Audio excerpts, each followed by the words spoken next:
the traveling frog, spending time in the Marvel Universe. This video is purely for entertainment and does not infringe on copyrights or laws. The rights to the novel and image belong to the original author. We do not claim ownership. Don't like waiting and want to listen to this fanfic in full now? Subscribe to our Patreon, where you'll find the best fanfics. Chapter 176 Fast and Furious 4. The wind carried the scent of the sea into the room. Bai Yi, long time no see. Why do you seem to be getting more and more like a beast? Gale panted, beads of sweat forming on his forehead, clearly exhausted from the hard labor he'd just been doing. Gale had played poker with Bai Yi many times before, and last time, she and Giselle and the other four had played poker together with Bai Yi. Gale had a pretty good idea of his skill. But this time, his technique, let alone his skill, was definitely professional, probably comparable to that of a god of gamblers. But Bai Yi's stamina seemed to have taken a whole new level, catching her off guard. In fact, if Bai Yi hadn't played poker with Kelly for so long before meeting Gale, perhaps Gale would have experienced the true meaning of being neither able to live nor to die. It's fair to say that Bai Yi's current physical strength even surpassed that of the fourth Raikage. The fourth Raikage used the lightning release chakra mode to train his body, but it still utilized chakra, a limited energy source.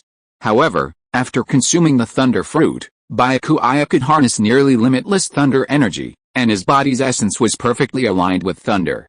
With the thunder fruit and a lightning release chakra mode combined, Byakuya's physical strength had reached near inhuman levels. If Byakuya chose, he could easily kill Gale. What are you talking about? Bai Yi slapped Gale on the buttocks and said unhappily, "What's wrong with me that I've become a beast in your mouth? You are a person who doesn't know how to be grateful. The last time I played poker with the four of you, I almost died of exhaustion at the gambling table. So after that, I learned from my mistakes and exercised specifically for your future happiness and enjoyment, and to accompany you to your heart's content at the poker table. But you called me a beast." Bah! Gale spat at Bai Yi and said, "The last time we played with you, it was just an accident. Do you really think that the four of us will play with you in the future? Stop daydreaming. In the future, you must choose one of us. Things like that will never happen again. You can only represent your own opinions. Can you represent the thoughts of Giselle and the others?" Bai Yi was not convinced when he said this, and said, "At worst, I will play poker with the three of them in the future. If you don't go, just watch from the side and I'll itch you to death. They are my good sisters. I don't know what they are thinking." "Do you know?" Gale sneered and said, "We sisters have reached a tacit understanding before. That kind of ridiculous thing will definitely end." "Haha, Gale, you have to know that people's hearts are separated from their stomachs," Bai Yi said. "Even good sisters, you should be accustomed to it. Things that tear each other apart for men, right? Do you really believe in the integrity of Giselle and the others? Maybe they just want to eliminate the stupidest one among the four, and then decide the winner among the three people." Gale didn't listen to Bai Yi's heartbreaking words at all, and said, "Don't think of provoking the relationship between us sisters so that we can fight each other and you can benefit from it. How many years have we sisters been friends? And how long have you known us? We will never abandon a sisterhood that can share life and death for a stinky man like you. Are you serious about this?" Bai Yi stroked Gale's smooth chin with his hand, lifted her pretty face, looked at the blush on her face, and said with deep affection, "But I don't believe it. Of course I'm serious." Gale was a little overwhelmed by Bai Yi's eyes, but her mouth was still very stubborn. "If you lose a man, you can find another one, but if you lose a sister, then it's really gone, and you can never find it again." "Gale, you cruel woman, how can you say such words?" Bai Yi said angrily. "Didn't you just call me a beast? Then I'll let you know how powerful a beast is." Hey, stop playing. I was wrong. Is it okay if I was wrong?" Unfortunately, Gale's plea for mercy was too late. Bai Yi pinned her down and beat her mercilessly. Her screams were so frightening that everyone inside the hotel thought it was haunted. Bai Yi finished scolding Gale and then left. "You're so tough, but in the end, you're soft," Bai Yi snorted. Gale, who had previously vowed not to play multiplayer poker with Bai Yi again, finally betrayed Giselle and the others after his lecture, promising to play multiplayer poker alone next time. There was no way Gale could defeat Bai Yi now. Being pinned down and beaten by Bai Yi was unbearable. If she didn't change her ways, what else could she do? Would she be killed on the spot by Bai Yi? Back home. Coincidentally, Brian, Maya, and Parker, who had been busy all day outside, had returned and were excitedly recounting the interesting stories from the day's shipwreck excavation. Bai Yi, you're back? Have you eaten? Aunt May asked upon seeing Bai Yi return. I've eaten. I just had a quick bite outside, Bai Yi said quickly. Just a quick bite. Hearing this, Aunt May frowned. How can this be? You have a big appetite. You still need to eat your fill. Without even paying attention to Bai Yi's attempts to stop her, she set out a set of bowls and chopsticks for Bai Yi. Bai Yi looked at Aunt May filing him with rice and was silent. He had almost eaten too much when he went out to eat with Gail, and now Aunt May was giving him so much more. Oh, eat it, Bai Yi sighed inwardly. After all, it was Aunt May's kind gesture, so it wouldn't be wasted. Perhaps this was the price of being a good man. While Bai Yi was eating, he chatted with Brian and the others about the shipwreck. Suddenly, Brian's phone rang. He frowned and took out his phone. It was a call from his colleague. This gave Brian a sudden, ominous feeling. His brow furrowed, and after a moment's hesitation, he finally answered the phone. Hello. Everyone at the table could clearly see Brian's face suddenly turn a pale white. He hung up the phone, dazed. Maya sensed something was amiss. Brian, what happened? Brian turned to look at Maya, his lips trembling as he spoke. Mida. Letty, something's wrong. What? Maya stared at Brian in disbelief. Letty? Brian, are you sure? What happened to her? Letty Ortiz was Maya's brother Dominic's girlfriend, and they had grown up together. But Maya suddenly heard from Brian. Letty was in trouble? She died. Maya opened her mouth, seemingly at a loss for words. The next moment, coming to her senses, she covered her mouth in disbelief, tears glistening in her bright eyes. Brian, you're kidding me, aren't you? Is today April Fool's Day? Brian remained silent. He had once been sent undercover by the FBI to infiltrate Maya's brother, Dominic's biker family. It was during that time that he met Maya. Later, Brian, overcome with guilt, turned over evidence of Dominic's crimes, with whom he had a close relationship, to the FBI. However, at the last minute, he didn't arrest Maya's brother Dominic outright, but let him go. Brian himself was also suspected of dereliction of duty. Fortunately, Dominic's crimes were not serious, so Brian didn't bear too much responsibility. He was simply dismissed from his position. Later, he made contributions to the FBI and was reinstated. Because of Brian, Dominic wasn't arrested, but the entire biker gang was disbanded, with members fleeing across the globe, evading the FBI's wanted list. As for Maya, she had no involvement in any of the gang's activities, so she wasn't charged. The two of them had a long feud over Brian's actions, but true love, ultimately, overcame all odds and brought them together. Brian and Dominic were acquaintances in the racing family, and Letty was close to him. She was also the sister-in-law of Maya, his future wife. Suddenly, upon hearing this news, Bai Yi, Aunt May, and Parker exchanged bewilderment. Ultimately, Brian, swallowing his grief, told the whole story. Of course, he also concealed one thing. Letty had been acting as his informant, driving for Braga, Los Angeles' biggest drug lord, hoping to gain evidence against him and, if she could, gain credit, Brian could secure a pardon for Dominic, thus freeing him from his worldwide escape. Logically, Letty had already helped Braga deliver the goods several times, and Brian was just waiting for Letty to deliver two more, gain Braga's trust, and then manipulate the rest of the situation. Who would have thought? When he heard from Letty again, she was already dead. Aunt May and Parker couldn't even eat at this point. Aunt May hurried to comfort Maya. Only Bai Yi was thankful he didn't have to eat anymore. As for Letty, he seemed to remember that she wasn't dead, but had been rescued by someone, apparently Christmas' younger brother from the Suicide Squad. Damn. They're all familiar faces after all this time. It's just a shame for that bald Dominic. Letty had been with Christmas' younger brother for so long, and everyone was still too embarrassed to show their faces. How much unfair criticism must he have endured? Luckily, Dominic wasn't a pushover either. He'd probably gotten a lot of massages out there.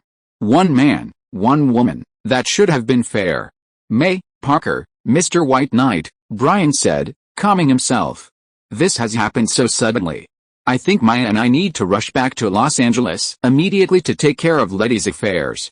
I'm afraid we can't stay with you any longer. It's okay, Aunt May said quickly. You guys go about your business. White Knight is here. And Parker and I can take care of ourselves. Yeah, Brian nodded. Parker, Brian walked over to Parker, put his hand on his shoulder, and said, "Your uncle may not see you again for a long time. Study hard, get into an Ivy League school, and protect Aunt May." "Got it, I know." Parker nodded vigorously. After explaining everything and packing their belongings, Brian and Maya hurriedly left the beach without notifying anyone. As for the shipwreck, neither of them could care less. While they weren't financially independent, they both had higher aspirations. Money was nice, but it wasn't everything. Watching Brian and Maya walk away, Aunt May couldn't help but sigh, saying, "Life is so unpredictable. A perfectly healthy life can be gone just like that." Sigh. Yes, life is unpredictable, and life is fragile. We should live each day happily and joyfully, doing whatever we want. Otherwise, when the end comes, we won't have to regret not having lived a good life. Bai Yi put his arm around Aunt May's shoulders and said, "The past is gone, so cherish the present." Parker looked at Bai Yi and Aunt May speechlessly. "Can you two stop being so affectionate all the time? Uncle Brian, after all, someone in his family has died." After Brian and Maya left, Bai Yi, Aunt May, and Parker stayed at the beach for another day before heading back to New York. However, before leaving, Bai Yi discussed the matter with Kelly and Blake, and then they had a farewell drink together.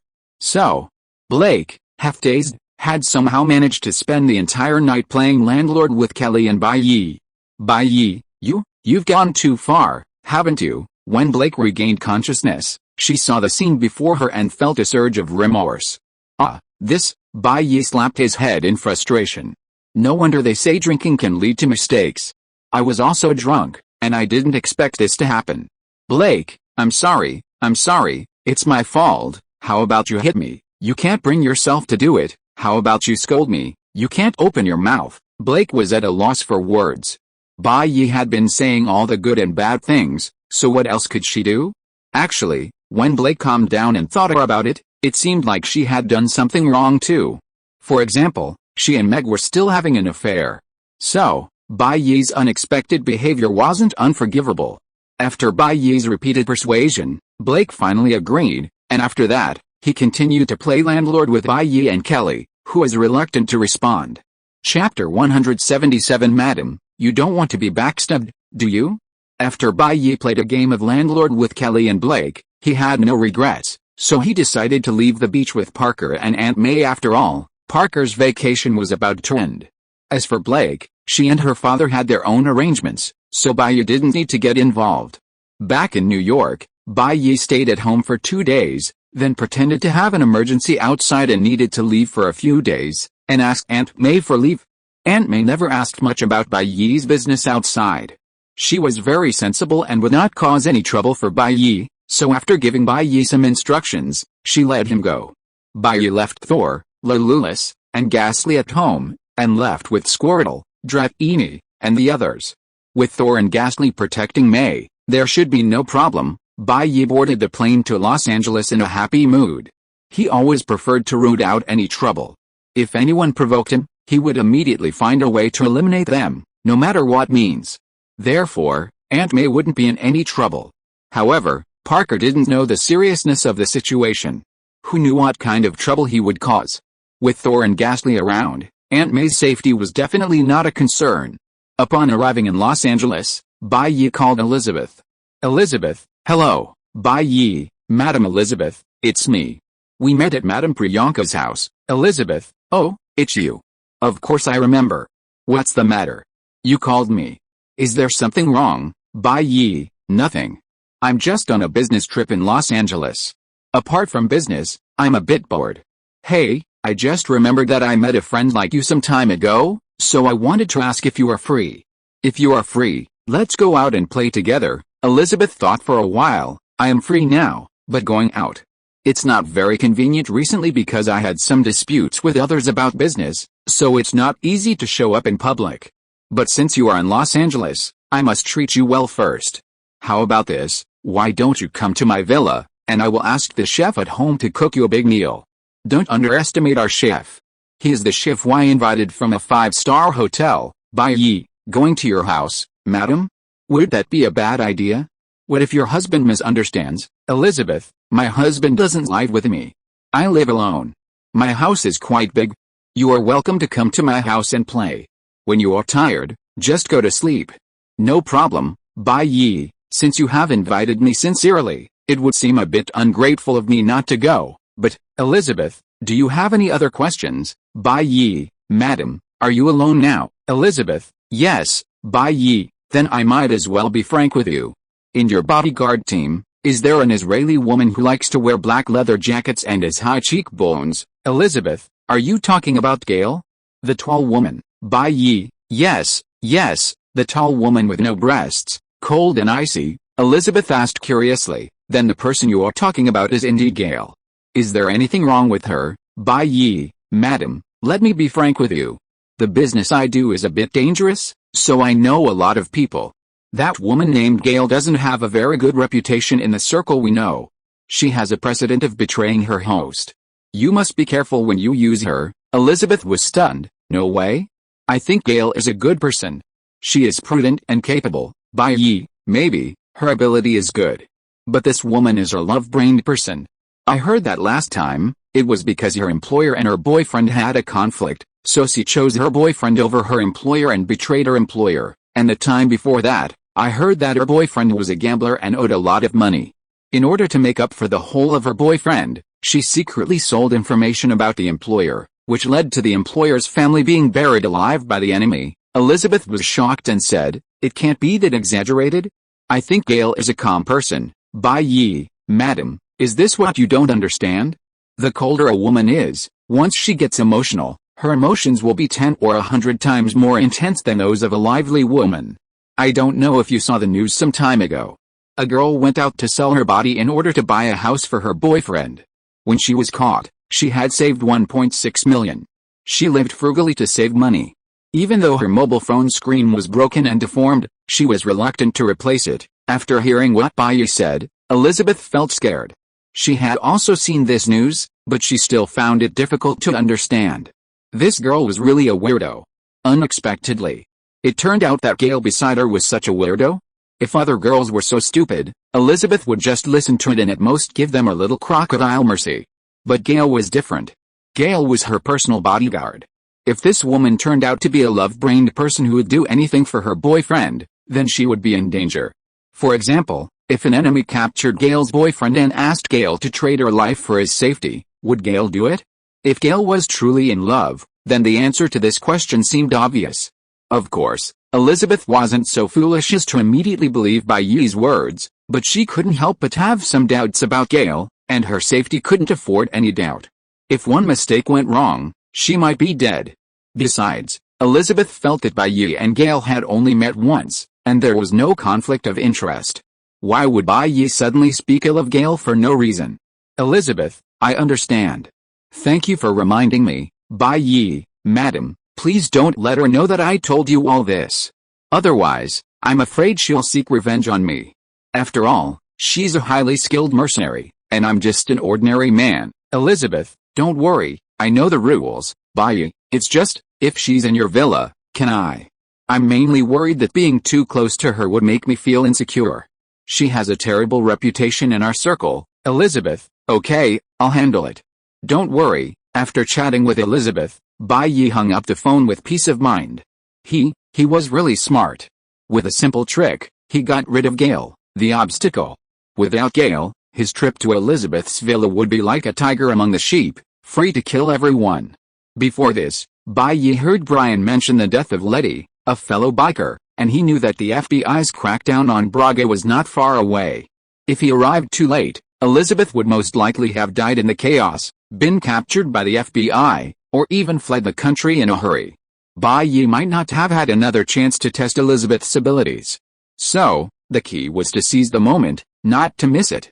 However, based on Bai Yi's observations, capturing Elizabeth wasn't a big deal. She was a young woman discontent with her husband, turbulent within, and in need of the nourishment of rain and dew. Bai Yi's help loosening the soil at this time wasn't too easy. Next, Bai Yi called a taxi and headed to Elizabeth's villa. Inside the villa, Elizabeth hung up the phone with Bai Yi and emerged from her study. Outside the room stood her bodyguard team, led by Gail. Gail, I have an urgent matter I need your assistance with, Elizabeth said with a warm smile, approaching Gail's side. She showed no sign of suspicion of Gail. She remained her usual self. "Mom, please go ahead." Gail listened attentively. Elizabeth leaned close to Gail's ear and whispered a confidential matter, asking her to help with it. "Okay." After listening to Elizabeth's instructions, Gail nodded and said, "Don't worry, I will resolve the issue you asked me to solve as soon as possible and will return as soon as possible. No hurry, no hurry," Elizabeth said with a smile. "By the time we're done with this, it will probably be very late. Gail, you should get some rest and come back to work tomorrow." "Gail, Elizabeth, don't worry, I don't think I'll leave the villa for the time being, so everything will be fine." Gail was finally persuaded by Elizabeth and chose to leave the villa temporarily. Bai Yi arrived at Elizabeth's villa, called her, and someone soon came to pick him up. Elizabeth's villa has 3 floors. Built into the mountain, each floor offers its own unique view. The building is unique in design, with winding paths leading to secluded interiors. Marble steps, precious carpets, jade statues, ornate crystal chandeliers, a black glass fragrant wood table, and exquisitely carved bookcases, everything is utterly luxurious. Simultaneously, the architecture seamlessly blends Eastern and Western influences, blending fundamental Chinese charm with Western architectural symbols and details. This creates a space not only aesthetically pleasing but, more importantly, comfortable and connected to nature.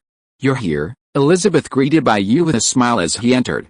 "Haha, Mom, you look well," Bai Yi said with a smile, approaching the meticulously dressed Elizabeth, giving her a gentle hug and a playful smile. Elizabeth wasn't exactly stunningly beautiful, but her aura and charm evoked the graceful beauty of a classic Oriental woman. Beneath her arched brows, a pair of phoenix eyes radiated a quiet aura of dominance and sophistication, creating a strikingly recognizable beauty. This unique aura is perhaps unmatched by many women. Elizabeth looked incredibly captivating in her blouse and skirt suit. The top 2 buttons of the shirt were undone, revealing a hint of her collarbone, creating an indescribable allure. A platinum diamond necklace dangled from her slender neck, its diamond-studded pendant embodying her professionalism. Her jet black hair, like clouds of black, accentuated her fair skin, while her lips, adorned with colorless lipstick, shone with a radiant, elegant aura. She made an absolutely stunning impression. Her exquisite high heels accentuated the beauty of her feet. As Bai Yi approached, a wisp of Elizabeth's refreshing perfume wafted through her body. "You're such a compliment," Elizabeth smiled and said, "Come inside. We've prepared a welcome dinner for you." As they entered, a feast of delicious food was already laid out on the table, steak, red wine, and everything in between. Bai Yi, unfazed, casually sat down, sitting opposite Elizabeth. "Mom, you and your husband are still living separately?" Bai Yi asked curiously. "Is it because of that thing?" Elizabeth raised her goblet, brought it to her lips, took a sip, and said, "No, we lived separately before that. He snores, and I can't stand it. Besides, if anything happens to one of us, the other still has a chance to clean up the mess and avoid being caught in the same trap." "I see," Bai Yi asked, eating his steak. "He won't suddenly come to see you, will he?" "Elizabeth, I don't think so. He's been so busy lately, he doesn't have time to come to me." Hearing this, Bai Yi felt much more relieved. So, he started chatting with Elizabeth about everything.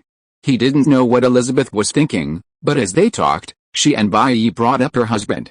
Bai Yi hadn't wanted to bring it up, but Elizabeth was already in the mood to talk. She brought her husband Braga to Bai Yi and harshly criticized him. As she spoke, Elizabeth's eyes even reddened. What else could Bai Yi do? He could only hold Elizabeth in his arms and comfort her softly. Elizabeth's body tensed up instantly when she was suddenly hugged by Bai Yi. However, after listening to Bai Yi's soft words and gentle movements, her stiff and tense body slowly relaxed. Her closed heart seemed to be touched by something. She leaned softly in Bai Yi's arms, her cheek against his warm chest, feeling very safe. As the atmosphere deepened, Bai Yi felt that if he didn't do something, he would be sorry for this beautiful scene. He gently kissed Elizabeth's soft and moist cherry-red lips, savoring the smooth and tender feeling. Just when Bai Yi wanted to have his fun, Elizabeth's husband Braga came back. Chapter 178 Ugly people should wear more hats. Madam, a pretty maid in a maid's outfit rushed in.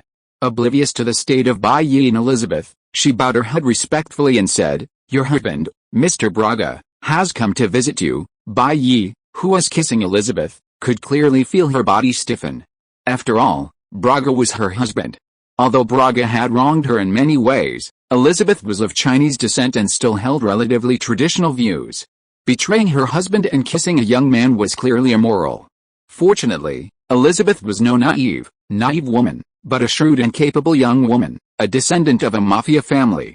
So, she calmed down and relaxed. Standing opposite Elizabeth, Bai Yi immediately understood the meaning of her eyes. Let her go. Bai Yi had to withdraw his uncontrollable hand, loosening Elizabeth's waist with his other hand, releasing her. Elizabeth panted softly. Bai Yi's embrace and kiss had lasted far too long. If Braga hadn't suddenly rushed over, she would have slammed Bai Yi's back twice from lack of air, forcing the little wolfdog to let her go. Well, she'd catch her breath before continuing. But now, with her husband Braga here, things couldn't continue any longer. She wasn't the kind of person so arrogant as to cuckold her husband right in front of him. Go back and sit down, and pretend nothing happened, Elizabeth glared at Bai Yi. Without waiting for a response, she returned to the table, wiped her lips, slightly swollen from Bai Yi's kiss with a napkin, and then continued, slowly and methodically carving the steak and gracefully placing it in her mouth as if nothing had happened. Bai Yi couldn't help but admire her. No wonder they often say every woman is a born actress. Elizabeth proved that the saying was indeed true. Elizabeth was a seasoned woman, and Bai Yi was no ordinary man either. He acted as if nothing had happened, continuing to eat his steak and drink his wine. Soon, Elizabeth's husband, Braga, burst into the room. Bai Yi glanced over naturally. Well, let's just say, Elizabeth's husband wasn't very good looking. He was old, ugly, with wrinkles all over his face, and fat, with pimples and strange flesh all over his face. He was the type who'd look at you once and not have any desire for 20 years. Elizabeth and Braga together were a perfect match for Beauty and the Beast. Elizabeth was furious about Braga's extramarital affairs. You're ugly to begin with, and you're so ugly that you're flirting with other women. Am I not slutty enough, or are you just too proud, since you dared to go find your lover? Don't blame me for going to find my little wolf dog. Ugly people deserve more cuckoldry, right? Braga soon noticed Bai Yi. Looking at Bai Yi's face that was so handsome that women couldn't close their legs, his expression became gloomy for a moment, and then he recovered and asked Elizabeth, "Did you just meet this friend?" "Elizabeth, why didn't you tell me that you were entertaining guests?" Elizabeth was cutting steak, looking at Braga coldly, and said, "Do I need to report to you one by one about what kind of friends I make?" Braga waved his hand and said, "Of course I don't mean that. What I mean is that your friends are my friends too. Since you are entertaining this friend at home, then I should be here with you. After all, we are a couple with one heart and one mind, don't you think so, young man?" Braga looked at Bai Yi and said with a gentle smile on his face. Bai Yi said perfunctorily, "Ah. Yes, yes," Braga said, "I haven't asked yet, young sir, are you?" Before Bai Yi could say anything, Elizabeth spoke up, "His name is Bai Yi. He's a friend I met a while ago. He's in Los Angeles today on business, so I specially invited him to my house. Braga, I'm warning you, don't act like a mad dog, rushing to my door just because I get a little close to someone. I'm not your pet. If you don't like it, let's just get a divorce. Bai Yi is my friend. You know, I don't have many friends, but the ones I do have are cherished. If you dare to touch me behind my back, I'll make you regret it." Braga looked quite embarrassed at Elizabeth's piercing gaze. Because he was the one who started this whole thing. He was the one who started it, playing with little girls, causing a murder, and even having an illegitimate child. With him being the one, it seemed no wonder Elizabeth was playing with the little wolf dog. He couldn't divorce Elizabeth at this moment, as he still needed her and the support of the forces behind her. Otherwise, with the FBI's intense scrutiny, his business would undoubtedly suffer. Bai Yi quickly intervened, saying, "Madam Elizabeth, no, no. Big Brother is a man of character and loyalty. How could he possibly take advantage of me? Big Brother, please don't misunderstand me. Our friendship is pure and simple. She loves you dearly." "That's right," Braga said, his face abashed. "You're right, young man. Elizabeth, how could I possibly harm your friend?" "You underestimate my generosity," Elizabeth snorted coldly. "That's for the best. She wasn't one of those gangster wives who relied on their husbands for their own prosperity. She possessed considerable power and considerable fighting prowess. While she might not rival the professionals like Gale, with a gun in hand, she could instantly transform into a professional mercenary. So Elizabeth wasn't afraid of a falling out with Braga. As the atmosphere grew increasingly tense, Bai Yi said, "Hey, big brother, the steak here is quite good. Would you like to join us for a few bites?" No, I already ate before I got here," Braga sneered. "Damn. This sounds like my wife's house. Why does this guy make it sound like his wife's house?" He didn't want to sit down to eat with Elizabeth and this guy. It would be awkward. Elizabeth took a fork and shoved the cut steak into her mouth, chewing it carefully. She glanced at Braga coldly and said, "Are you here just for these trivial matters?" "Of course not," Braga said. "It's because I haven't seen you in ages, so I missed you and came to see you," Elizabeth scoffed. "If that's the case, then, forget it. I don't want to argue with you. If you don't have anything to do, just go away." "Your face annoys me," Bai Yi nodded in agreement. Who could stand facing this ugly face every day? Braga was furious. He was obviously her husband, but she was so disrespectful to him in front of outsiders. Braga was almost having a myocardial infarction because of Elizabeth's criticism, but he really didn't dare to quarrel with Elizabeth at this time. "I understand, not wanting to offend Elizabeth," he replied. He then walked over to Bai Yi, took out a business card, and handed it to him, saying, "Since you're Elizabeth's friend, you're also my friend. If you need anything, give me a call. There's nothing I can't handle in Los Angeles, okay?" Bai Yi took the card and said with a smile, "Thank you so much, big brother." Braga said, "You're welcome. We're all brothers," Bai Yi said. "That's right. We're all family. If you need anything from me in the future, I'll definitely help you." After agreeing with Bai Yi, Braga looked at Elizabeth. "Since you don't want to see me, I'll be leaving. But remember to take care of yourself. Don't do anything worthless just to spite me." His words seemed to have a deeper meaning. Elizabeth smiled sarcastically. "Do you think I'd be that pathetic woman?" Braga nodded. "Not the best." With that, Braga turned and left Elizabeth's villa. "Madam, I didn't expect your husband to have such a good temper," Bai Yi said with a smile, holding the business card.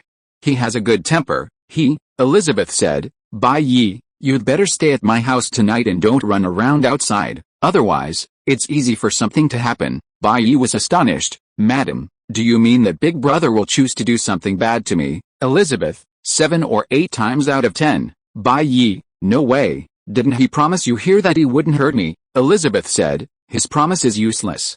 If it really worked, at least hundreds of people would die less in Los Angeles every year. He's used to robbing the thieves.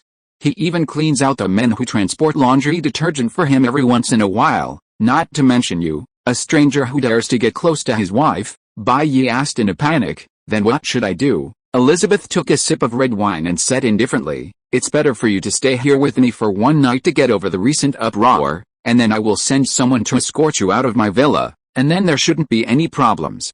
But I have to remind you, any business you have outside, it's best to deal with it as soon as possible, and then leave Los Angeles, otherwise.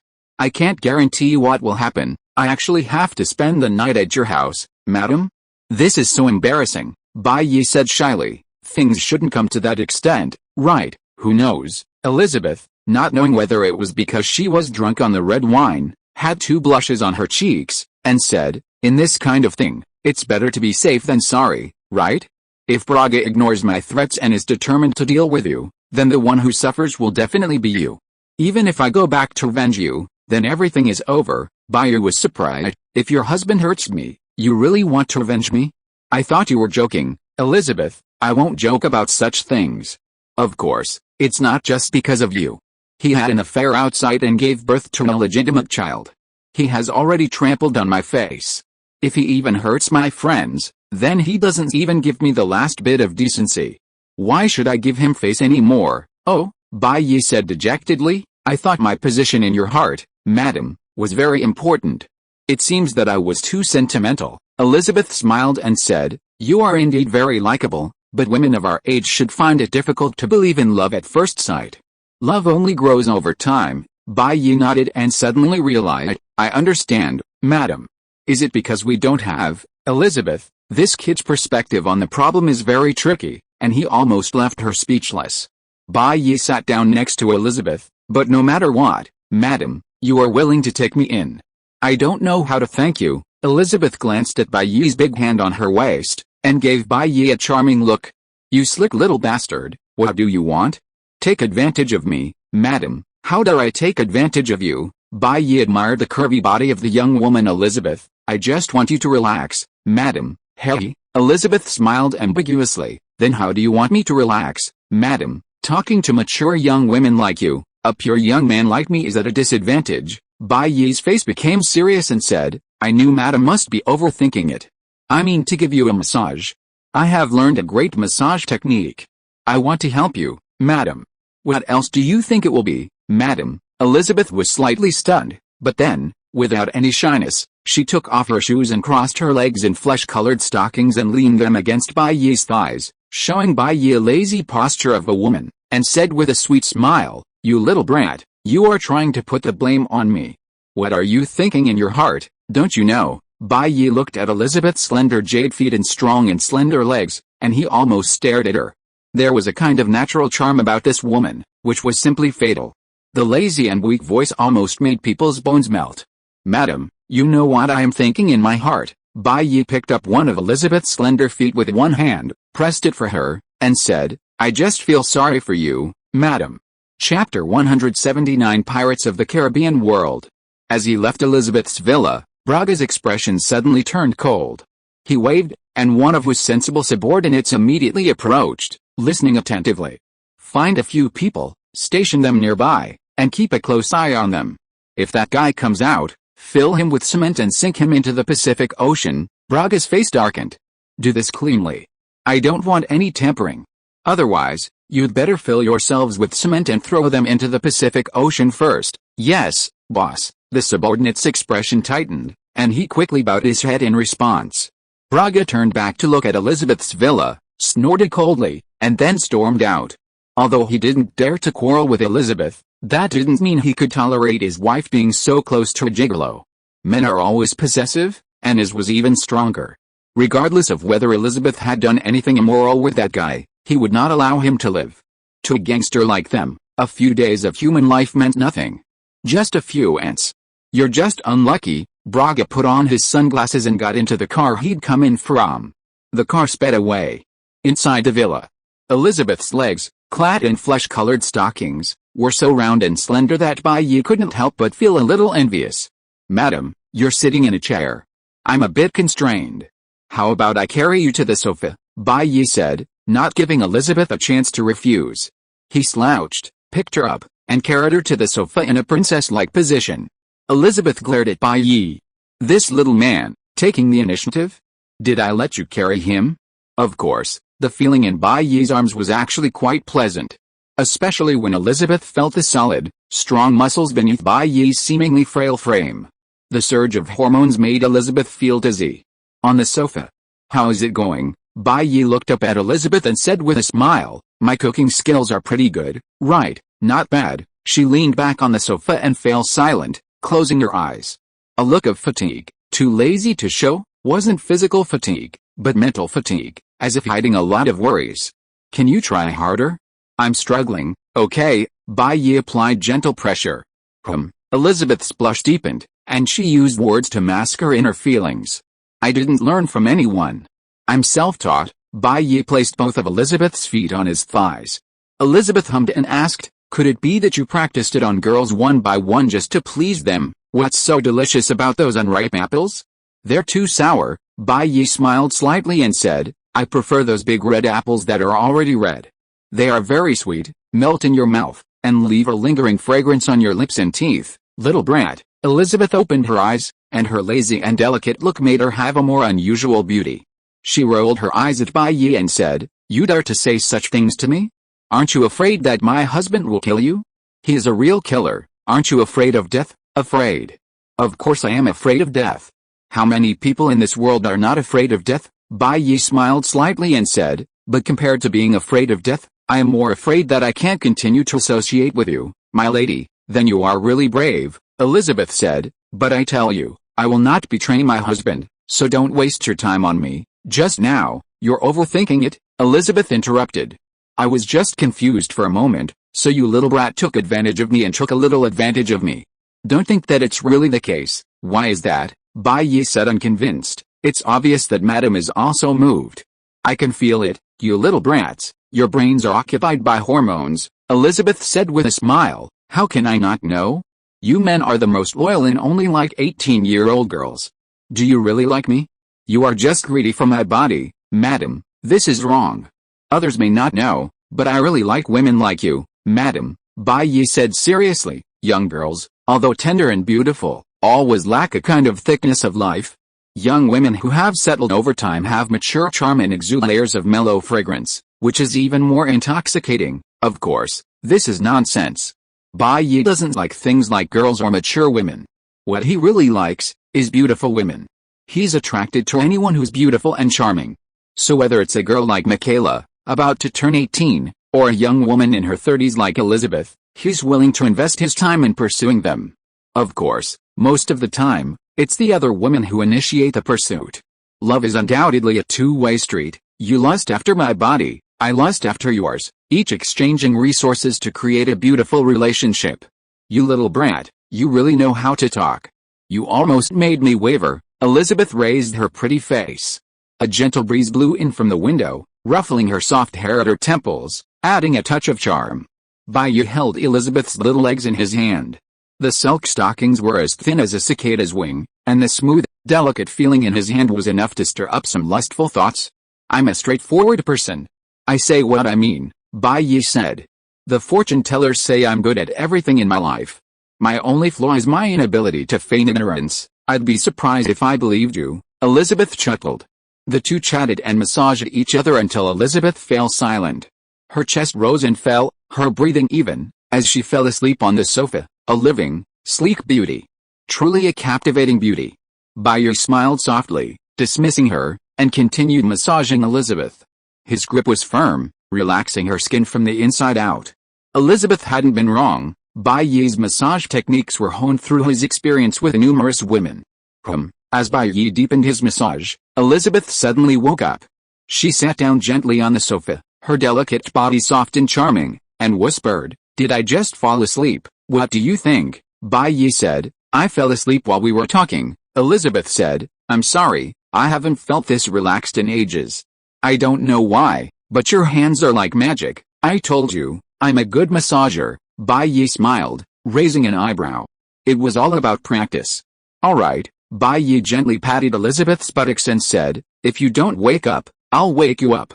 Time to turn over and I'll give you a back massage. Want to continue?" "Elizabeth, I think I'm done. Stop talking nonsense and get down on your stomach," Bai Yi said in a domineering tone. Elizabeth was taken in by this, and obediently leaned over, offering Bai Yi her backside. Beauty is in the bones, not in the skin. More than delicate features and a pretty face, graceful curves and an upright figure often reveal a woman's character. Elizabeth was undoubtedly one of those women who possess a captivating allure. Or perhaps, she was just naturally alluring. He reached Elizabeth's thigh. His hands glided over her thigh like a loach. Elizabeth felt sleepy and wanted to sleep again. Elizabeth's mind was clearly a bit foggy. Under normal circumstances, she would have instantly guessed what Bai Yi was up to and rejected his offer. But her body was already craving the relaxing sensation Bai Yi's massage brought her, so she simply nodded blearily. "Okay." Bai Yi smiled at Elizabeth's agreement. "Since you've said so, I'll certainly not be polite." He slipped one arm through Elizabeth's legs and the other around her neck, lifting her up. Elizabeth huddled in Bai Yi's arms. Normally, she was decisive and shrewd, her actions asserting themselves, but now, huddled in Bai Yi's arms, she looked like a weak woman. Bai Yi carried Elizabeth, moving with familiarity up the second floor of her villa. Then, he brought her to the master bedroom and placed her on the boat. "A massage is just a massage. Don't let your imaginations get in the way," Elizabeth said to Bai Yi, her tone only adding to her veil. Though a fire was ignited within her, her womanly reserve forced her to refuse. What was this called? A hypocritical attitude. "I can promise you, as long as you don't let your imagination run wild, then I won't," Bai Yi said with a smile. "I have a clear conscience." Elizabeth didn't want to talk to Bai Yi anymore. She buried her head under the pillow, her back facing Bai Yi. Bai Yi then boarded the boat, straddling her lap and massaging her slender shoulders and back with both hands. Once the massage was complete, Bai Yi turned her delicate, boneless body over. By this time, Elizabeth's pretty face had flushed crimson, and her gaze at Bai Yi was clearly blazing with passion. Bai Yi looked at Elizabeth's stunning face and suddenly smiled. He extended his finger and lifted her smooth, jade-like chin. Elizabeth's eyes were slightly evasive. Seeing this, Bai Yi cupped her pretty face, watching her intently. The atmosphere grew increasingly seductive. But then, Bai Yi had more to say, but now that it had come to this, what else could he say? Then, let's talk about it later. Time flies. Days and months pass by like a shuttle. In the blink of an eye, 2 days have passed uneventfully. Braga's men, guarding the gates of Elizabeth Villa, waited until the flowers seemed to have wilted. Braga had originally assigned them this mission, believing it would only take half a day to complete. But they hadn't expected to wait for over 2 days. Brother, is it because the villa has other exits, so the guy escaped from somewhere else? Impossible. Is there anyone who is more familiar with the terrain here than us? We have already guarded the most critical places. As long as he leaves the villa, he will definitely not escape our eyes. Then how come we haven't seen him for 2 days? Could it be he died in the villa? The madam is not an ordinary madam. If someone dares to offend her, killing a few people will be a big deal. Who can know? Let's wait and see. Let's wait 2 more days. If we still don't see him after 2 days, we will go back to the boss to report. No matter what, we have tried our best. Just as a group of gangsters gathered at the door to discuss, an SUV finally drove out of the villa that had been locked for 2 days. Finally out. It must be because this kid was worried about getting into trouble, so he begged to stay at Madam's house for 2 days. That's not certain. What if it was Madam? Madam is in her 30s, she's as fierce as a wolf, and she's had a falling out with a boss. Let's go. Stop guessing. If this kid gets away, we'll be the ones to be doused in cement. A group of people hurried to catch up. A female bodyguard drove Bai Yi to the hotel entrance. After getting out of the car, Bai Yi yawned, held his waist, and walked around twice, his face clearly showing a hint of fatigue. That woman Elizabeth is really amazing. Bai Yi couldn't help but sigh in admiration. Well, mainly because Bai Yi felt that Elizabeth had guessed correctly. Someone was indeed following him. Needless to say, it was Braga's men. Oh, who cares about them? Bai Yi yawned again. I haven't slept in 2 days. I need to catch up on some sleep first. Well, Bai Yi hadn't slept in Elizabeth's villa for 2 days. Elizabeth had really abused him. Back at the hotel, Bai Yi lay down in the center of his room. But, before he could even sleep, the key to his hotel room door was turned. There was a click, and then a group of men in black filed into Bai Yi's room. Bai Yi was almost covered in blood. This kid looks so delicate. If you were feeding the fish at the bottom of the Pacific, they'd probably be happily eating him. The men lifted Bai Yi up, but Bai Yi clearly didn't want to listen to their nonsense. He spread his fingers, and dark blue lightning formed chains in his hands. With each swing of the chains, the men in black were cut straight through, their wounds carbonized by the lightning, and no blood flowed. After putting away these obstructing things, Bai Yi immediately lay down on the big ship. However, at this moment, the space ring on his finger flashed with an unusual light. Chapter 180 Pirates of the Caribbean World. As he left Elizabeth's villa, Braga's expression suddenly turned cold. He waved, and one of his sensible subordinates immediately approached, listening attentively. Find a few people, station them nearby, and keep a close eye on them. If that guy comes out, fill him with cement and sink him into the Pacific Ocean. Braga's face darkened. Do this cleanly. I don't want any tampering. Otherwise, you'd better fill yourselves with cement and throw them into the Pacific Ocean first. Yes, boss. The subordinate's expression tightened, and he quickly bowed his head in response. Braga turned back to look at Elizabeth's villa, snorted coldly, and then stormed out. Although he didn't dare to quarrel with Elizabeth, that didn't mean he could tolerate his wife being so close to a gigolo. Men are always possessive, and his was even stronger. Regardless of whether Elizabeth had done anything immoral with that guy, he would not allow him to live. To a gangster like them, a few days of human life meant nothing. Just a few ants.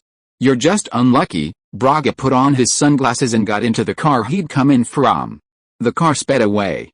Inside the villa, Elizabeth's legs, wrapped in flesh-colored stockings, were incredibly round and slender.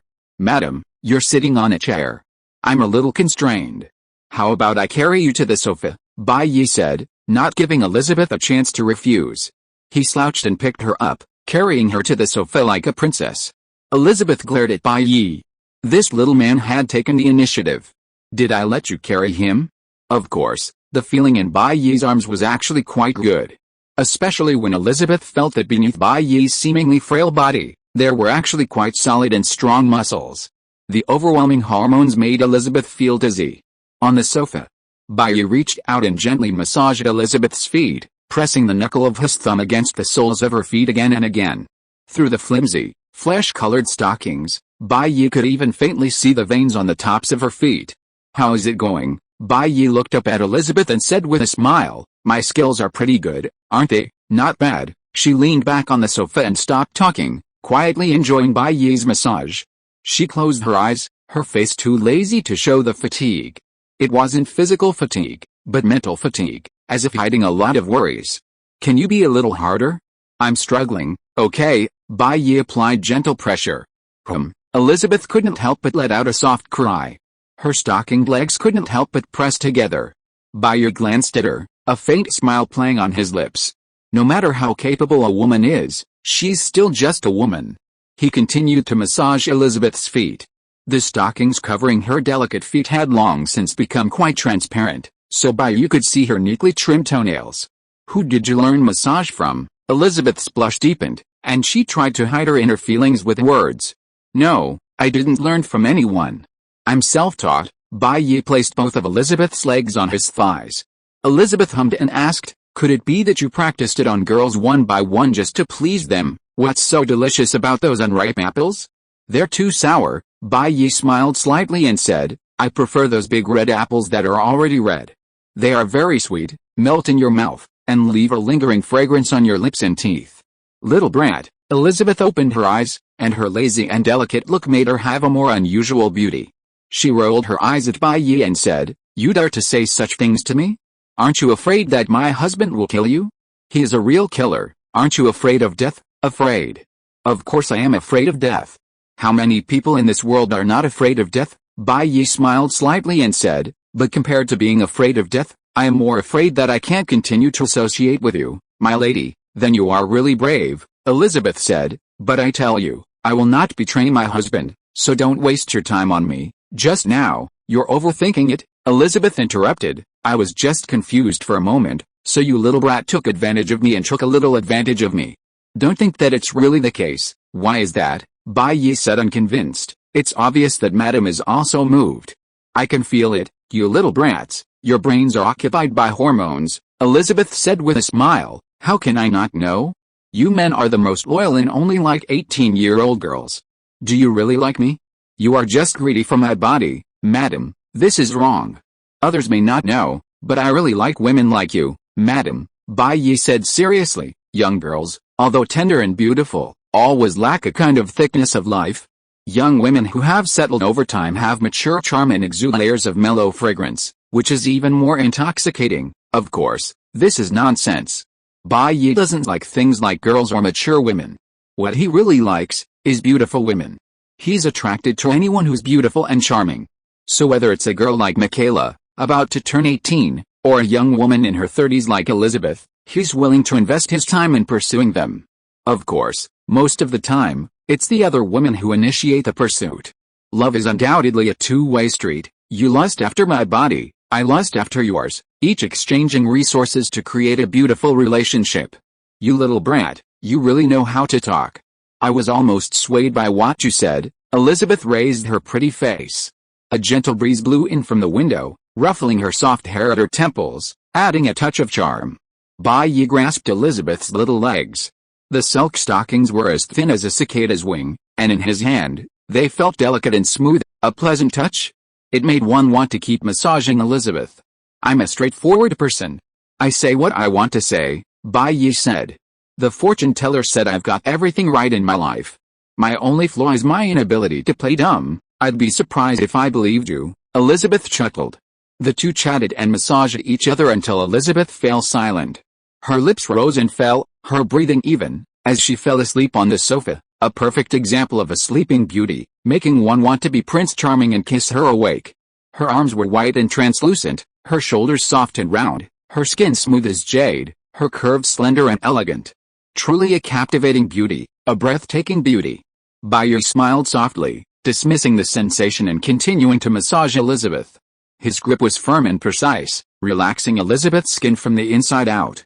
Elizabeth hadn't been wrong. Bai Yi's massage techniques were honed through his experience with numerous women. Having so many scumbags, Bai Yi inevitably acquired a variety of skills, such as cooking, massage, lock-picking, ahem. As Bai Yi massaged Elizabeth's feet, her scent lingered on his nose, a delicate, fresh, and unique fragrance. As Bai Yi's massage deepened, Elizabeth suddenly woke up.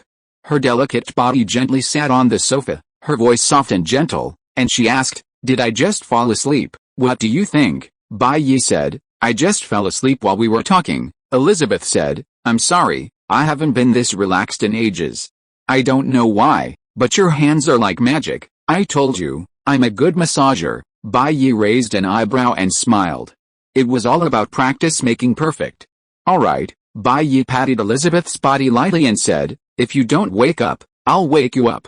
Time to turn over and I'll massage your back." "Want to continue?" Elizabeth said. "I think we're almost there. Stop talking nonsense. Get down," Bai Yi said in a domineering tone.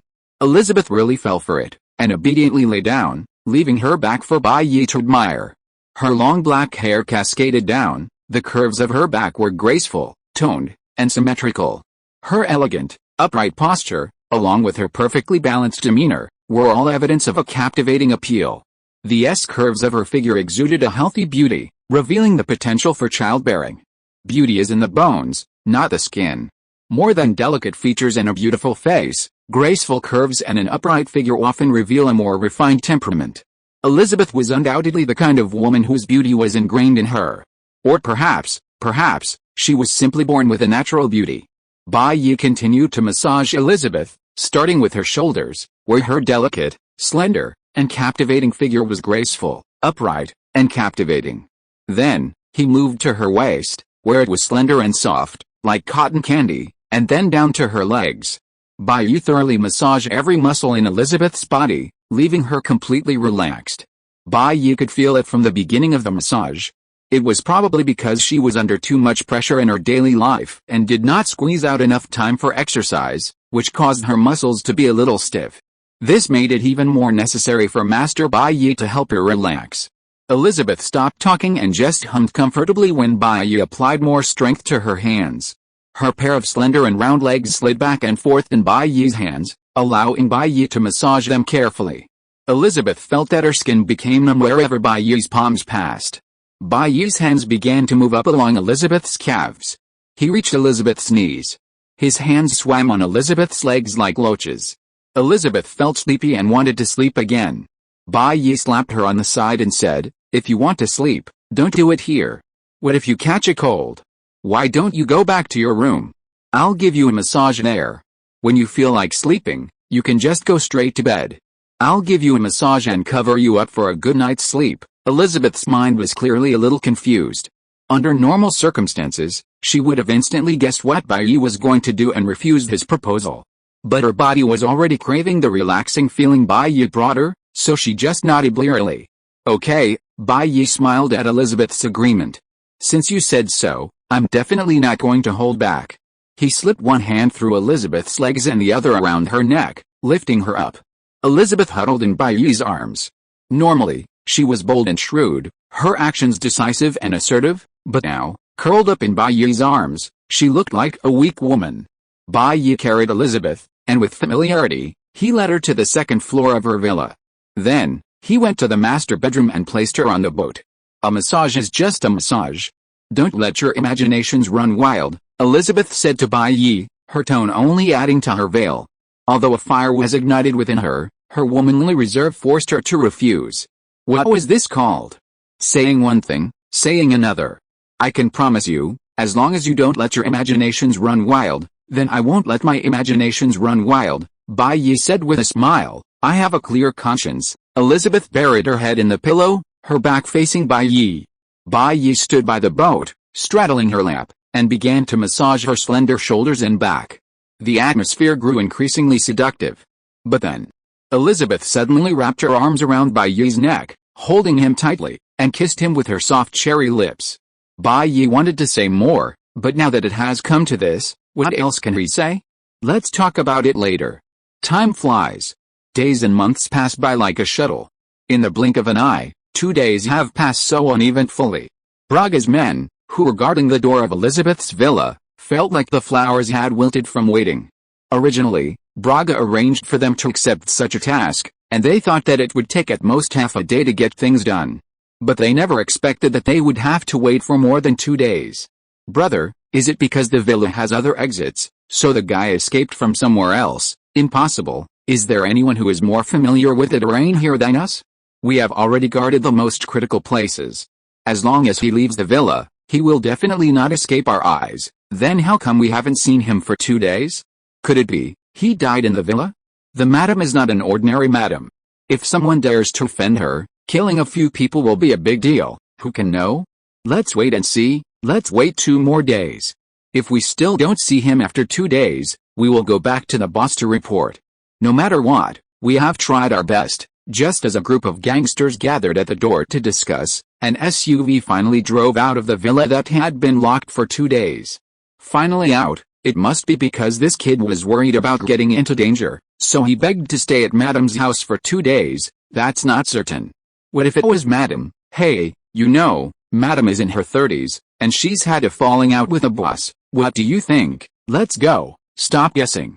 If this kid gets away, we'll be the ones to be doused in cement. A group of people hurried to catch up. A female bodyguard drove Bai Yi to the hotel entrance.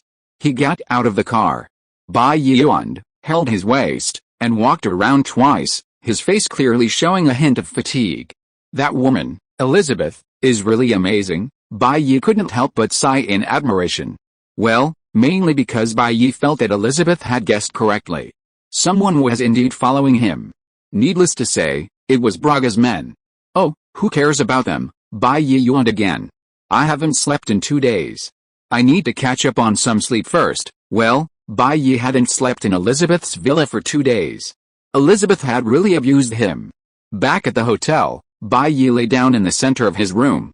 But, before he could even sleep, the key to his hotel room door was turned. There was a click, and then a group of men in black filed into Bai Yi's room. Bai Yi was almost covered in blood. This kid looks so delicate. If you were feeding the fish at the bottom of the Pacific, they'd probably be happily eating him. The men lifted Bai Yi up, but Bai Yi clearly didn't want to listen to their nonsense. He spread his fingers, and dark blue lightning formed chains in his hands. With each swing of the chains, the men in black were cut straight through, their wounds carbonized by the lightning, and no blood flowed. After putting away these obstructing things, Bai Yi immediately lay down on the big ship. However, at this moment, the space ring on his finger flashed with an unusual light. Chapter 181 Pirates of the Caribbean. The sea shimmered in the sunlight.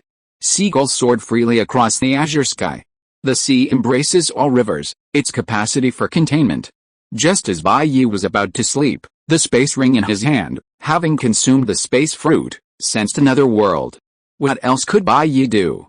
He'd never slept, but the opportunity to see a new and strange world was rare. So, enduring the sleepiness of 2 days and 2 nights without sleep since entering Elizabeth's villa, he journeyed to this new world. Upon arrival, Bai Yi discovered that he was on an island. The people on the island wore rather retro clothing, clearly not from modern times.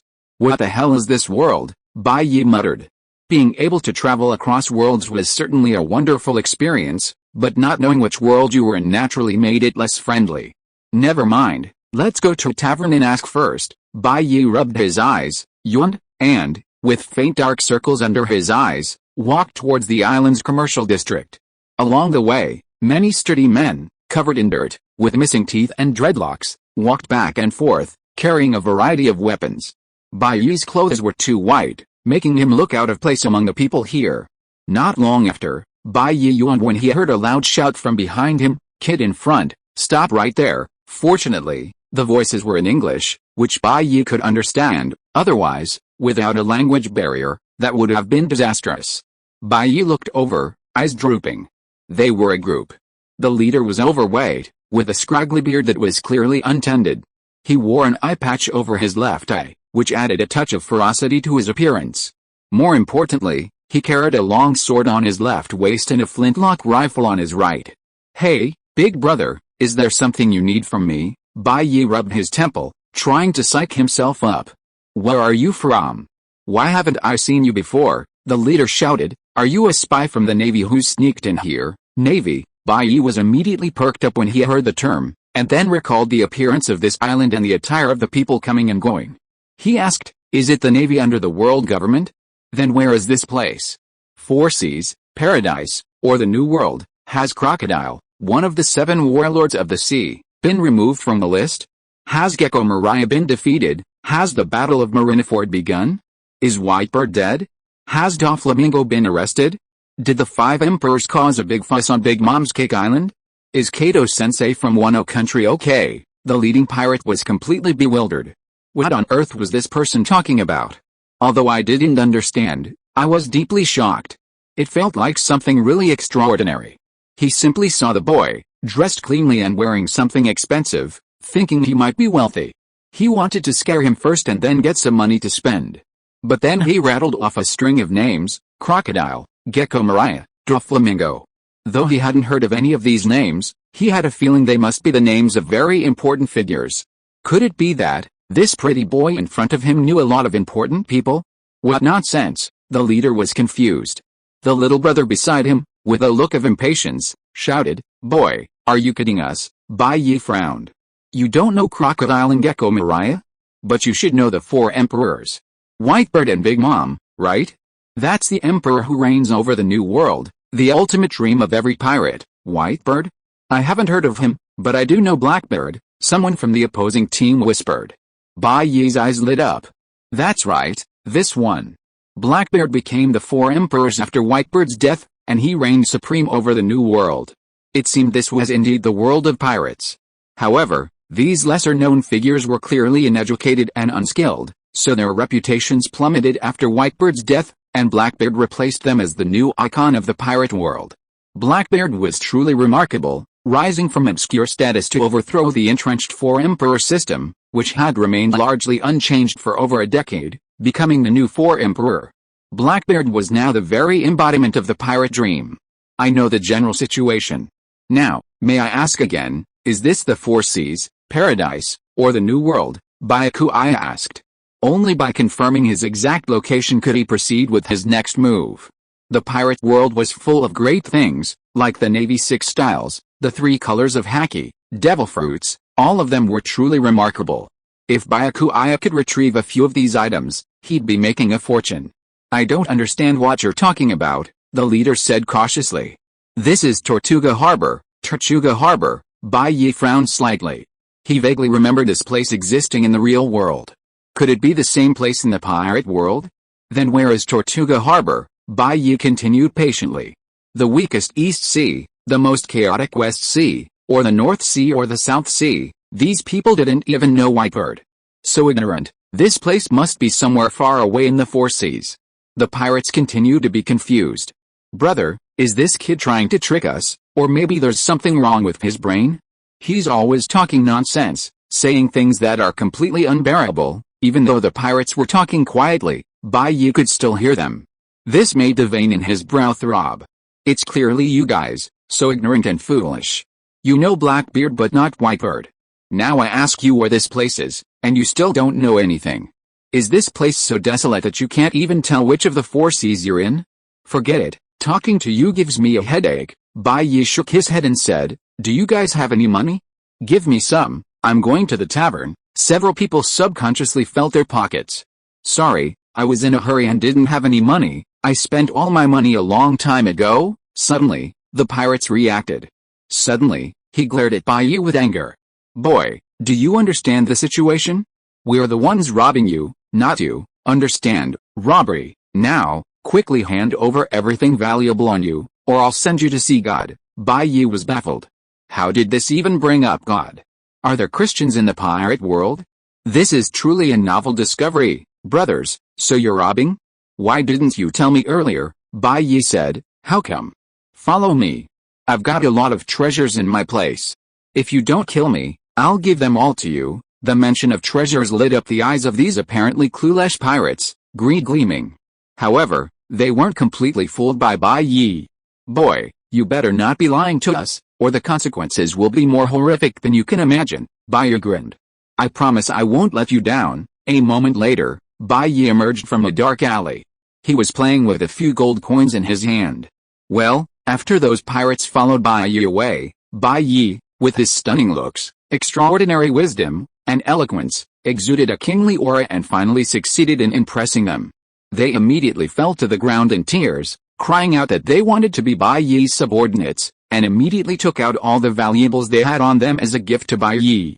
Bai Yi made a small fortune, but he wasn't happy.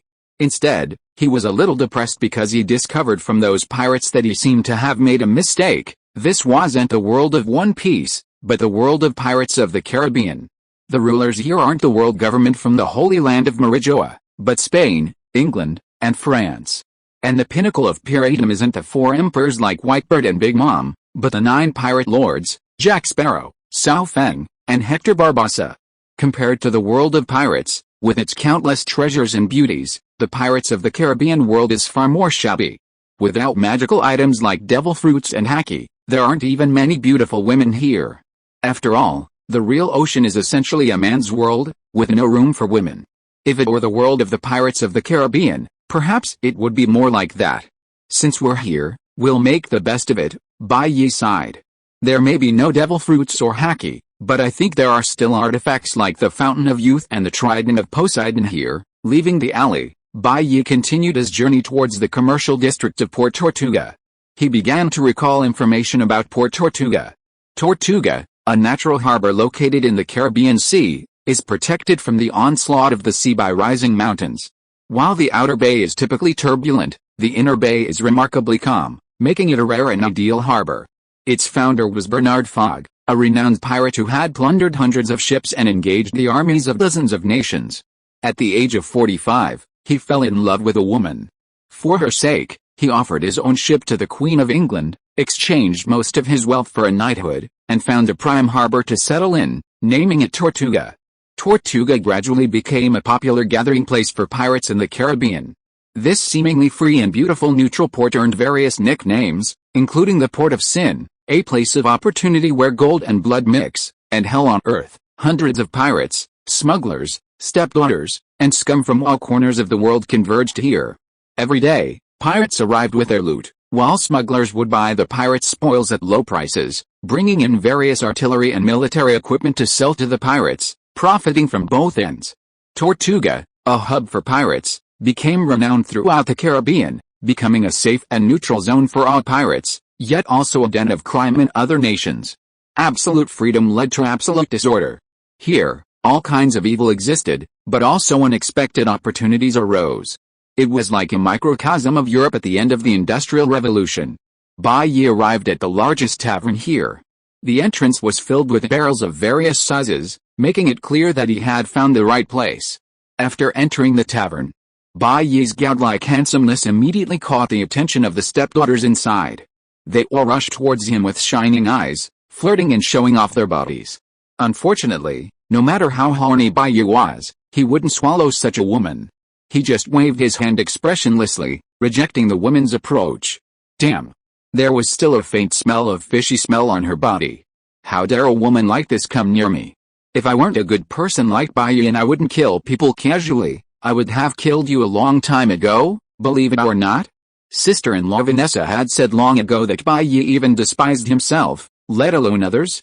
Arriving at the tavern, they found a secluded spot to sit down, called the bartender, ordered a few bottles of wine, and sat down, curiously exploring the surroundings. After all, one must have a general understanding of the general operation of this world before doing anything. More importantly, Bai Yi wanted to find Jack Sparrow. Of course, it wasn't to lick him or anything like that, but because of the compass of desire in Jack Sparrow's hand. It was a valuable item that could save him a lot of trouble. As one of the most famous pirates in the world, Jack Sparrow naturally had a lot of news about him. Bai Yi hadn't been sitting here for long when he heard the pirates mention Jack Sparrow several times. However, most of it was useless information, like Jack Sparrow having an affair with that noble's wife and stepdaughter again, just gossip. This made Bai Yi feel a little disappointed. Why the hell should I listen to all this? Madam, I wouldn't do it, right? Why should I listen to you? Soon, Bai Yi's room arrived. This small tavern here didn't have many good drinks, so Bai Yi ordered the room he was most familiar with. Rum is a distilled liquor made from sugarcane molasses, also known as sugar wine, rum, or blue rum. Originating in Cuba, rum boasts a sweet, rich, and fragrant flavor. Made from the fermented, distilled juice extracted from sugarcane, rum was a favorite drink of pirates. Fresh water was crucial for life at sea, but under crude storage conditions, the water pirates filled barrels with before setting sail would quickly deteriorate, even growing algae and becoming undrinkable. However, high-proof rum presented no such problem. Pirates, however, simply mixed rum with water, creating a solution that was also resistant to spoilage. Furthermore, after battle, pirates used rum to disinfect wounds, preventing further infection and significantly reducing casualties. Records show that many famous pirates throughout history had a fondness for rum.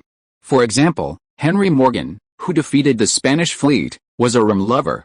There was also Edward Teach, nicknamed Blackbeard, a renowned pirate in the Atlantic. It is both meat and water to me, it is both a friend and a wife.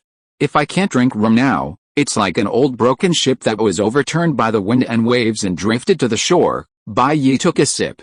He didn't like it very much, but he could swallow it. He drank casually like this, listening to the pirates in the tavern, telling all kinds of information and a mess. This made Bai Yi slowly get a little understanding of this real world of Caribbean pirates. Suddenly, behind Bai Yi, a burly man passed by Bai Yi and bumped into him lightly. Huh? Bai Yi frowned and turned his head to look. What the hell are you looking at? The big man looked at Bai Yi fiercely. Before Bai Yi could even respond with a casual "let's see what you can do," the man's expression suddenly changed.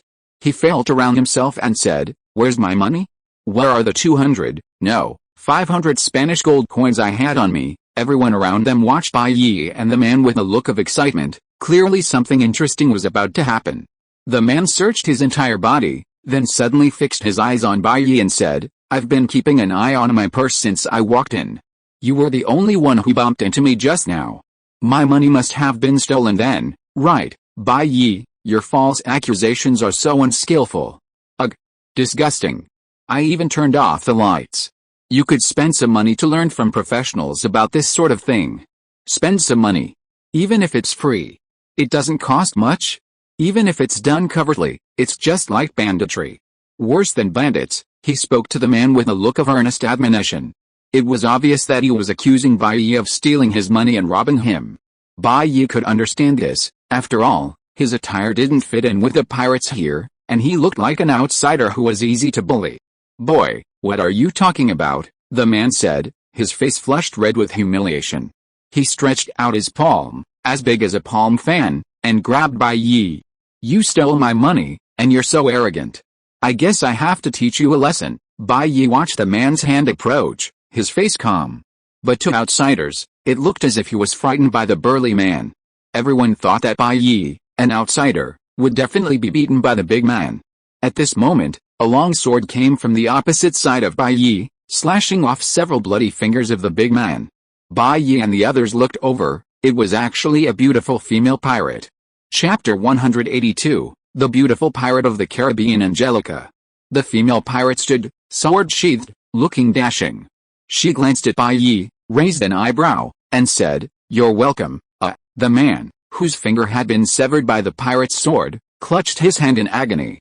A moment later, his face contorted in agony, his eyes fixed on the female pirate. With his free hand, he drew his sword, roaring, and charged at her, slashing down with his sword. "You bitch. I'm going to kill you." The female pirate, observing the man's expression, only managed a faint, mocking smile. As the man approached, the female pirate whipped out her sword with lightning speed. With two swishes, several fingers on the man's other hand flew off, and his sword, unable to hold on to his grip, fell to the ground with a clang. According to pirate rules, most pirates wouldn't hold back when provoked, but would instead strike out. Both your hands are crippled. A worthless person like you should forget about continuing as a pirate. You're bringing shame to the pirate world. The female pirate sheathed her sword and said, "Go back home and raise pigs." The pirate's agility sent a chill through the tavern's members. While there weren't many female pirates active on the sea, if there were, they would surely be formidable, otherwise they would have been devoured alive long ago. The female pirate's display of impressive swordsmanship caused everyone to withdraw their gazes, becoming somewhat wary. "Hey," the female pirate walked up to Bai Yi and sat down. With the air of a big sister, she asked, "Are you alright?" "No." Bai Yi grabbed the beautiful female pirate's hand and said gratefully, "Thank you so much for helping me, lady. Otherwise, I don't know what I should have done." "Thank you." The woman was caught off guard by Bai Yi's sudden grip. If someone else had done that, she would have unsheathed her sword and struck him twice. But this was Bai Yi. Instead of anger, the woman felt a touch of shyness. She suppressed her romantic thoughts and said with a feigned generosity, "It's just a simple favor. Don't be so polite. For you, lady, it might just be a simple favor, but for me, it's like saving my life," Bai Yi said sincerely. The woman tried to pull her hand away from Bai Yi's, but after 2 twitches, it wouldn't come free. She said, "How can I be so exaggerated? Didn't you act quite tough when you confronted him just now?" "No, I was just bluffing." Bai Yi felt the smoothness of the woman's hand and thought to himself, "This woman's skin is so fine, it feels like soft jade, no doubt about it. This gigolo is mine." Traveling on the seas, you'll gradually understand. The pirates here are like jackals. The weaker you act, the more they'll bully and abuse you. But the tougher you act, the less they can tell your strength and the less likely they are to mess with you. As Bai Yi spoke, he studied the female pirate. Beneath her thin, curved eyebrows, a pair of large, slightly upturned eyes, like autumn water, and beneath her high, straight nose, 2 cherry lips, a perfect thickness, a bright red. Her long, lustrous black hair cascaded over her round, narrow shoulders, her eyes sparkling, her face as delicate as jade.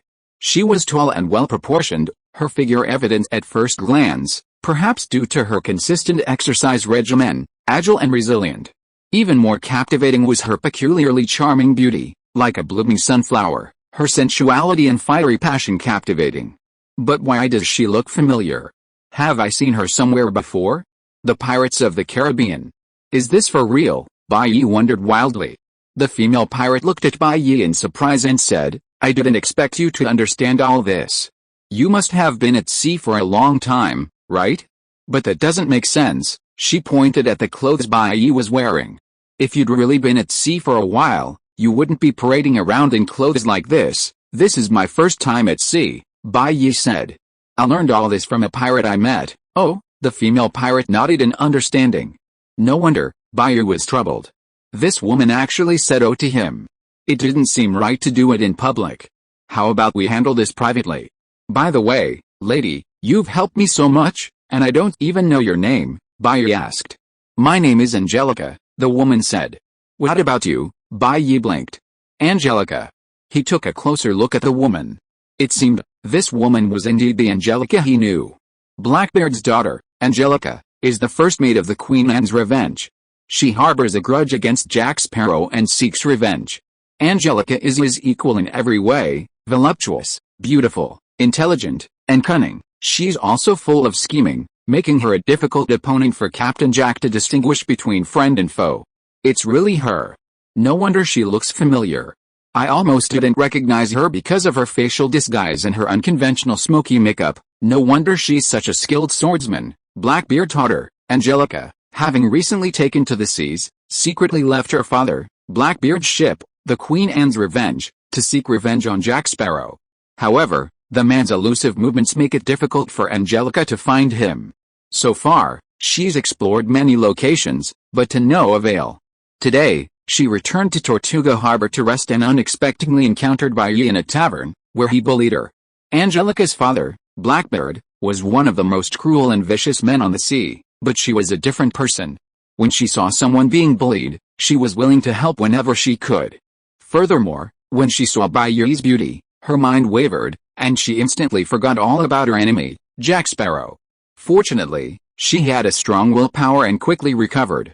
Angelica saw Bai Yi's dazed look and asked, "Is there any problem?" "No." Bai Yi came back to his senses, waved his hand quickly, and said, "I just suddenly thought of something just now. My name is Bai Yi, Lady Angelica. Nice to meet you." "Yeah." Angelica nodded slightly and said, "You don't have to call me lady, just call me Angelica, and I'll call you Bai Yi too." "Okay, then Bai Yi, why are you sailing?" Angelica asked curiously. "You know, there are countless dangers on the sea. In addition to natural disasters such as storms and tsunamis, there is also the most terrifying creature, humans," Bai Yi said as a matter of course it's to see this world. This world has countless mysteries, huge sea monsters hidden deep in the sea, ghost ships drifting on the sea. Everything. How can people not be fascinated? The sea is a man's romance. Angelica held her forward and said, Bai Yi, there are many people like you who are attracted by adventure stories and head to the sea.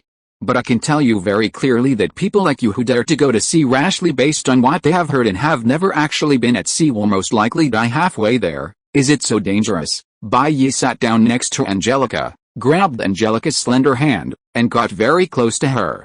He said with a look of fear on his face, Sister Angelica, you have to protect me. For the sake of his girlfriend, Bai Yi was very willing to lower himself when necessary. He was shameless after all. Angelica felt a little uncomfortable with Bai Yi getting so close to her. But the next moment, the masculine hormones that came from Bai Yi made Angelica almost fall into it again. This man is so handsome. And he smells so good. I'm almost falling in love with him. No, Angelica shook her head fiercely, trying to wake herself up. I'm Angelica, Blackbeard's daughter. I can't be so crazy.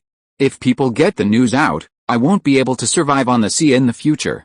Bai Yi, you can't do this, Angelica said with all her might. I can protect you for a while, but I can't protect you forever. I have my own things to do. Unless you have the ability to protect yourself, otherwise, you'd better go home as soon as possible. Really, the sea is definitely not as beautiful as you imagined.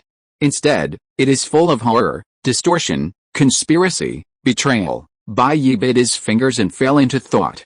Angelica was shouting in her heart, I can't hold back anymore. I can't hold back anymore. He's acting like this is so unfair. He's so cute. I really want to rub him. Sister Angelica, what do you think of this? Bai Yi bit his fingers, looking at Angelica with eyes full of anticipation, and said, From now on, I'll follow you.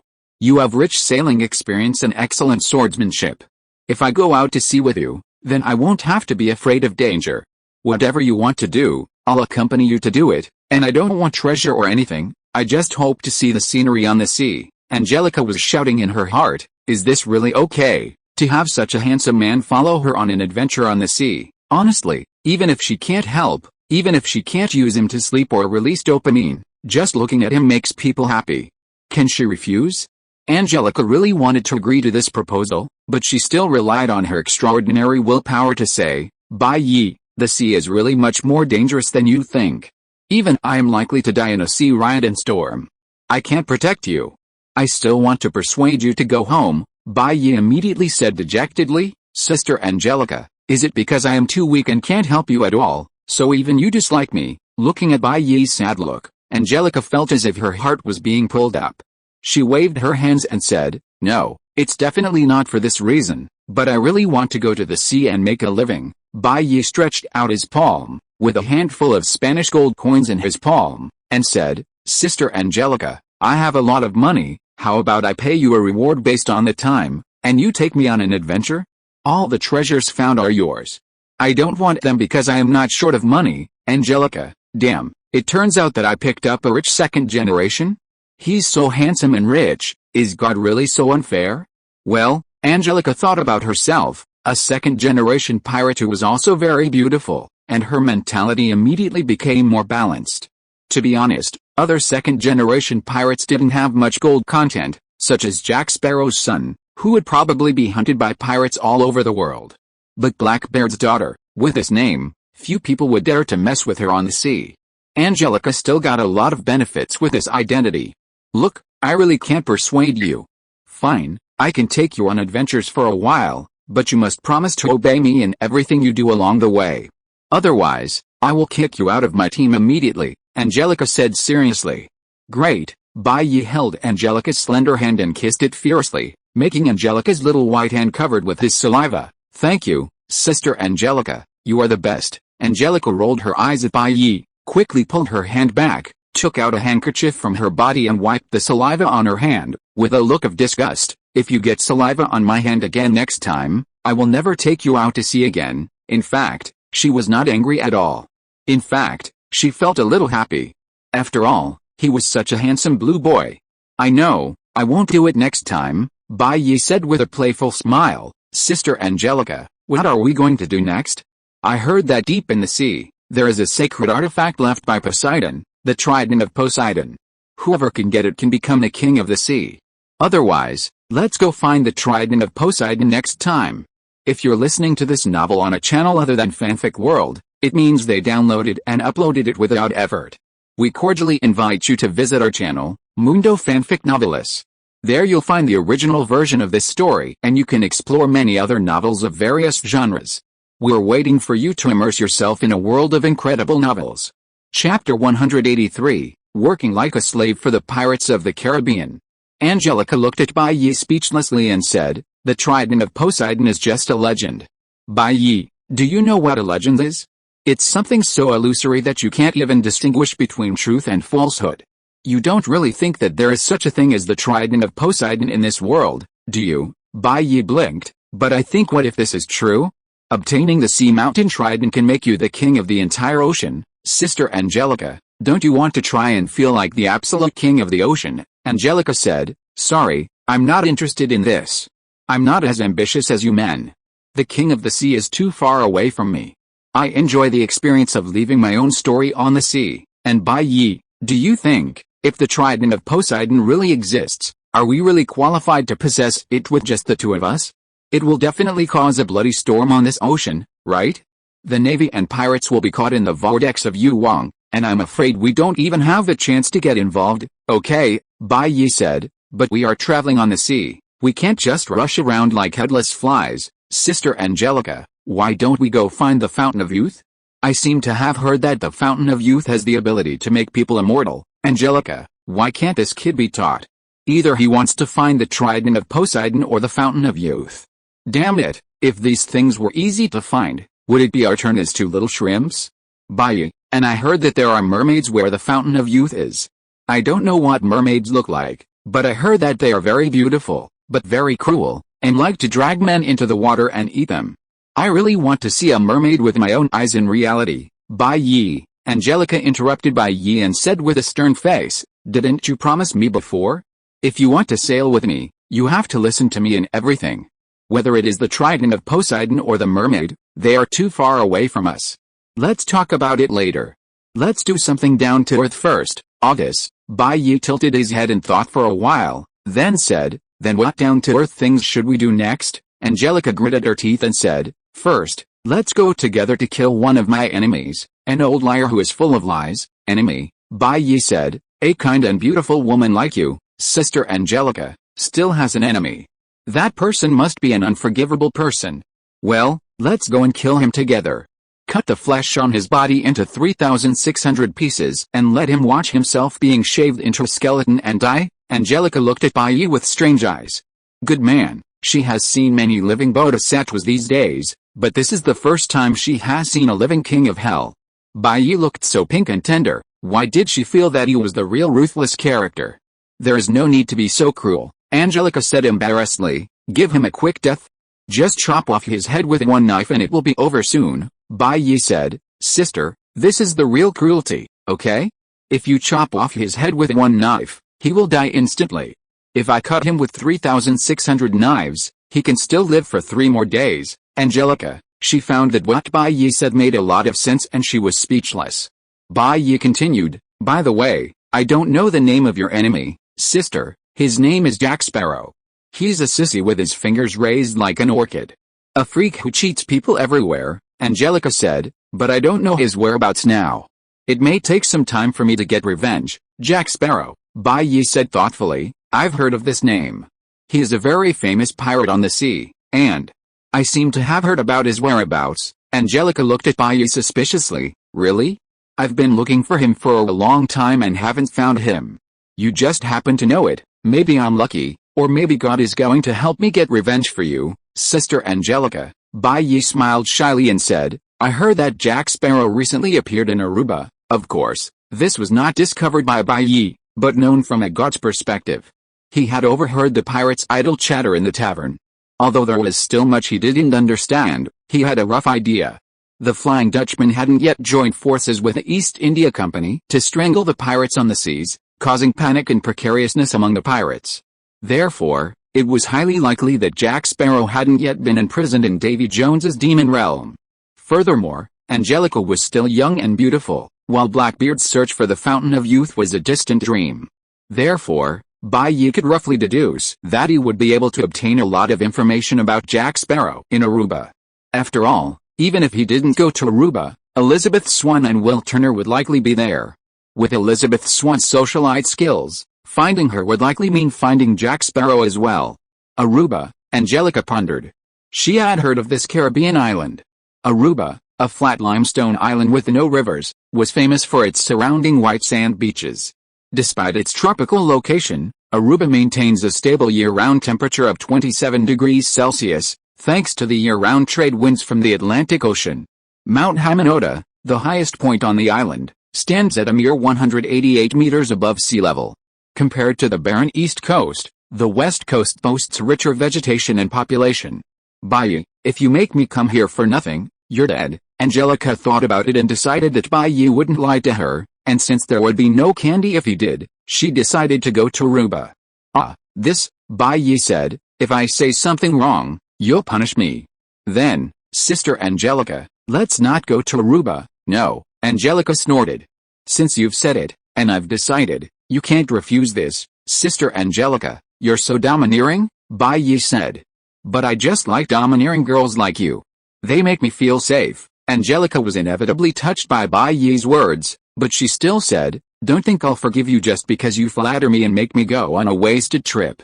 I'm not someone who can be easily bribed by a few words, not at all, Bai Yi said. Every word I said was from the heart. Even Angelica, calm and intelligent, couldn't help but curl her lips slightly, clearly very satisfied with Bai Yi's reaction. They had set short-term goals and decided on a destination. So, Angelica and Bai Yi were about to set sail. At the dock, pirate ships and merchant vessels were docked one after another. Countless sailors were loading and unloading supplies, crates of rum, dried meat, vegetables, fruit, and other essentials for a voyage. Slow down, you fool. These are loaded with valuables. If you break them, I won't be able to compensate you even if I sell you. Hurry up, you lazy pig. If you delay our departure, I'll throw you into the sea to feed the fish. The clamor made the place bustling with activity, even more so than a market. This was because this was one of the most prosperous islands in the Caribbean. The Caribbean Sea, nestled between Central and South America, serves as a sea route connecting South and North America.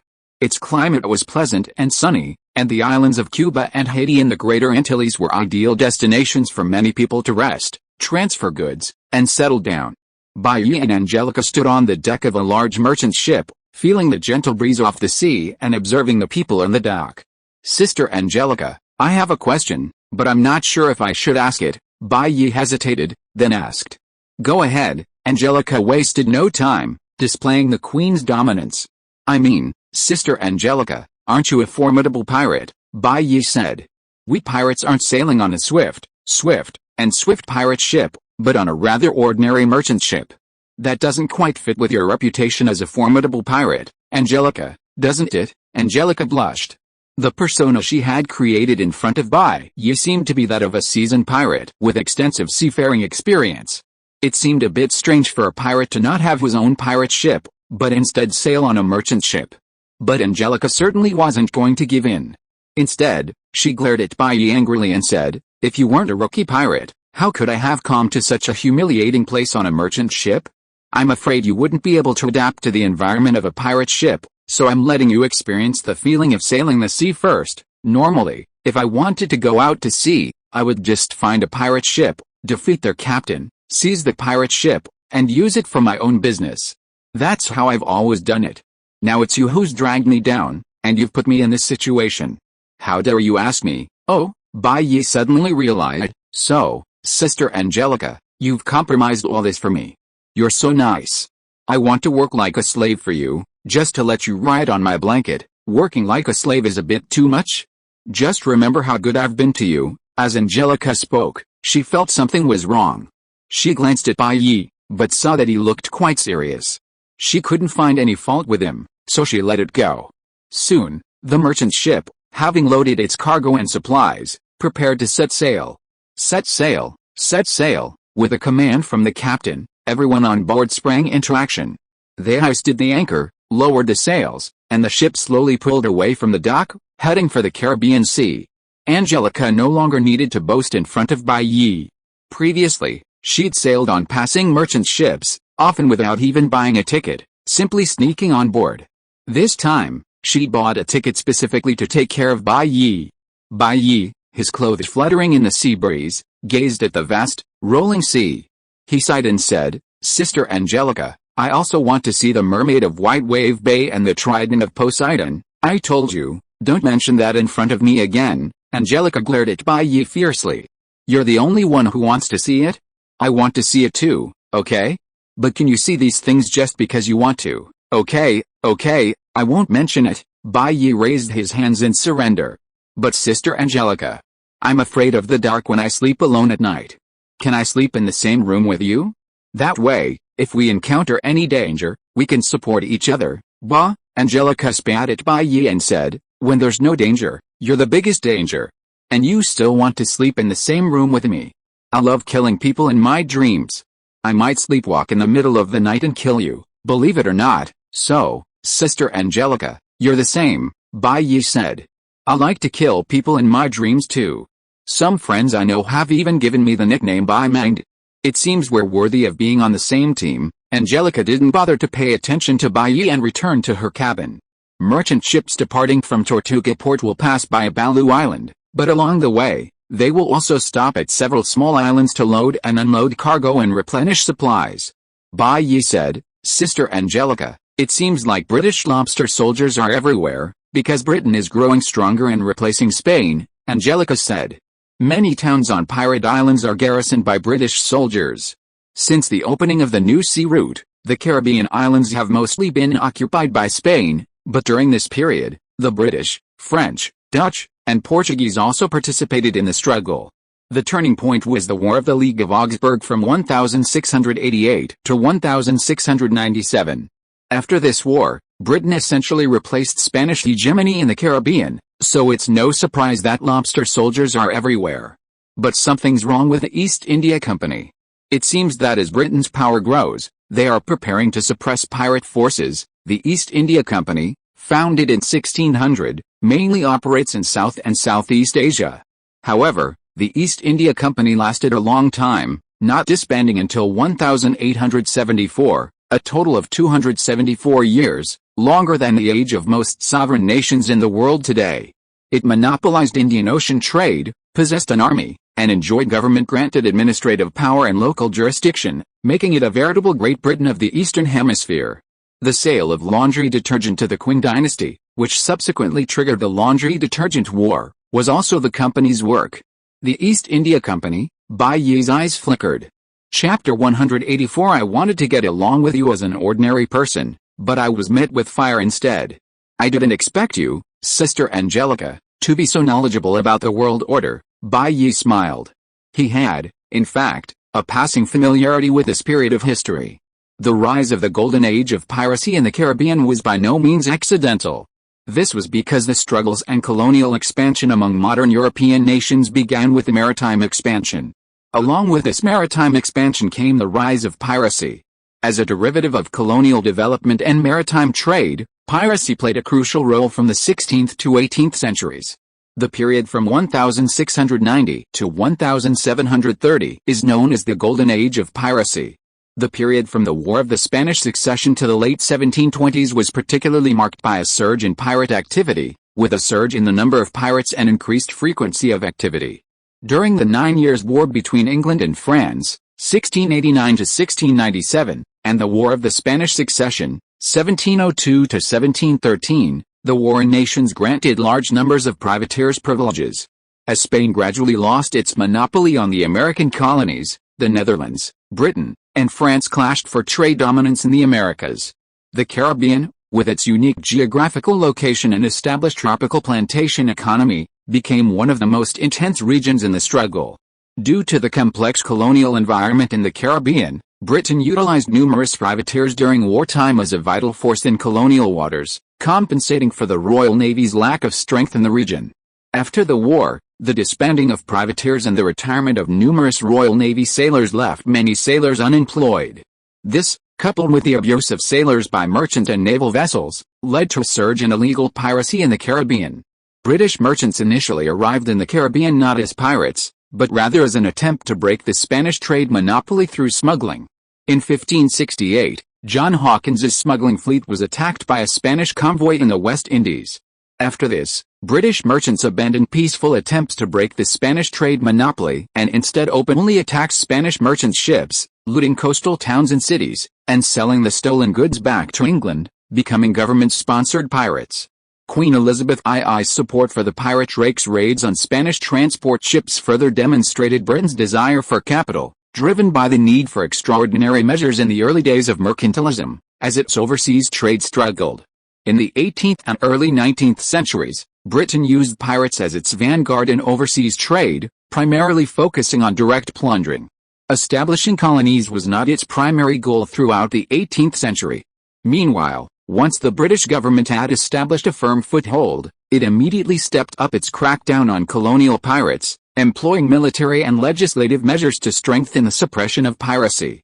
The heyday of piracy during the Golden Age also marked the beginning of its decline, as pirates transitioned from being tools of national colonial expansion to targets of severe punishment. Angelica sighed and said, "In fact, there are too many smart people who dare to wander on the sea. It's not that most people can't imagine the British government's attitude of wanting to get rid of the donkey after it has served its purpose, but they are unwilling to believe it and deceive themselves. The decline of the pirate profession is a matter of time. If you hold on to the old ideas of the past, you will almost certainly die under the guns of the British government." Bai Yi laughed and said, "Who cares? Anyway, Sister Angelica and I don't rely on the money we make as pirates to support ourselves. Let the pirates decline or not, of course, Sister Angelica, if you lose your job at that time, come to me and I will support you for the rest of your life. If I become successful and need you to support me, how low must I go?" Angelica rolled her eyes at Bai Yi and said, "You'd better use your money to support your little lover. People must rely on themselves to live, no matter when. Everything may betray you, but money is the only thing that will not betray you." Bai Yi looked at him with admiration. "Sister Angelica, you've reached such a high level. A doctor back home once told me the same thing. People must rely on themselves. Whether they're good or bad, ultimately, they can only rely on themselves." Night. Under the bright moonlight, the sea shimmers. Waves gently kiss the rocks, as if drowsy. A quiet mystery lurks on the sea. A dark, dilapidated, ghostly ship sails across this sea. In the moonlight, the sailors, laughing and playing, are transformed into skeletons, a scene of eerie and terrifying mystery. In the captain's cabin, where the moonlight doesn't reach, an unkempt old man wearing a pirate captain's hat, a scruffy beard, and a scruffy appearance, holds a green apple in his hand, brings it to his lips, and takes a bite. Bang! The old man took a single bite of the apple before angrily throwing it to the ground. "Damn you, Jack Sparrow. Now I can't even enjoy my favorite apples. It's all because of you, bastard, that I've become this half-human, half-ghost." This old man was, of course, Hector Barbossa, one of the 9 pirate lords. Originally the king of the Caspian Sea, his territory proved too bleak, practically a lake. So he joined Jack's father, but within a few years, his father retired to become the custodian of the codex. Barbossa followed Jack's lead, becoming the first mate of the pirate ship, the Black Pearl. Later, he defected, driving Jack away and becoming the captain himself. "Captain, we've spotted a merchant ship up ahead. We've got prey," a skeleton approached, excitedly reporting to Barbossa. "Really?" Barbossa emerged from the cabin. In the moonlight, his once fleshy face had shrunk to a skeleton, appearing incredibly ferocious. But he clearly didn't care. He pulled out his telescope and peered out into the distance. Sure enough, another prey has arrived, and it's a merchant ship this size. "I'm sure there's a lot of valuables on board." Barbossa's previous melancholy was instantly swept away. With a wave of his hand, he declared, "Brothers, chase them. We're going to make a fortune again." The Black Pearl, the fastest ship in the Caribbean, boasted a whale-designed structure, a streamlined hull, and immense power, enabling it to reach extreme speeds. Its numerous cannons provided formidable firepower. Few merchant ships could rival them. The Black Pearl, originally named the Wicked Girl, was a trading vessel owned by the East India Trading Company, led by Lord Becket. Jack was appointed captain and tasked with delivering a cargo from Africa. However, Jack discovered that the so-called cargo was actually African slaves. Out of a sense of justice, Jack freed them all. For this, Beckett personally branded Jack with a P symbolizing piracy and imprisoned him in Turkey. Beckett also ordered the destruction of the bad girl by the ship's owner. Determined to recover his ship, Jack approached Davy Jones, captain of the Flying Dutchman, and demanded Jones save his ship. The offer was that, upon Jack's return to captaincy, Jones would possess Jack's soul for 100 years, serving aboard the Flying Dutchman for 100 years, a term he would have to fulfill in the 13th year. Jones agreed, helped Jack recover the bad girl, and hoisted black sails, renaming the ship the Black Pearl. Jack journeyed to Tortuga Harbor and recruited a crew who were searching for the legendary treasure of Cortez. After bargaining, Jack agreed to divide the treasure equally among his crew. However, Jack's first mate, Barbossa, urged him to share the treasure's location. Jack agreed. The very night he revealed the treasure's location, the crew, led by Barbossa, rioted, dismissed Jack from his command, and abandoned him on a deserted island. Following the riot, the crew, under Barbossa's leadership, located the mysterious treasure and divided it among themselves. The crew quickly squandered the wealth on feasting, drinking, and indulgence. However, they soon discovered that the gold was actually under a curse. The crew had been transformed into the living dead. These pirates, transformed into the living dead, suffered a torment, unable to sate their desires. Food tasted bland, fine wine tasted like water, and even the sea breeze was incapable of absorbing. On moonlit nights, the moonlight would reveal their true form, tattered clothing, a nearly disintegrated skeleton, and the remains of flesh. Even the Black Pearl was affected, though the ship itself was not cursed. A mysterious mist perpetually enveloped it due to the influence of the crew. Yo-ho, yes, Captain, the crew of the Black Pearl let out strange cries as they steered the ship, chasing the merchant ship ahead. It must be said that the Black Pearl was incredibly fast. After being discovered, the merchant ship was quickly overtaken by it. Take down the guards first, Barbossa commanded. Fire, the Black Pearl's first mate, standing at the bow, roared at the crew manning the cannons. Fire, fire, boom, boom, boom. Shells whistled through the air from the Black Pearl, sending streams of fire across the merchant ship in the darkness. Yo-ho, the skeletons aboard the Black Pearl cried out excitedly. Caught off guard, the guards on the merchant ship also sprang into action, drawing their weapons and preparing to engage the pirates. The musketeers and swordsmen stood on the deck, their gunners taking their positions. A fierce battle was about to begin. Bai Yi was in his room, engaging in some risque behavior with Zhou Guang's daughter, when he was suddenly awakened by a crackling noise. He rubbed his eyes, yawned, and walked out of his room. What's going on? It's so late at night, making such a fuss. Can anyone sleep? My neighbors have to go to work tomorrow. Angelica, who was in the arm room, had already left her room. She looked at the approaching ship in the distance with a serious expression and said, Bai Yi, we're in big trouble this time. What? Bai Yi yawned again. The merchant ship we chose to take this time encountered pirates, Angelica said. With the configuration of this merchant ship, if we encounter ordinary pirates, it's nothing. But what we encountered is very likely the Black Pearl. What's wrong with the Black Pearl? Bai Yi looked at the ghost ship in the distance and said unconvincedly, their ships are not as big as ours at first glance. Angelica didn't know whether to laugh or cry, and said, Bai Yi, when it comes to the combat effectiveness of ships, it's not about who beats who. The Black Pearl is a magical ship. It is the fastest ship on the sea and it is also very fierce. More importantly, Bai Yi, what is it, Angelica? The crew on it are all immortal and can't be killed at all. They are undead wandering on the sea. Combined with various advantages, the Black Pearl has destroyed many of the Navy's sailing warships, not to mention that the ship we are on is just a merchant ship. So do you think this merchant ship has the possibility of defeating the opponent? Is it so scary? Bai Yi said. Then what should we do? Do we escape before the pirate ship approaches? Angelica sighed and said, it's probably too late. How could the Black Pearl be so fast? Bai Yi looked over. Sure enough, the Black Pearl, previously some distance away, was now within striking distance. Aboard the Black Pearl, Barbossa drew his longsword and commanded, everyone, prepare for boarding. Captain's orders, all crew members, prepare for boarding. As the shout spread, the Black Pearl's crew members eagerly leaped into action. Brothers, kill them all, steal all the treasure, kill, Barbossa roared.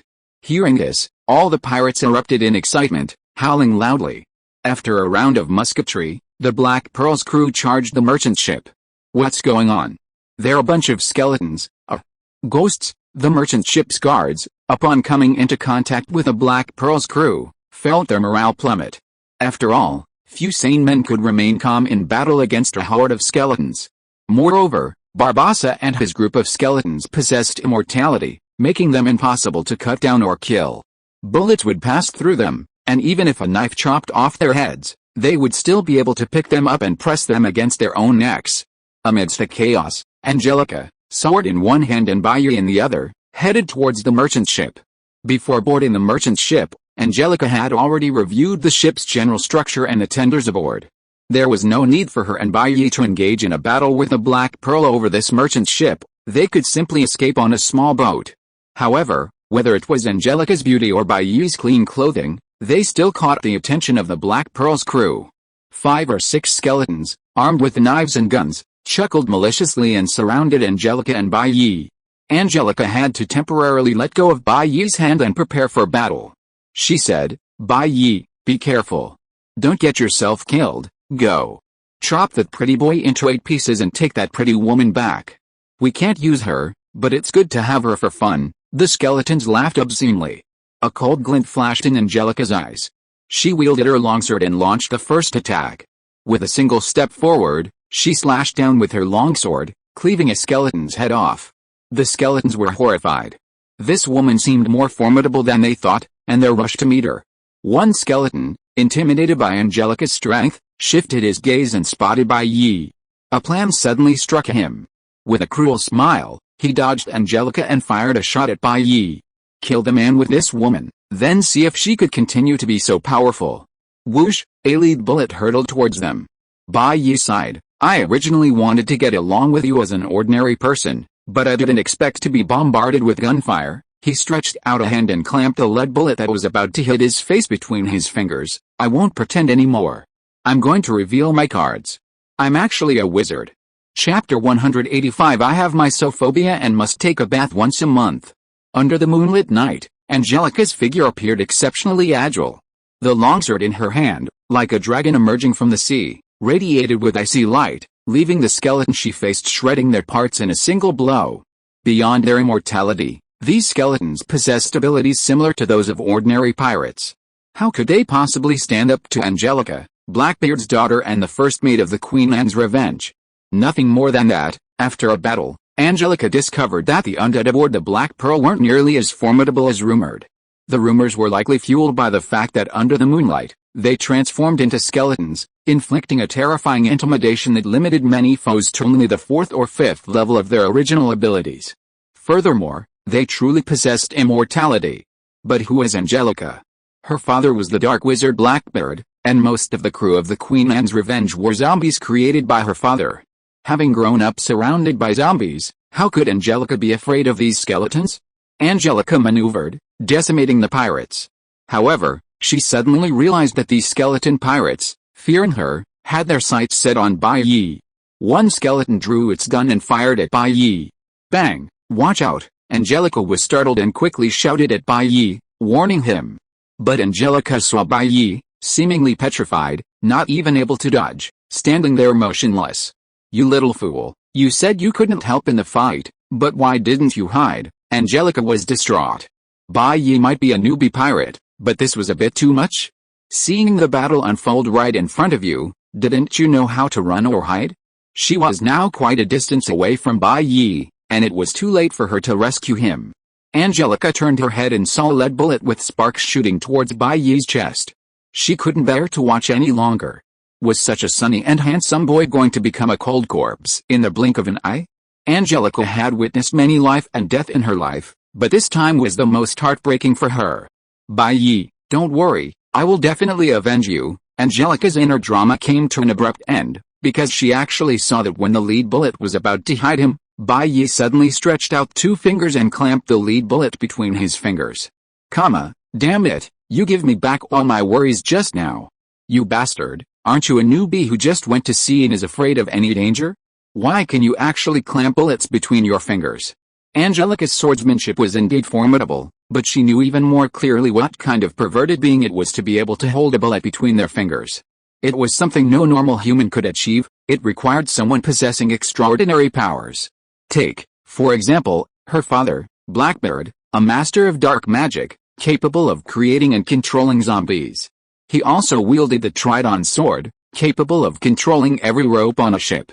But even he couldn't pull it off. Holding a bullet between his fingers, a single shot would surely kill him, as long as it hit a vital point. Bai Yi casually dropped the bullet to the ground, making a clanging sound. He turned to look at Angelica. He quickly said, "Hey, be careful. Don't get distracted during a fight." However, Angelica's distraction allowed a nearby longsword to break through her defenses and approach. Were the skeletons attacking Bai Yi precisely to distract Angelica, allowing them to successfully launch a surprise attack? While their attempt to kill Bai Yi failed, their primary goal had been achieved. So when Angelica regained consciousness and saw the sword approaching, her combat experience meant she couldn't dodge. If she stood still and let the blade strike her, she'd likely die. But if she chose to, maybe she could still have a chance of escape. She could only follow her own quick thinking and weigh the pros and cons. She gritted her teeth and thrust her left arm forward, using it to block the potentially fatal blade. "Oh, how ugly I'd be if my arm got severed," Angelica lamented. "I wonder if there's a wizard in the vast ocean who can regenerate severed limbs." Just as Angelica braced herself, a sudden sound like lightning and thunder filled her ears. The next moment, she felt herself falling into a strong, warm embrace. Angelica looked up and saw, of course, Bai Yi's impeccably handsome face. The skeleton sword had struck Bai Yi. The metal blade flew out with sparks, but it didn't penetrate Bai Yi's body at all. "Hey, Sister Angelica, are you okay?" Bai Yi said, looking at Angelica teasingly.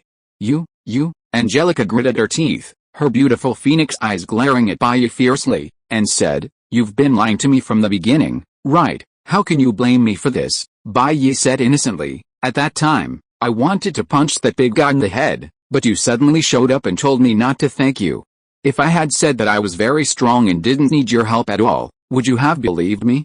You would just say that I was stubborn, right? And in that situation, if I really showed that I was not afraid of his strength, how embarrassed would you be? I did it for your own good, so I concealed it. Who knew that you would brag more and more later? In order to save your face, I had to pretend to know nothing and cooperate with you. You say, all this is my fault, then you still blame me," Angelica said angrily. "I chose to help you, but I helped your problem, right? I can't say you're to blame, it's just coincidence," Bai Yi said. "It just means we're destined to be together. It's God's plan, after all, God is supreme." The skeleton pirates looked at each other in bewilderment. "Are we so shameless? We stand before you with swords and guns, ready to kill you at any moment, and yet you flirt with us in front of us, completely ignoring us. Do you really think we're impervious to tempers?" These skeleton pirates were cursed by the Aztec gold coin. The Aztec gold coin was a bribe given by the Aztecs to the Spanish colonist Hernando Costa to avoid massacre. Costa accepted the gift but broke his promise, greedily destroying Aztec civilization. As a result, the coin became cursed, and anyone who took it would be punished forever. Legend has it that this coin has been lost. And after Jack Sparrow regained control of the Black Pearl, he disguised himself as a member of the Royal Navy and a British missionary, looting and plundering throughout the Caribbean, earning him the nickname Pirate King of the Caribbean. Captain Jack Sparrow's quest for the treasure of the Isle of the Dead was unwavering. However, just before he could reach it, his second-in-command, Barbossa, mutinied and exiled Jack to the uninhabited island. From then on, Captain Barbossa became captain of the Black Pearl. Barbossa led the pirates aboard the Pearl and divided up the Aztec gold coins. However, to his surprise, the coins were cursed, transforming him and his crew into mindless skeletons, a life worse than death. To regain his human form, Barbossa led his men in a quest to recover the lost gold coins. They traversed the Caribbean Sea, recovering all the coins, but they were still missing the final Aztec coin. The cursed creatures lost all senses, including their appetite and libido. They could taste nothing when eating an apple, and even a stunningly beautiful woman stood before them, unable to move or feel anything when touched.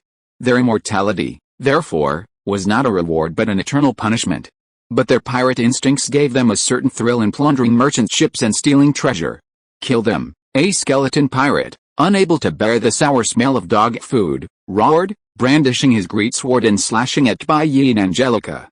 Bai Yi frowned. "I hate people who disturb my hobby." He regarded the incoming sword with a cold gaze, then extended a finger and pointed. "Zzz, A piercing roar suddenly echoed from Bai Yi's fingertips.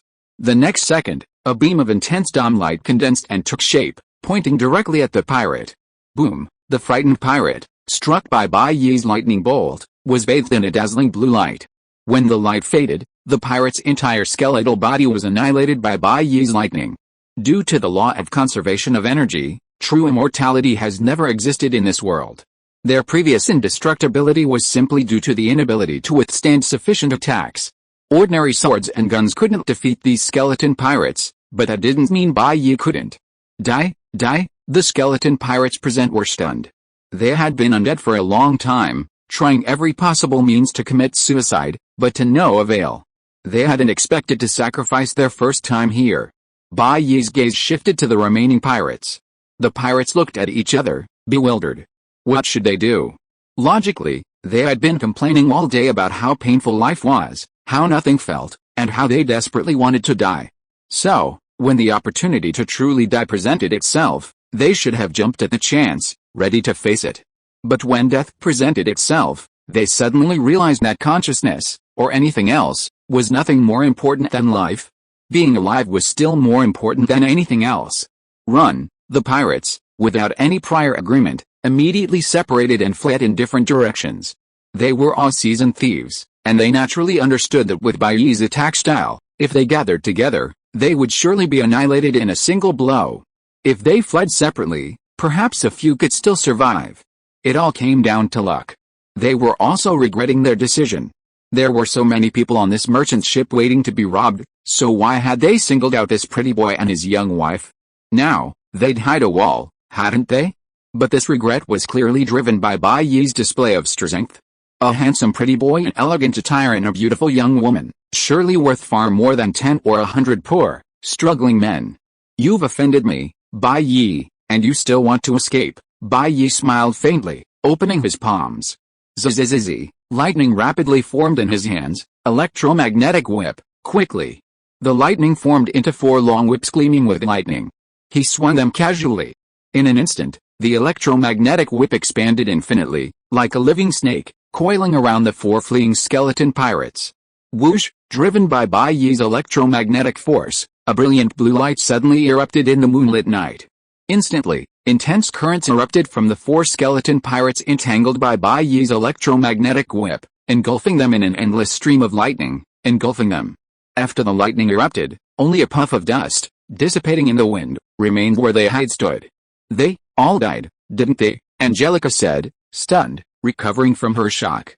They dared to try to harm you, so naturally, I can't allow them to live, Bai Yi said matter-of-factly. But aren't they immortal? Angelica simply ignored Bai Yi's cheesy remarks. She now felt that only 1 out of 9 words from Bai Yi was true. He is so powerful, but he pretends to be a newbie in front of her. A big liar who is full of lies. Bai Yi, I killed the immortal, Angelica, Bai Yi said with a smile. I helped you so much, how are you going to thank me? Angelica glared at him and said, how dare you say that? They targeted us, 7 out of 10 times, it's because of the clothes you are wearing. They are too clean and gorgeous. You can tell at a glance that they are worn by rich people. You still want to be a pirate and see the scenery of the world. Can't you change into clothes that adapt to the local customs? If you can change into a pirate costume, you will probably have less trouble in the future. Angelica, I have to say, what you said makes sense. Bai Yi frowned and said, but I have obsessive-compulsive disorder.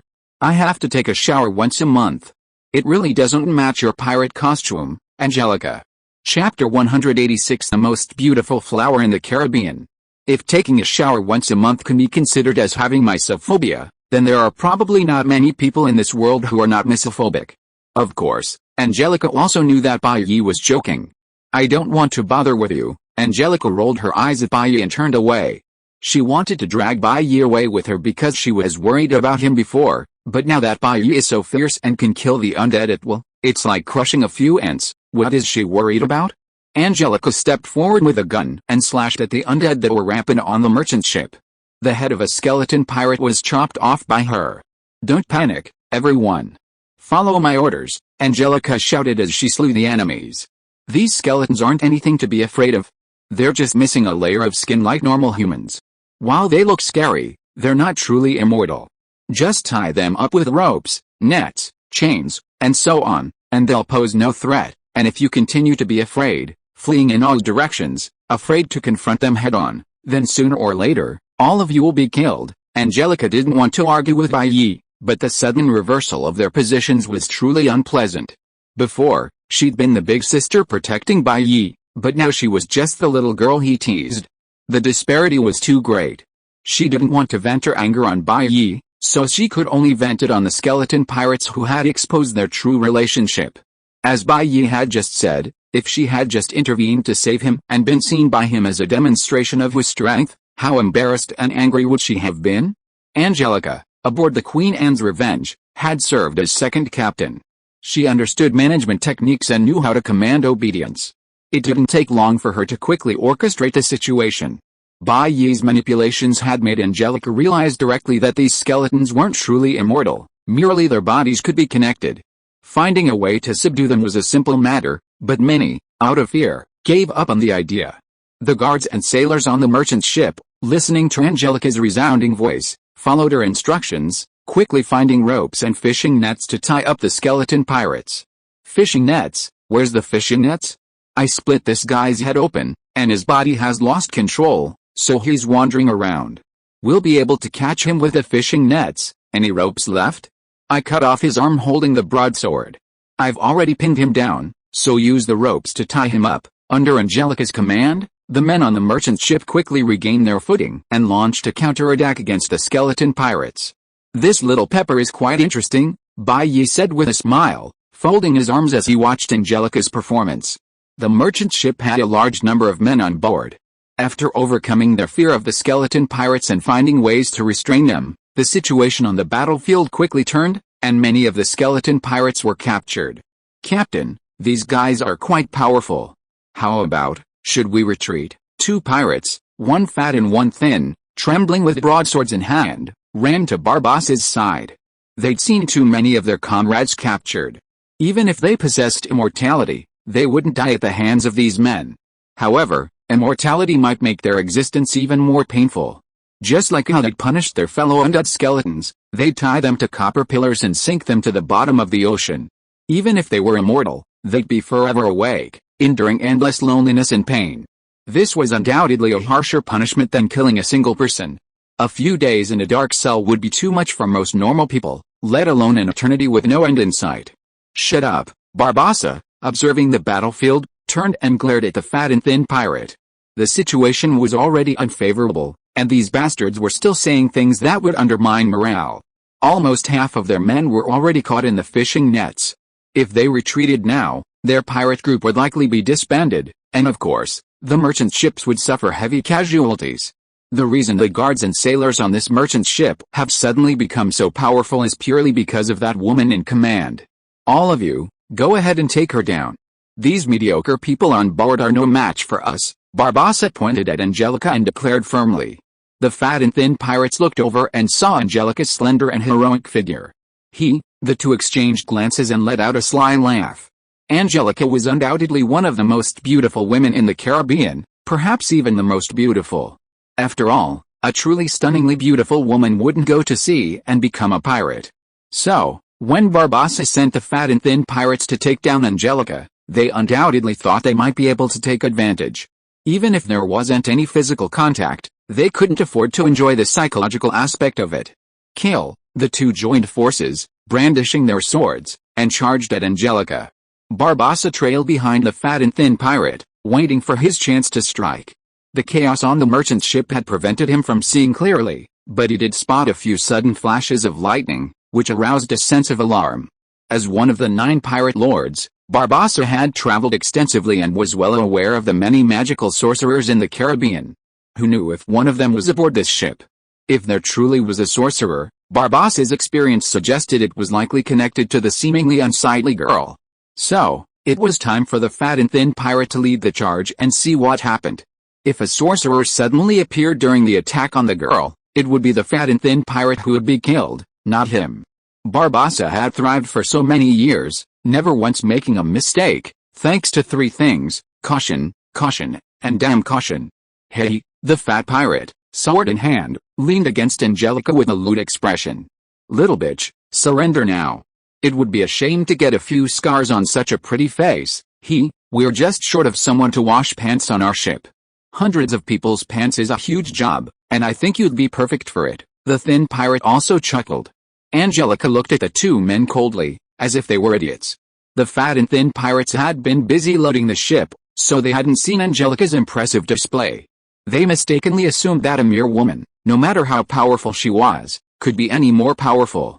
If the two of them, the dragon and phoenix of the Black Pearl, attacked together, wouldn't it be easy to deal with her? "Damn, that bitch looks like she's looking down on us." The fat pirate's face darkened. "It seems she'll lose her dignity if we don't teach her a lesson." The fat pirate, enraged, swung his sword, the blade gleaming coldly in the moonlight as he slashed towards Angelica's head. They were seasoned thieves, experienced and brutal, never dragging their feet.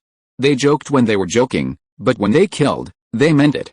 Angelica reached out and blocked the fat pirate's sword with her sword, then kicked him right in the chest and abdomen, sending him tumbling backwards. "You dare to hit my brother?" the thin pirate roared in anger. "I'll kill you." Then, the thin pirate charged in. A scornful smile played on Angelica's face. She swung her sword upside down. Just as the thin pirate approached, a flash of light like a cold star passed by. Before the thin pirate could process what was happening, he felt his head spinning. When everything stopped, he could clearly see himself slumped to the ground, his body, unmoored from its head, slashing aimlessly. "Did I get beheaded?" the thin pirate pondered. What had just happened in that instant? However, under Angelica's command, the men, already familiar with the procedures for dealing with the skeleton pirates, immediately grabbed the fishing net and slammed it down over the thin pirate's flailing body, slamming it down, and then tied him up. Useless. "Two fucking losers," Barbossa leaped in anger. He had chosen the fat and thin pirates to join forces against Angelica because they were already powerful minor leaders aboard the Black Pearl. He hadn't expected them to be so easily defeated when they teamed up against Angelica. How could he possibly test her? What a test. Barbossa surveyed the situation. Most of his men had been beaten to the ground, their morale shattered. A defeat is like a landslide. If he truly lost this battle, all his years of hard work would be wiped out in an instant. The key issue is that the curse of the Aztec gold coins had yet to be lifted. Without these undead spirits to roam the seas, how could he possibly recover all the Aztec gold coins and break the curse? Barbossa had spent years raiding the seas, earning enough wealth to last him a lifetime. But without the curse, without any sense of touch, all that was for naught. Without his favorite green apples or the beautiful women of the sea, what meaning would there be in life? "I'll do it myself." Barbossa was cautious, but when the time came, he wouldn't hesitate. Pirates of the seas lived with their heads on their backs, understanding that only those fearless could live. Now, facing this unfavorable situation, it was clear that it was time for him to use himself as a bargaining chip. They had previously relied on their skeletons and immortality to act with impunity, but when faced with truly intelligent opponents, their tactics proved ineffective, and they began to panic, their morale plummeting. Consequently, the situation, which had previously maintained a balance of power, became increasingly shattered, creating a vicious cycle. Barbossa's rise to captain of the Black Pearl wasn't solely due to his cunning and foresight, he was also the Black Pearl's foremost swordsman. "Don't you believe I can't even handle a little brat?" Barbossa snorted coldly. Perhaps it was the intuition of a master, but when Barbossa abandoned his concealment and prepared to face Angelica in a fair duel, Angelica immediately sensed Barbossa's presence. Their eyes met, and fierce fighting intent blazed in theirs. Hector Barbossa, one of the 9 pirate lords, king of the Caspian Sea, Angelica stared at Barbossa and said, "I've long wanted to meet you, the so-called 9 pirate lords, but I've never had the chance. Little girl, you'll find out soon enough." "You've picked the wrong opponent," Barbossa said arrogantly. "Watch out, sword." Angelica, disdaining Barbossa's nonsense, lunged forward with her sword in hand. The silver-white blade, like a snake's tongue, bit at Barbossa's throat. "You have no moral integrity. You dare to trick and attack a 69-year-old man." Barbossa, undeterred, drew his long sword and engaged Angelica in a sword fight. Under the moonlight, their swords, illuminated by the moonlight, resembled 2 dragons, darting back and forth with lightning speed, fierce and swift. Bai sat on the capsized mast, watching the two clash with interest while cracking sunflower seeds. It can be said that the swordsmanship of Angelica and Barbossa should be of the same level. Angelica has been taught by her father Blackbeard since she was a child, and has worked hard to learn swordsmanship and other skills, so her level is naturally quite high. And as a senior among the 9 pirate kings, Barbossa is definitely not a pushover. So the two fought hard. Angelica was sharp, full of aggression and fighting spirit, while Barbossa had extremely rich combat experience and was shrewd and calculating, each with his own characteristics. But as the fight went on, I don't know if it was because Barbossa was old and weak, or what, but he was gradually suppressed by Angelica. Angelica was more aggressive, and in a short while, Barbossa's clothes had many wounds. Everyone on the merchant ship cheered for Angelica, but Bailly shook his head. As an immortal, Barbossa isn't afraid of injury. Feigning weakness is easy for him. And since becoming immortal, their physical strength seems to be much stronger than that of ordinary people. As expected, Bailly had barely finished his words when Barbossa suddenly leaped forward, his sword wielding like a venomous dragon, stabbing Angelica in the chest. His expression was stern. "I've traversed the seas for so many years. How can a young woman like you, just starting out, understand my methods?" Angelica was startled. She realized she had been tricked by Barbossa. The old man had shown weakness, letting her down her guard. His sudden attack had caught her completely off guard. What should she do? She panicked. Barbossa's ferocious face was drawing closer. Suddenly, a figure descended from the sky, landing between Angelica and Barbossa, stirring up a small cloud of dust. It was Bailly. Seeing Bailly's arrival, Angelica instantly felt a sense of security. With Bailly around, she was safe. That old man, Barbossa, certainly couldn't do anything to him. Indeed. In the darkness, Bailly simply extended 2 fingers and clamped Barbossa's swift sword. He smiled, nodded slightly, and said, "King of the Caspian Sea, not bad." Chapter 187 The Ambition of the Pirates of the Caribbean. Barbossa's swordsmanship was likely comparable to Angelica's. In a fight, victory would ultimately depend on who could seize a fleeting opportunity.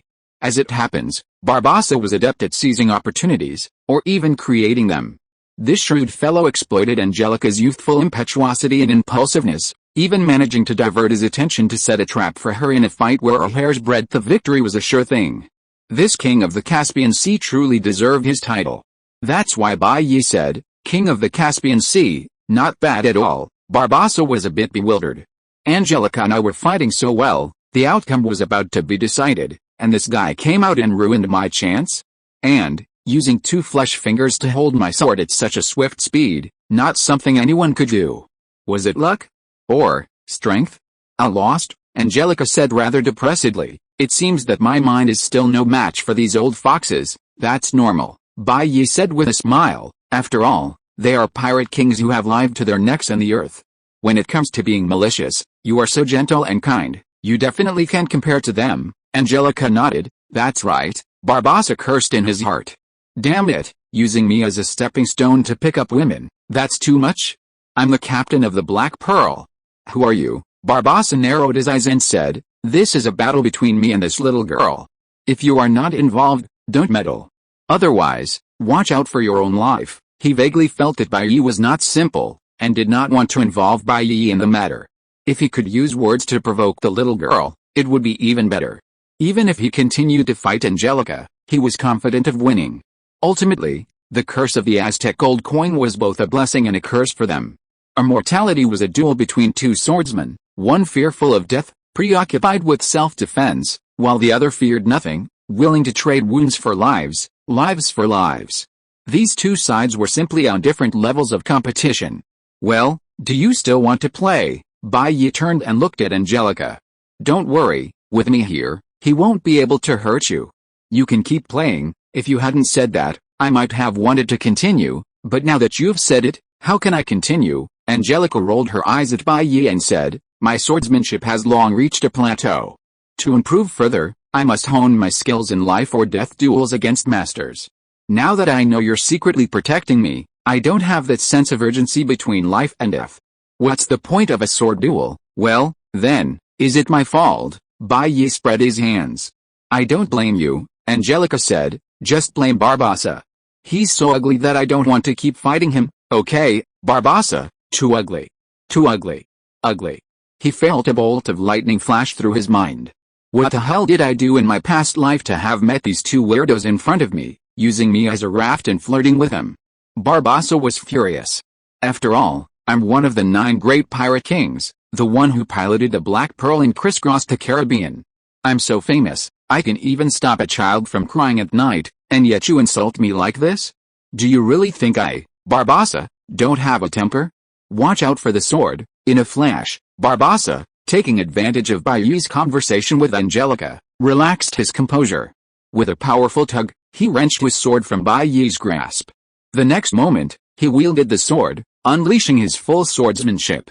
A flash of silver light, agile as a flying dragon, a cold star pointed toward Baiyi's throat.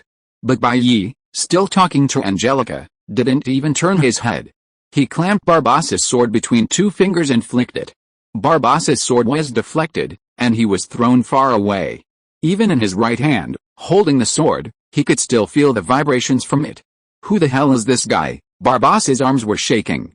He had never encountered anyone like Baiyi. Under his sneak attack, he had managed to grasp the blade with both hands without even looking. With a flick of his finger, the vibrations felt as if his body were about to break apart. But seeing Baiyi's nonchalant expression, flirting with Angelica, Barbossa was still furious. He simply didn't believe it. He once again swung his longsword at Baiyi. The sword hissed like a white snake, piercing the wind. Baiyi flicked his finger, deflecting the incoming sword. Barbossa endured the shockwave and struck again. Baiyi reached out and grasped the sword's tip. With a twist of his hand, he bent the blade 90 degrees, then suddenly released it. In an instant, the sword, originally Barbossa's, rebounded, its tip biting towards Barbossa's hand. Startled, Barbossa, with his vast combat experience, knew when to let go. He released the sword and retreated, narrowly avoiding the sword's backlash. That's not right. After retreating, Barbossa realized he was no longer the mortal form he once was, but an immortal being. It seemed as if being struck by a sword wasn't a big deal. As long as his head wasn't chopped off and his body lost its intelligence, the rest of the injuries wouldn't be a big deal to him. Damn it, Barbossa slapped his head. He'd been immortal for so long that he'd long since overcome his instincts to dodge attacks. Baiyi had just forced him to react instinctively. Simply put, he was afraid of Baiyi. King of the Caspian Sea, Captain Barbossa, will you continue the fight? Angelica said with a smile. You couldn't even defeat Baiyi with a sword. Now you don't even have a sword. There's no point in continuing. Just surrender. Never, Barbossa snorted coldly, saying stubbornly, who am I? I'm the great Captain Barbossa. How could I surrender to a bunch of rookies like you? Dream on. I, Barbossa, would starve to death, die outside, or jump from here, but I won't surrender. If I can't beat you, won't I flee? You two brats, just wait. One day, I'll come back for revenge. With these harsh words, Barbossa immediately leaped out like a rabbit, ready to flee. At this point, how could Barbossa care about the captured skeleton pirates? Saving his own life was good enough. As long as he could return to the Black Pearl, relying on the few skeleton pirates who had escaped, and maneuver it, they would be safe. The Black Pearl was renowned as the fastest ship on the sea. Once it was underway, no ship could catch up. While the Black Pearl might no longer dominate the Caribbean with so many casualties, hiding out, robbing small merchant ships under the moonlight, and living a frugal existence shouldn't be a problem. Staying alive was paramount. You're trying to show off in front of me and then run away. Baiyi shook his head. How could it be that easy? Baiyi waved his hand, and a long thunder whip quickly took shape, enveloping the fleeing Barbossa. Electromagnetic whip. No matter how skillful and swift Barbossa's escape, how could he outrun the lightning? In an instant, he was entangled by the thunder whip. Barbossa burst into tears. It's not because he was caught and might face death as punishment, but because he felt wronged. It's obvious that from the moment we met, it was you, this little bastard, who was showing off in front of me, right? You suddenly appeared and saved the woman I almost killed, and flicked the sword with 2 fingers, showing off to me. Now I want to escape, and you can use this extraordinary ability to catch me. You actually still say that I was showing off and running away in front of you? Is there any justice in this world? Barbossa was entangled by the thunder whip and then dragged back. During this process, Barbossa did try to break free from the thunder whip, but every time he moved, the power transmitted by the thunder made him feel a pain deep in his bones. His body is immortal and cannot feel pain, but his soul seems not to be. Damn it, Barbossa cursed in his heart. This guy is indeed the wizard who used thunder before, and his thunder has a great inhibitory effect on the immortal bodies of people like us. I feel uncomfortable even when I am simply tied up. Those who have provoked him before must have been crushed to ashes by his thunder. Bai Yi waved his finger, and Barbossa was dragged back to him and Angelica. He asked, "What should we do with this guy?" Angelica looked at Barbossa and said, "Since he is unwilling to surrender to us, and we have no use for him, and he is so ugly that it is an eyesore to keep him. Let's just kill him." Wait, Barbossa shouted quickly, "I surrender, I am willing to surrender, and I am very useful. The Black Pearl is the fastest ship in the Caribbean, and I've been its captain for many years. I can say that no one in the entire Caribbean knows this ship better than I do. If you're willing to spare my life, the Black Pearl will be yours from now on, and I'll happily help you sail it. What do you think?" These Caribbean pirates are arguably the most shameless creatures in the world. They've vowed never to surrender, but when faced with a choice between dignity and death, they'll sacrifice their dignity for a chance at life. They understand the principle that life offers a chance, while death is the end of everything. Barbossa lowered his brows and looked at Bai Yi and Angelica with a gentle gaze, then said cautiously, "As for my ugliness, I can cover my face from now on, trying not to let it bother you two adults." Bai Yi looked at Angelica. "What do you think?" Bai Yi didn't care whether Captain Barbossa was killed or not. Angelica looked at Barbossa, who was tied to the ground and looking at her flatteringly, then at the Black Pearl, which looked ancient and mysterious in the darkness. She pondered for a moment and said, "The Black Pearl is truly one of the finest ships in the world. If we could acquire it, we would undoubtedly be able to travel freely across most of the ocean, and with only two of us, we simply can't manage such a large Black Pearl.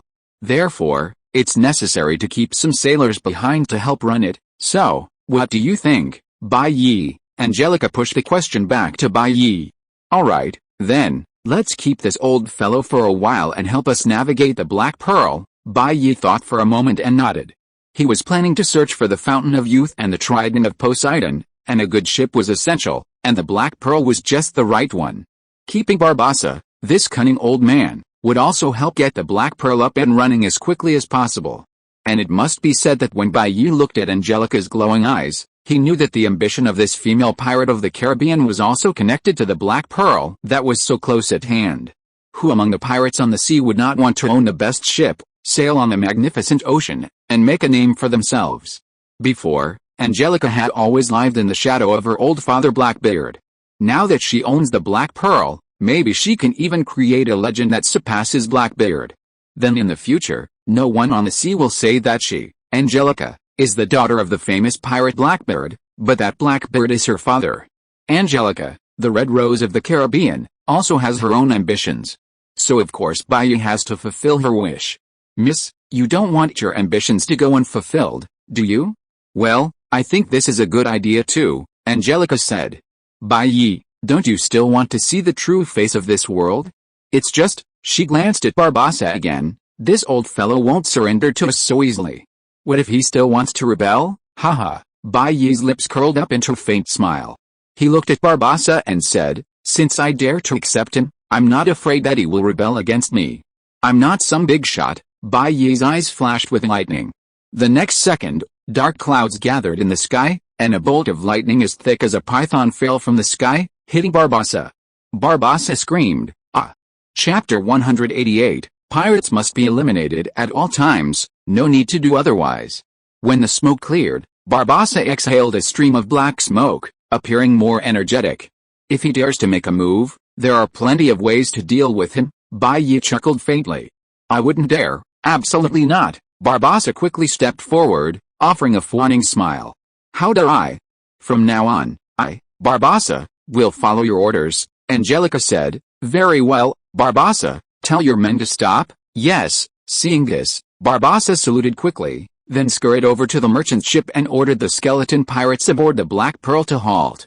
Barbossa held considerable prestige aboard the Black Pearl, and with a single command, all the skeleton pirates halted their attacks. Meanwhile, the merchant ship's guards and personnel who had been confronting Barbossa and his men also laid down their weapons, a bit bewildered. "All right, brothers, the war is over," Angelica shouted, stepping forward. These pirates have surrendered. Please throw those bound skeletons onto the nearby ship. You are free to leave." The guards, accustomed to Angelica's command, were quick to obey her orders. "Stop, everyone." Suddenly, a fat, pig-like figure appeared from nowhere. It was Anthony, the owner of the merchant ship. Anthony stopped the guards who were trying to release the Black Pearl's crew, saying, "This ship is mine. I'm the one giving the orders. Who dares to move before I give the order?" When the Black Pearl attacked, Anthony, seeing the situation was dire, had already taken shelter.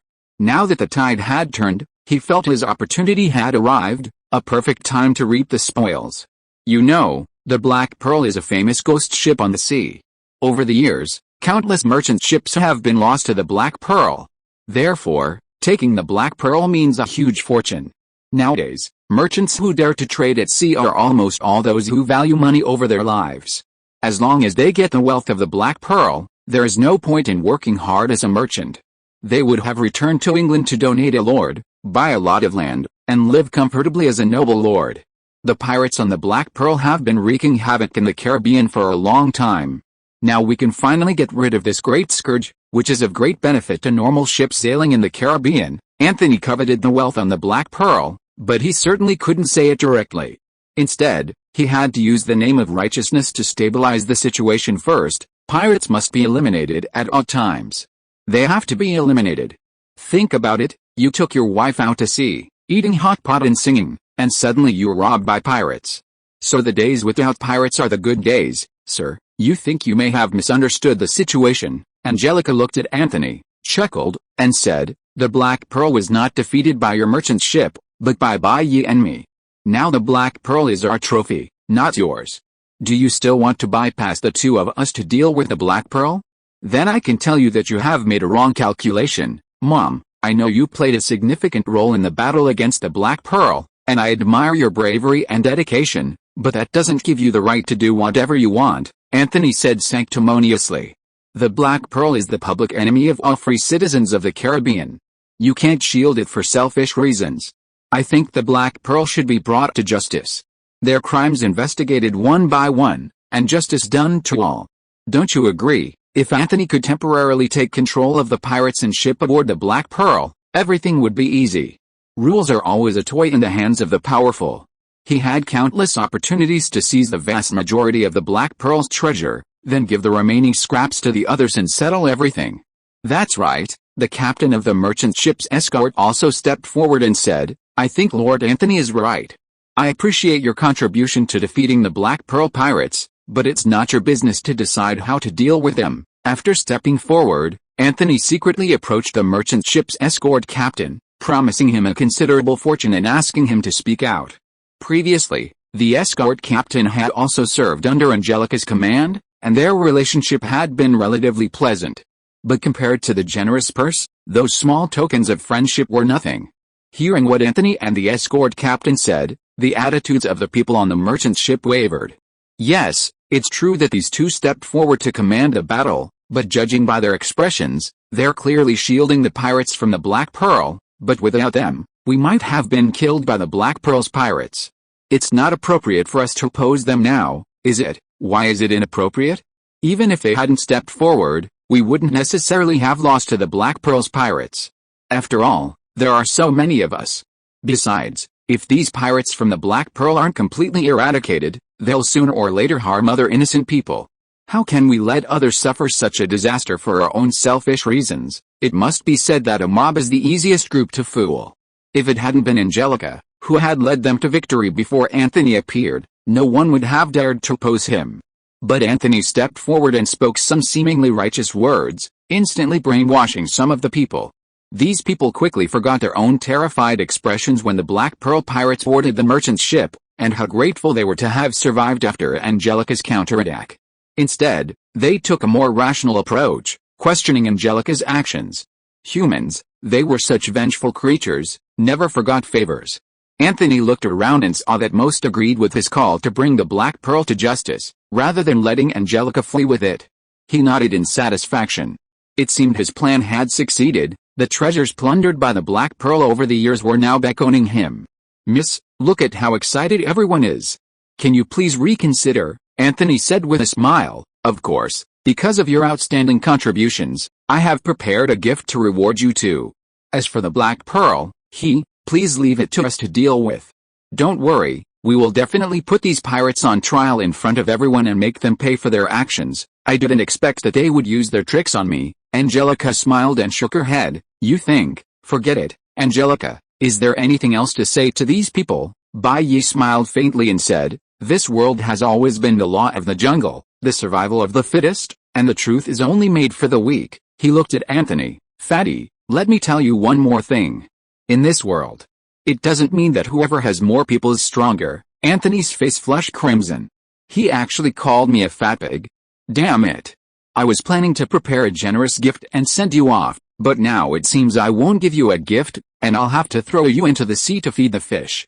As for your beautiful female companion, The next moment, Bai Yi extended a finger, pointed it at Anthony, and tapped it gently. Zzz, a dazzling, ultra-blue light converged at Bai Yi's fingertip. Whoosh, in the blink of an eye, the blue light coalesced, not a single trace of lightning energy leaking out. The compressed light, so dazzling, instantly pierced Anthony's heart. Bai Yi lowered his hand and said calmly, "I'm a bit of a tongue-tied person. I hate being reasoned with. When I can't solve a problem, I usually choose to solve the problem." "Yes, that makes sense," Angelica nodded in agreement. Anthony instinctively glanced down. Suddenly, a hole had appeared in his chest, blasted by the blue light. The flesh and blood vessels had been carbonized, and not a single drop of blood spurted out. His eyes grew dazed. He raised his hand, started to speak, but before he could finish, he lost all strength and collapsed to the ground. The crowd, their eyes nearly burned by Bai Yi's blazing blue lightning, fell silent. The Black Pearl has become Angelica and I's trophy. We want to take the Black Pearl and its crew. Who's in favor? Who's against? Bai Yi's gaze swept across the ship. No one dared to look up and meet his gaze. The captain of the guard, who had colluded with Anthony and defended him, was sweating profusely from guilt, fearing Bai Yi would give him a finger. Barbassa, watching the spectacle from the sidelines, was also struck by a chill. The wizard, Bai Yi, was too powerful. With a simple wave of his hand, he could unleash such a powerful beam. It seemed he would have to be patient for a while, waiting to see if he could find any flaws or weaknesses. Only then could he find a way to reclaim his Black Pearl. No one's talking? So you agree? Very good. Bai Yi nodded with satisfaction and said to Angelica, "Let's go. It's time to check out our ship." "Okay," Angelica smiled, hand in hand with Bai Yi, and boarded the Black Pearl. Moments later, the Black Pearl disappeared from sight of the merchant ship's crew. The Caribbean Sea. The sun was shining, the weather was mild, the beaches were plentiful, and the tropical islands were breathtaking. The nearby waters were rich in tropical marine life, with coral reefs and a vibrant array of fish. The waters were clear, the sands were white, the sky was high, and the clouds were light. Seabirds soared in pairs between the sky and the water. "The scenery on the Caribbean Sea is quite nice," Bai Yi said to Angelica, smiling as he lay on a soft chair on the deck of the Black Pearl. The islands surrounding the bay were covered in dense mangroves, and the coastal areas also had coconut groves, giving it a refreshing feel. "It's very good," Angelica said. "Bai Yi, you told me before that you wanted to find the mermaid, the fountain of youth and the trident of Poseidon. You were not kidding me, right? As a human, we should always have dreams. What if they come true?" Bai Yi smiled and said, "The rumors of the fountain of youth and the trident of Poseidon have been circulating on the sea for a long time. Let's go and look for them. Maybe we can find them. By then, the two of us will hold the trident of Poseidon and be the kings of the sea. No matter it is Britain, Spain, Portugal or the Netherlands, they will have to act according to our wishes." Angelica said, "I still think these are too far away. If the trident of Poseidon really exists, it means that those gods really exist. And if those gods really exist, how can it be our turn to hold the trident of Poseidon?" After all, Angelica still didn't believe that there were real gods like Zeus and Poseidon who could destroy the world in this world. Because if they really existed, then the world today should not be what it is now. Even though some possessed extraordinary powers, these powers were gradually suppressed by guns and cannons after the advent of the steam age, leading to their demise. Perhaps the so-called gods were merely slightly more powerful wizards, merely exaggerated by misinformation. Whether these wizards' relics can be found is a huge question, And the key question is whether they can truly compete with the British Navy's dreadnoughts. Don't be so pessimistic, Bai Yi said. Whether there's one or not, we'll find out if we go and see. We're piloting the Black Pearl, the fastest ship in the Caribbean. You can't continue robbing merchant ships and making money with it, right? We must embark on our own adventure. Even if it's difficult, as long as, Captain, Barbassa approached with a fawning look. The iced watermelon juice you requested is ready, and Miss Angelica's iced mango juice is here too. Try it. Bai Yi took the watermelon juice from Barbassa's hand and took a sip. It tastes good, Captain. I'm glad you like it. It's what I do. Barbassa's old face smiled like a blooming chrysanthemum. Ziz, Bai Yi pointed at Barbassa again, causing him to jerk his limbs. Captain, why are you doing this again? Barbassa looked at Bai Yi with a look of grievance. Bai Yi sucked the watermelon juice and said, Don't call me Captain, call me Boss, Barbassa. Chapter 189 The Charm of the Pirates of the Caribbean. Yes, boss. Barbassa retreated quite depressed. Puchy, Angelica couldn't help laughing, like a blooming peony, and said, Why do you make Barbassa so troubled? One moment he calls you chairman, the next he calls you captain, and now he calls you boss, because Barbassa, this old fox, is not convinced in his heart. Bai Yi drank the iced watermelon juice and said, Do you believe it or not, if I show a little weakness in front of Barbassa now, this old thing will dare to defect. He is always thinking about defecting, so why don't I play with him? That's right. Angelica drank the drink and said, Barbossa has been a pirate for many years and one of the 9 pirate kings. He is a 1,000-year-old fox. Now he succumbs to you, but he can't resist your power. As long as he finds an opportunity, he will definitely betray you without hesitation, isn't it? Bai Yi said, and came to Angelica. Is your mango juice delicious? Without waiting for Angelica to reply, Bai Yi came over and took a sip. You idiot! Angelica slapped Bai Yi in embarrassment. You have your own watermelon juice, why are you drinking mine? With Bai Yi doing this, wasn't it the same as an indirect kiss between them? I just wanted to taste yours. Is it worth getting so angry? Bai Yi said with a grin. At worst, I'll let you taste my watermelon juice. No, your watermelon juice stinks, Angelica said angrily. She was the one who was at a disadvantage, so she wouldn't fall for Bai Yi's trick. Yes, my watermelon juice stinks, so I wanted to drink your mango juice, Bai Yi said with a playful smile. Angelica pushed Bai Yi's face away and said, Bai Yi, why didn't I see before? You're such a scoundrel, because I'm never a scoundrel to anyone else, only to you, Bai Yi said with a gentle smile. Bah, Angelica spat at Bai Yi, saying, Smooth talk. Do you think those gullible little girls like me will believe your lies? You haven't even tasted it, so how do you know I'm smooth talk? Comrade Angelica, I have to criticize you. Without investigation, you have no right to speak. Bai Yi was unconvinced. He grabbed Angelica's hand and sat her in his arms. How about I let you taste and see if I'm really smooth talk? Angelica's curved eyebrows revealed a pair of large, clear eyes, a high nose bridge, and bright red lips. Her face was full of exotic charm. Bai Yi reached out and pulled her to sit on his lap. Even with her bold personality, her face flushed, adding another level of charm to her. Bai Yi, what are you trying to do? I'm your big sister. Angelica tried to break free from Bai Yi's embrace, but with her strength, how could she pull much? So she tried to put on a serious face and said, Have you forgotten that you asked me to take you out to sea, and you recognized me as your big sister?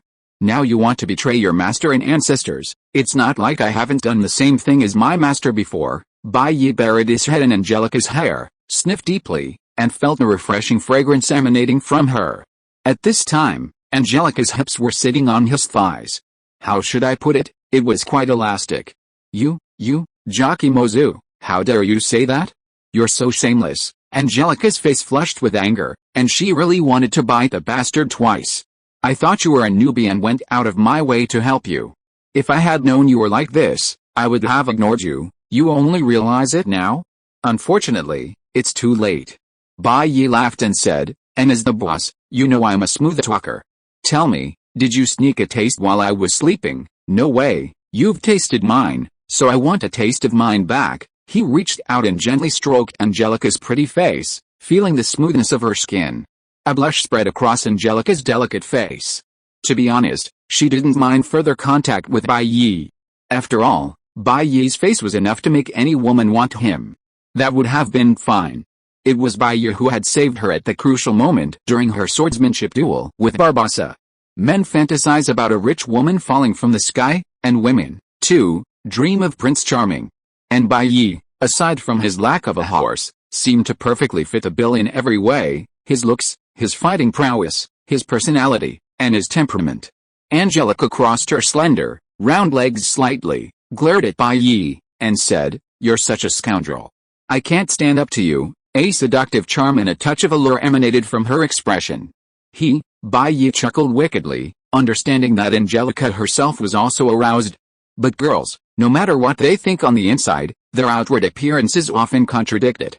Hence the saying, when a woman says yes, she means no, and when she says no, she means yes. Bayou hugged Angelica's slender waist, which was so thin that it could be grasped with one hand. His palm pressed against her waist through the thin fabric, as if he could feel the delicate and smooth skin on her waist. The burning heat emanating from his palm made Angelica's heart beat wildly. Bayou's eyes met Angelica's. Then he slowly approached. Angelica closed her eyes involuntarily. He kissed her thin cherry lips. Angelica suddenly widened her eyes for a moment. After a long time, Bayou let her go when Angelica was obviously short of breath. Angelica opened her rosy lips and kept breathing slightly.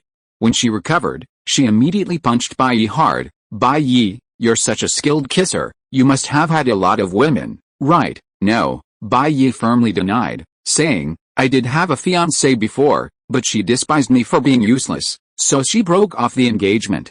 Besides that, you're my first woman. Then how did you become such a skilled kisser? You're not going to tell me you learned this from practicing with other men, are you?" Angelica glared at him. "Of course not, I hate class." Bayou scratched his head and said, "I guess it's because of my natural talent that my skills are so outstanding." "I don't believe you, you old man, you're such a jerk." Angelica bit Bayou's shoulder hard. She felt very depressed. "Bayou, you bastard, do you think I'm a 3-year-old who can be fooled?" "Never mind all that trivial stuff," Bayou said. "Angelica, your lung capacity isn't good enough. I think I need to train you." Before Angelica could finish her words, Bayou kissed her again. She had no choice but to slump into Bayou's arms like a gentle, docile lamb, her pretty face flushed shyly, her eyes closed in embarrassment. The sky was a clear, azure sky, white clouds, and the air was fresh. It was broad daylight. It was a perfect day for the couple to display their affection. But then, a moment later, Barbassa rushed over. "Boss, I have something important to report." As Barbassa reached the deck, his voice abruptly stopped. He seemed to have seen something he shouldn't have. What the hell? Was she going to be silenced? Probably not. She still had to help them pilot the Black Pearl. She still had value. She wouldn't be discarded so quickly. But he was still very sensible and immediately turned around. "What's with this sudden gust of wind? It blinded me. I can't see a thing now." He pretended to rub his eyes. The moment Barbassa rushed over, Angelica had already shyly jumped off Bayou, pushed him aside, and returned to her own soft chair. Her face was blushing delicately. She solemnly tucked her hair away from her ears. Bayou looked at Barbassa with a stern look. "You have no eyesight at all. I didn't expect you to be picking up a girl. You suddenly rushed over like this? Is that okay? It's a good thing I didn't undress yet, otherwise, if you really saw something terrible, I would have no choice but to send you to Hades." Bayou pointed a finger, and a flash of lightning exploded on the Black Pearl. Barbassa was shocked to a crisp. "Don't call me boss, call me master." "Yes, master." Barbassa, his hair fuming, could only admit his bad luck and bow his head. Bayou took a sip of the watermelon juice on the small table next to him, then slowly said, "Tell me, what happened, master?" Barbassa said, "We just sensed the whereabouts of the last Aztec gold coin." Bayou raised an eyebrow. "The Aztec gold coin of King Bill the Shoelace?" "Yes," Barbassa nodded. Bill Turner, nicknamed King of Shoelaces, was originally a crew member of the Black Pearl. However, when Barbassa and his crew rebelled, Bill Turner disagreed with their treatment of Jack Sparrow and had him exiled to a deserted island. Barbassa and his crew then tied him to a cannon and sank him into the sea. Barbassa and the rest of the Black Pearl crew recklessly used the Aztec gold, only to discover the coin's curse was real. They sailed the Black Pearl across nearly the entire Caribbean, finally collecting all the gold they had spent, but they were still short of one final coin. The one for Bill Turner. However, by then, Bill Turner had been sunk, leaving them with no way to find the final coin. Barbossa and his crew were left to endure the cursed despair of possessing boundless wealth but unable to enjoy happiness. But just then, everyone on the Black Pearl sensed the presence of the final coin, having just fallen into the sea.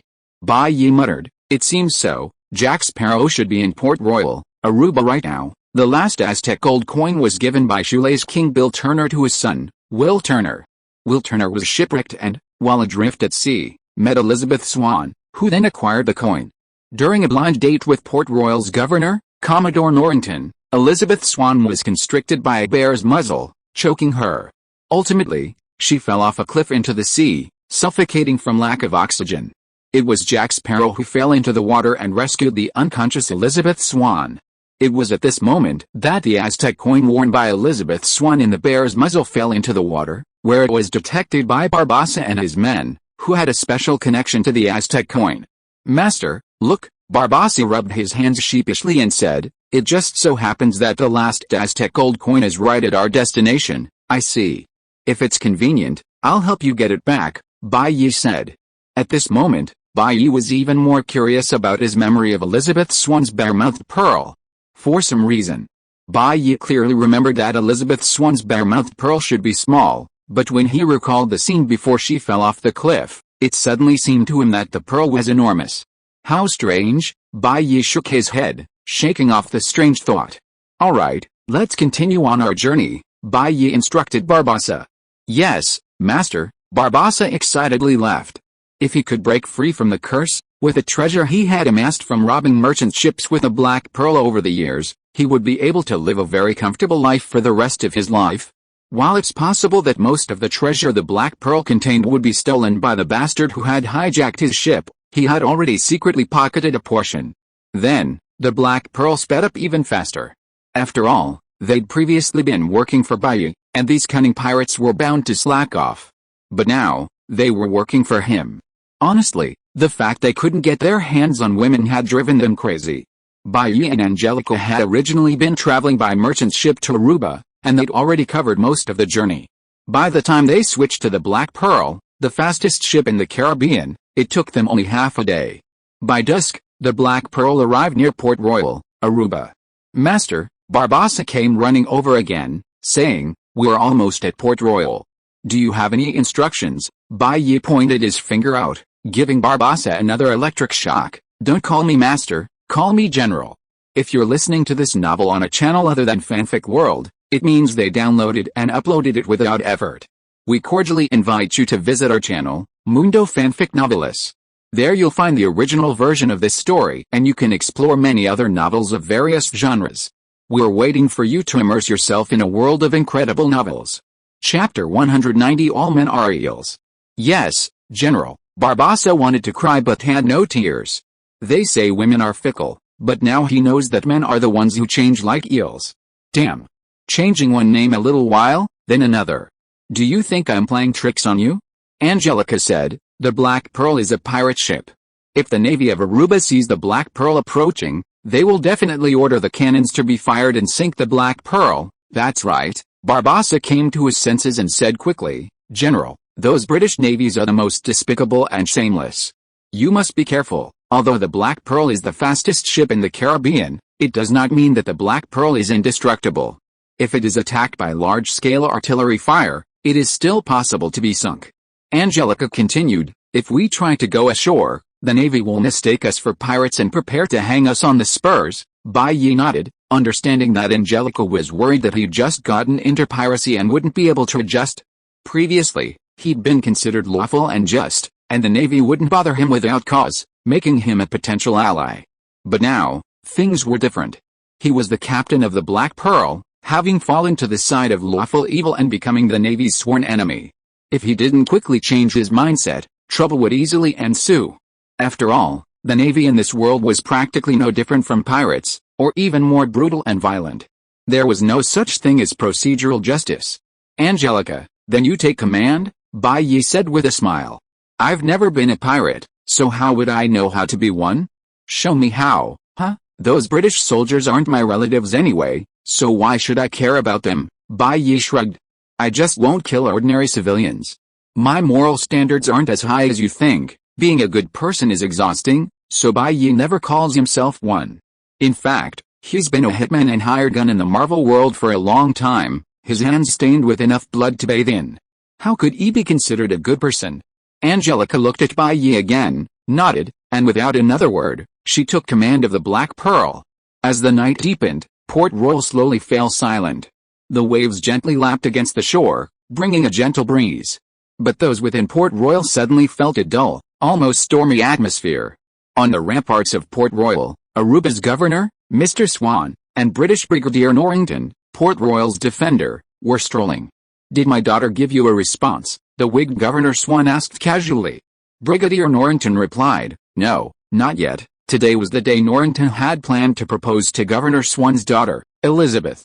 However, Elizabeth, tormented by the bear tunic, fainted and fell off a cliff before Norrington could even hear half of it, leaving Norrington's carefully crafted proposal in vain. "It's not going to be easy for her today," Governor Swan said. "After all, wait, what's that noise?" He paused in confusion. Brigadier Norrington, a soldier, immediately noticed something was amiss. He looked toward the source of the noise and saw a sky filled with sparks. "Bombs, get down!" He immediately tackled Governor Swan to the ground. The next moment, a barrage of shells rained down on the walls of Port Royal. A panicked Governor Swan could clearly see the nearby artillery battery within his sight crumble under the thunderous barrage, sending the two soldiers on guard flying. Oh my God, Governor Swan had never felt war so close. He had been governor of Aruba for many years, and all those years had been peaceful, allowing people to earn money without worrying about pirate attacks. The British mainland also attached great importance to Aruba.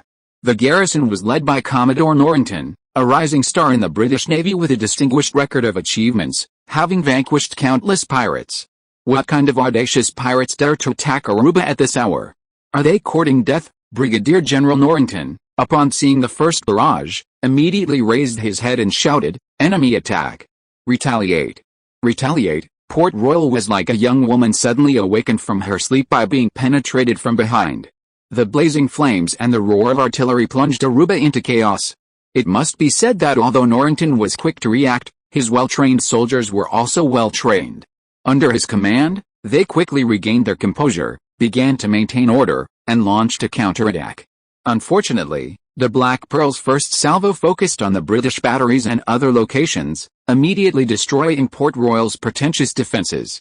This made Norrington's counterattack seem somewhat futile. After the bombardment, the pirates aboard the Black Pearl also chose to launch a landing attack.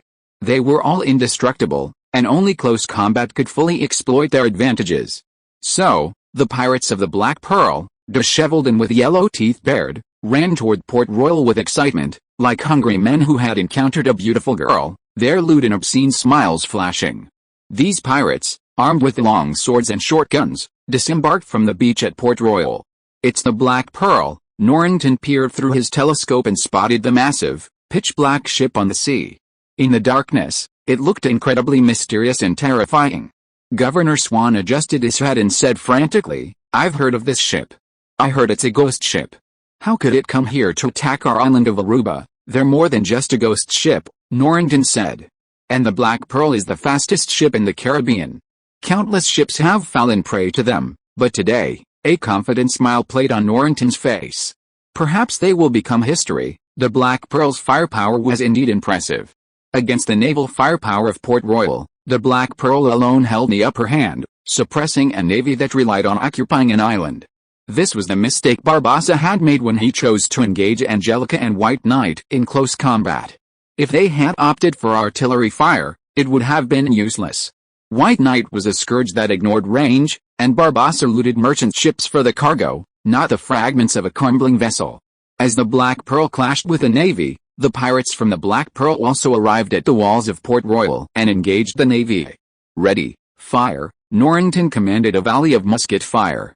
With each volley, lead bullets flew. "Commodore," Governor Swan trembled, "I've heard that the pirates aboard the Black Pearl, that ghost ship, are also ghosts, possessing immortality." "Governor, don't be misled by these wild rumors. Ghosts don't exist in this world. They're just fabricated by low-level pirates to scare the ignorant," Norrington sneered and said.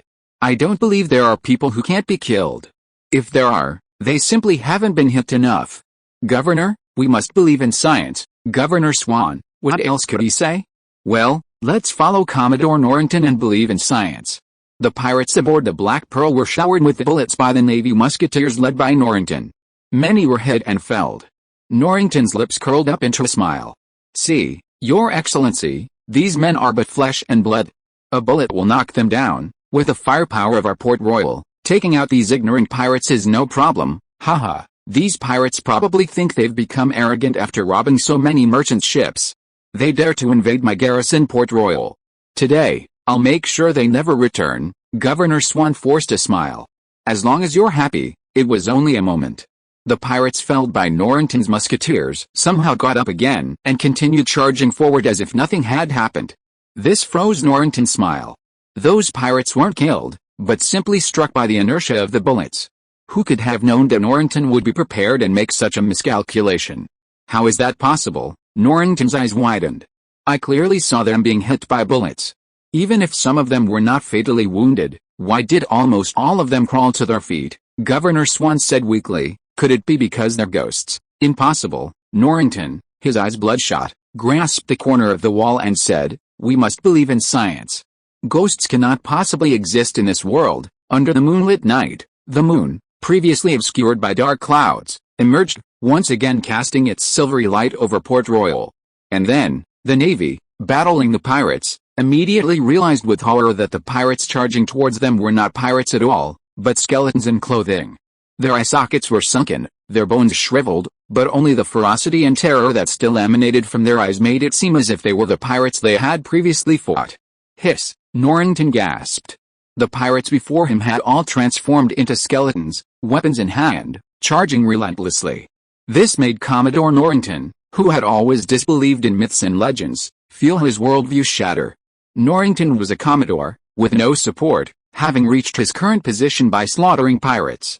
His unwavering willpower was undeniable. If he was in such a state, needless to say, the ordinary Marines were terrified, their morale plummeting.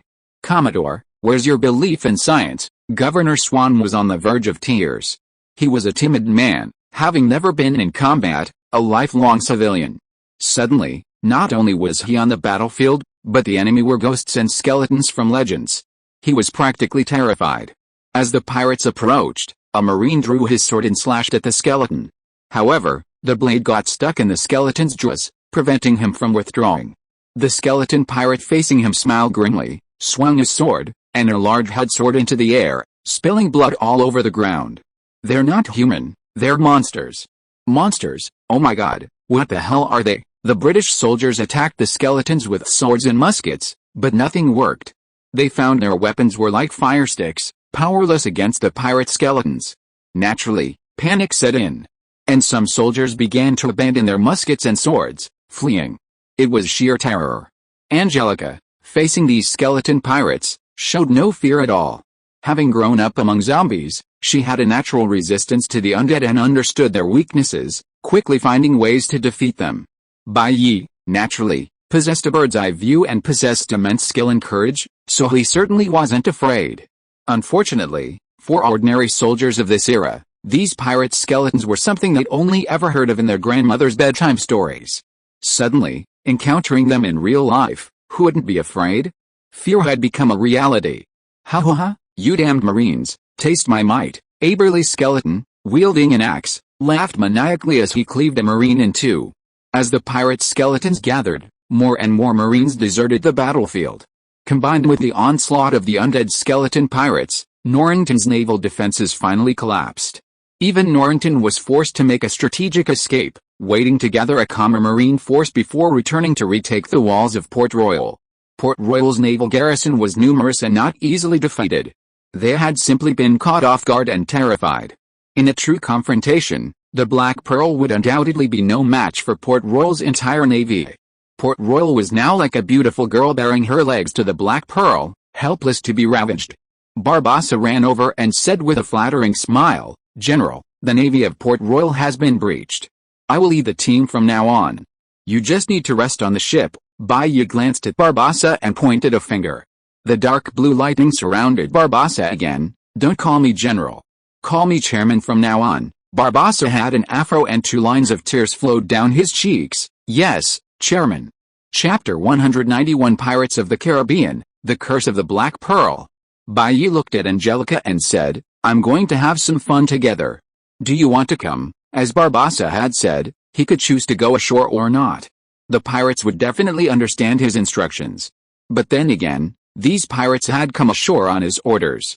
Fighting the British Navy was understandable, but if they went to ordinary people and started looting and robbing, he would be held responsible. So, of course, he had to go ashore and check on them, to prevent them from causing trouble. If Barbassa was asked to oversee the ship, it would be strange if he didn't join in the fun.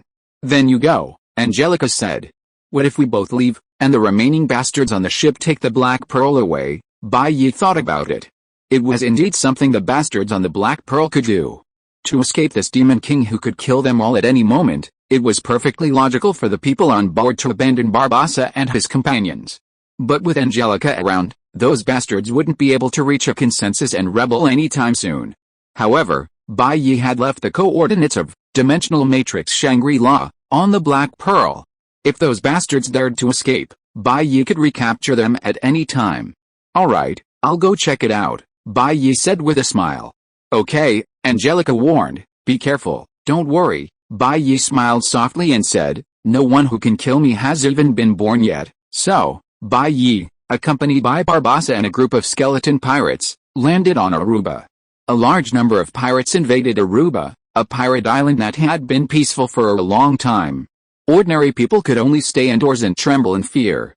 Most pirates obeyed Bayi's orders and did not harass ordinary people, instead busying themselves fighting the navy. But there were always those who disobeyed. Walking down the street, Bayi saw 2 skeleton pirates, their bodies stained with blood, excitedly carrying a chest of gold coins out of a shop. "Ha ha ha, we've made a fortune, we've made a fortune." As the 2 emerged from the doorway, they saw Bayi and Barbassa and his crew. Their smiles froze. "Captain, please listen to our explanation." They immediately knelt down, frantically addressing Bayi. Bayi, with a fake smile, took a deep breath, and said, "I've already told you not to call me Captain, but Chairman. Don't you have ears?" In that case, a blue light flashed in Bayi's eyes. "I'll let you be reborn as humans and grow a new pair of ears." The next moment, dark clouds gathered in the sky, and electromagnetic fields flashed. Boom! With a roar, a massive bolt of lightning, like a giant python, descended from the sky, enveloping the 2 skeleton pirates and bathing them in a dark blue light. Zzzzz. A long moment passed. The screams ceased. The smoke and dust dissipated. The 2 skeleton pirates were shattered into dust, scattered by the wind. Their curse of immortality had been broken. The skeleton pirates accompanying Bayi fell silent. No one dared to provoke Bayi at this moment, lest they and the others be killed next. Even Barbassa broke out in a cold sweat. This captain might not have been a pirate, but judging by his ruthless and decisive killing, he was definitely not a good person in the past. Having such a boss for no reason, life was getting harder and harder. "Let's go," Bayi, leading Barbassa and the others, continued on. Fortunately, the pirates who ignored Bayi's words were a minority. Most still believed that life was important, in prison. A group of disheveled pirates approached the fence, seducing a dog in front of them. "Good dog, do you smell it? Come here. There's a bone, come here, look at this delicious bone. Come, good boy, come here, good dog." Tethered to the dog was the key to the prison cell. Perhaps it was because the prison director liked dogs. Lying in the back of the cell, a pirate wearing a dark red turban, dreadlocks, gothic makeup, and a rather eerie demeanor, lazily said, "It's no use. That dog won't come." It was Jack Sparrow. It was none other than Barbassa's former captain, the original owner of the Black Pearl, the lucky man of the Caribbean, Jack Sparrow. "We have to try, right? Otherwise, we'll be hanging tomorrow." "Ignore him. He'll be scared once he's on the execution ground." Jack Sparrow was about to chat with these stupid pirates when a loud cannon blast interrupted him. His expression grew serious as he quickly stood up, brushed off the straw residue on his butt, and walked to the skylight of the prison to observe the outside world. It's the Black Pearl. As the former captain of the Black Pearl, Jack Sparrow was naturally very familiar with it. If the Black Pearl could fart, Jack Sparrow would even think that its farts would be fragrant. So after Bai Yi and his men launched the attack, Jack Sparrow quickly recognized that the enemy coming from Port Royal was the Black Pearl. The Black Pearl? I've heard stories about it. It's been plundering and slaughtering people on the sea for over a decade, and no one has ever come across one that has survived. A disdainful smile played on Jack Sparrow's face. No survivors? Then where do these stories come from? Only he, someone closely connected to the Black Pearl, knew what was really going on there. It was nothing more than a group of cursed ghosts. Aside from their immortality, their combat effectiveness wasn't much better than that of ordinary pirates. It's just that most of them were timid and would be frightened by a direct confrontation, rendering them powerless. However, Jack Sparrow felt that this might be his chance to recapture the Black Pearl. Port Royal had suddenly come under attack, and with Commodore Norrington, the garrison commander, now completely focused on his romantic life, it was highly likely that Port Royal would be unable to withstand the Black Pearl's attack. So, if he could take advantage of the chaos and break out of the prison, there was a real chance he could snatch the Black Pearl back from the fire. But, how do we escape from the prison now? Jack Sparrow glanced around, searching for an opportunity. He was now even more anxious than the other pirates in the same cell. Bai Yi, halfway there, frowned and said, "Didn't I tell you in advance to look for Jack Sparrow? If not to the prison, tavern, and brothel I specifically instructed, where are those people going?" The pirates following Bai Yi glanced at each other, afraid to speak. Barbassa, at Bai Yi's fingertips, a beam of lightning rapidly converged. Barbassa's body shuddered at the sight of the faint blue light. It wasn't fear, but more of a conditioned reflex. Chairman, although Barbassa didn't dare to raise his eyebrows, he couldn't pretend he hadn't heard Bai Yi's call. If he did, he'd surely face even worse consequences. Those guys probably forgot your instructions, Chairman, and went looking for the last Aztec gold coin. Aztec gold coin, Bai Yi rubbed his brow. These pirates aboard the Black Pearl were truly a source of worry. He hadn't seen anyone running around, so he'd assumed it was because of his prestige that they wouldn't dare disobey his orders. But to his surprise, these bastards were still obsessed with the curse they'd been under. After landing, they immediately went about their own business, not Bai Yi's orders. Damn it. He was lucky he'd come along, otherwise, with these bastards' temperament, who knows how much trouble they'd have gotten into. Follow them, Bai Yi said sullenly. He couldn't let these bastards cause any more trouble. So he had no choice but to put Jack Sparrow and the Compass of Desire aside for now and go get these bastards and get the Aztec gold for himself. He didn't believe it. With the Aztec gold in his hands, it would be up to him to lift the curse or not. These bastards would still dare to disobey his orders. A stick in one hand, a carrot in the other. Perhaps only this way could he completely subdue this bunch of killers. Governor's mansion. Elizabeth Swan's room. The maid added charcoal to the stove. "Miss, I'm sure you've been frightened by what happened today," Elizabeth, lying on the boat in her nightgown, a book in her hand, said. "I had expected Commodore Norrington to propose to me, but I wasn't prepared." "Commodore Norrington finally proposed to you? How enviable," the maid said. "With all due respect, you two are a perfect match." "We are indeed. He's a good man, a man any woman would want to marry, but," Elizabeth frowned slightly. "But that Will Turner isn't bad, either," the maid said playfully. Elizabeth glared at her. "I'm sorry, miss. I was wrong," the maid apologized with a smile, quickly changing the subject. "I heard you were kidnapped by that pirate. Sounds scary." "Oh," Elizabeth recalled her earlier memory.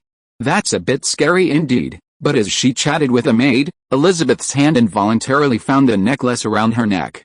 Attached to it was a gold coin. An Aztec coin.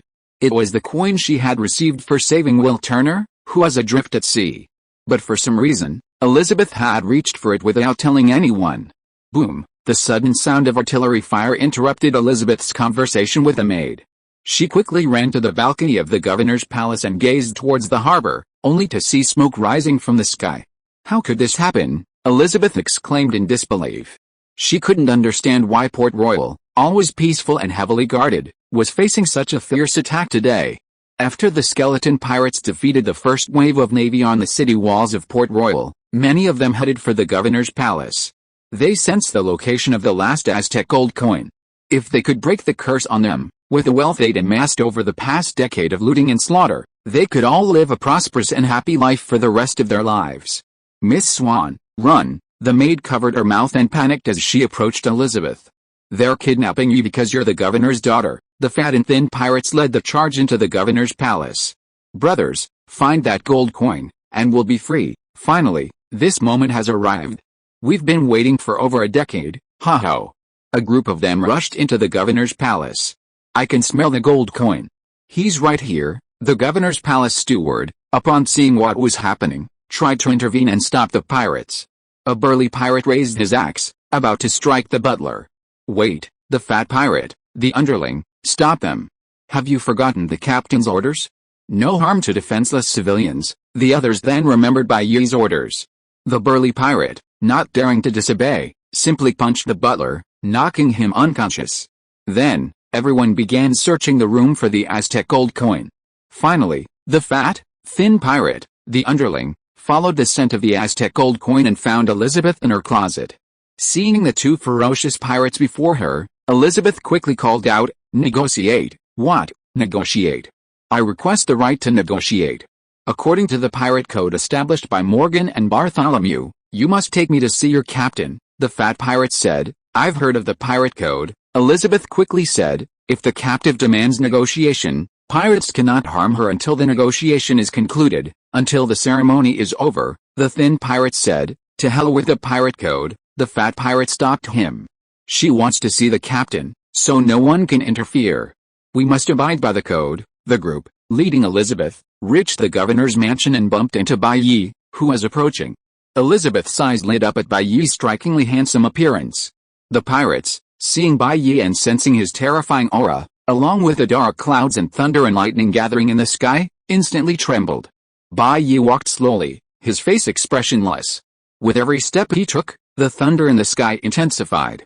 He sneered, "Your unruly behavior really makes me angry." Chapter 192. I still like your unruly look, please recover. "Captain," the fat pirate's throat moved violently before he dared to speak. We didn't forget your order on purpose, we just couldn't help it, Captain."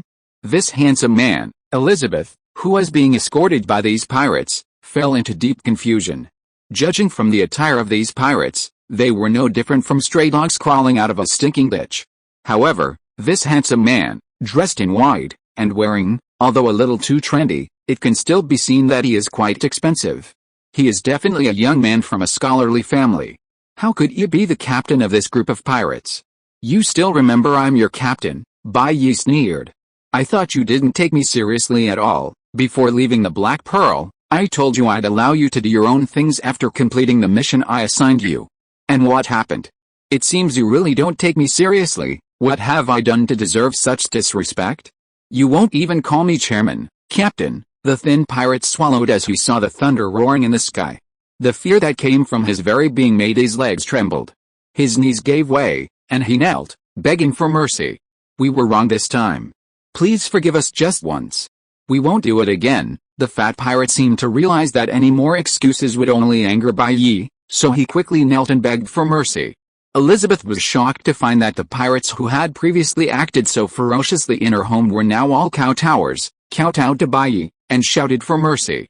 "That handsome guy, is he that scary?" Elizabeth didn't quite understand. With so many pirates, a single spit from each of them could drown Bai Yi. If pushed to the limit, they'd even chop the handsome man into pulp. Why were they so afraid of him? "Chairman," Barbossa said, his face thick with shame. "Considering these are first-time offenders, let's give them a break." He lowered his voice and continued, "Besides, with so many people here, punishing them wouldn't have a good impact. After all, the law doesn't punish everyone." Bai Yi glanced over, and Barbossa immediately shut up, not daring to speak again. "With me, there's no such thing as the law. If you do something wrong, you'll be punished." As he spoke, Bai Yi lit a cigarette and snapped his fingers. Boom! Everyone standing still looked up at the sky, only to see the dark clouds, which had been gathering for ages, suddenly ripple out. Thunderclouds surged, and flashes of lightning flashed continuously. The terrifying pressure seemed to imprison the entire world. The dark clouds pressed down on the city, threatening to collapse. Crack! With a thunderclap, streaks of free-flowing electricity, like pythons, instantly descended from the sky, enveloping the world before Bai Yi in a sea of blue. Ah! As the thunder struck, Elizabeth was terrified. She clutched her head, expecting it to strike her too. But when she calmed down, She realized it was only the pirates who were struck, not her. Even at the distance between them and her, she shouldn't have been spared. Why? Elizabeth was no fool. She glanced at Bai Yi, who stood nearby. Even in the darkness of the lightning, Bai Yi stood tall and handsome, his expression impassive as he smoked his cigarette. It's him. Elizabeth suddenly understood why so many unruly pirates were so terrified of a seemingly handsome, frail man, afraid to stand up and resist. This man was no ordinary person, a wizard with supernatural powers. She looked up at the sky. She had sensed something was amiss with the weather. It had been fine just inside the house, but after she was captured by the pirates, it was covered in dark clouds, and the sound of thunder was faint. It turned out to be something he had summoned. Can you actually summon thunder to your own advantage? Is this truly something a mortal could do? Elizabeth looked at Bai Yi with curiosity. She had even forgotten that she was a captive of the pirates, her life in constant danger. Honestly, Elizabeth hadn't yet decided which man she would love. She simply had two admirers. One was, of course, Commodore Norrington, stationed at Port Royal. He was powerful, handsome, and caring towards her. The other was Will Turner, a shipwrecked boy she had rescued as a child. They had been childhood friends, of the same age, and slightly more handsome than Commodore Norrington. With no other choice, Elizabeth was torn between these two admirers. Which one would she choose? But the moment she saw Bai Yi, Elizabeth suddenly realized how foolish she had been. Why had she chosen between Commodore Norrington and the young blacksmith, Will Turner, to accompany her lower body? There were many other men in this world. Surely she still had the chance to choose someone better than Commodore Norrington or Will Turner? Dark clouds blanketed most of the sky, condensing with countless bolts of lightning, emitting devastating energy that poured down like a waterfall. The crackling thunder, having vented its fury, slowly subsided. The once valiant and high-spirited pirates now collapsed to the ground, their limbs twisted and their mouths twisted. They felt no physical pain, but the sensation of being struck by lightning was a throbbing pain that pierced their very bones. "You bastards, what are you still doing lying on the ground?" Barbossa kicked each one, cursing, "Get up. Thank you, Chairman, for your mercy. Otherwise, you'll all go to see God." The pirates, who had just been struck by the thunder, had to endure the lingering pain from their bodies and quickly climbed up from the ground, shouting in their uneven voices, "Thank you, Chairman, for your mercy." Bai Yi's expression remained cold. He said, "Since you haven't made a big mistake, I'll spare you this time, but there will definitely not be a next time. If you dare to disregard my orders and act on your own again, you will bear the consequences." The pirates responded in succession, I understand, Chairman, we won't do it again." Bai Yi threw his empty cigarette to the ground, stomped it out, and looked at the only woman present, Elizabeth. Seeing this, the fat pirate hurried over and said, "Chairman, this is our captured prisoner. She negotiated with the captain according to the pirate code. I have complied with the pirate code and am bringing her to you." Bai Yi, pirate code? Barbossa, knowing Bai Yi was not a true pirate, quickly stepped forward to explain. The pirate code is a massive tome compiled by the great pirates Morgan and Bartholomew during the classical pirate era, containing all the laws of the pirate guild. It is bound with over 1,000 pages of parchment. The cover is embossed and weighs over 80 pounds. Captain Edward Teague, custodian of the code at Shipwreck Cove, keeps the padlock on the code but does not use it. The key is kept by the prison dog. The code also contains many rules and guidelines, such as how to banish someone and a useful room recipe. The code even provides instructions for what to do if you are banished. One passage mentioned artifacts, such as Poseidon's trident, which pirates were strictly prohibited from possessing due to their perceived power and danger. Trade among pirates was also mentioned in the code, allowing pirates to freely buy and sell for profit. Chairman, Barbossa approached Bai Yi and whispered, "If I'm not mistaken, the last Aztec gold coin is on her person." "I understand," Bai Yi nodded. "Captain, I'm here to negotiate." Elizabeth stood before Bai Yi, feeling a surge of nervousness as she gazed upon his impassive face. "Forget about the negotiation," Bai Yi waved his hand. "Those bastards disobeyed my orders and came here on their own, and you saw what happened to them. I don't want to take anything from you, nor do I wish to harm you, but please give me the gold coin in your bear's mouth." Gold coin? Elizabeth suddenly covered her unremarkable bear's mouth. "That's right. Give it to me." "It's of no use to you," Bai Yi said. "And if you don't give it to me now, Those bastards will definitely come back and get the gold coin from you. Elizabeth considered the pros and cons. The gold coin held a strange allure for her, but it was practically meaningless. These daring individuals had even dared to attack Port Royal, and they seemed to possess the power to do so. Keeping the coin would only bring disaster to Port Royal. After some deliberation, Elizabeth reached into her bear's mouth and carefully removed the last of the 822 Aztec gold coins. She caressed the coin, feeling its warmth, and felt a certain reluctance to part with it. But thinking of the serious consequences, she ultimately placed the coin in Bai Yi's hand. As the gold coins arrived, Bai Yi felt Elizabeth's warmth. A strange expression crossed his face.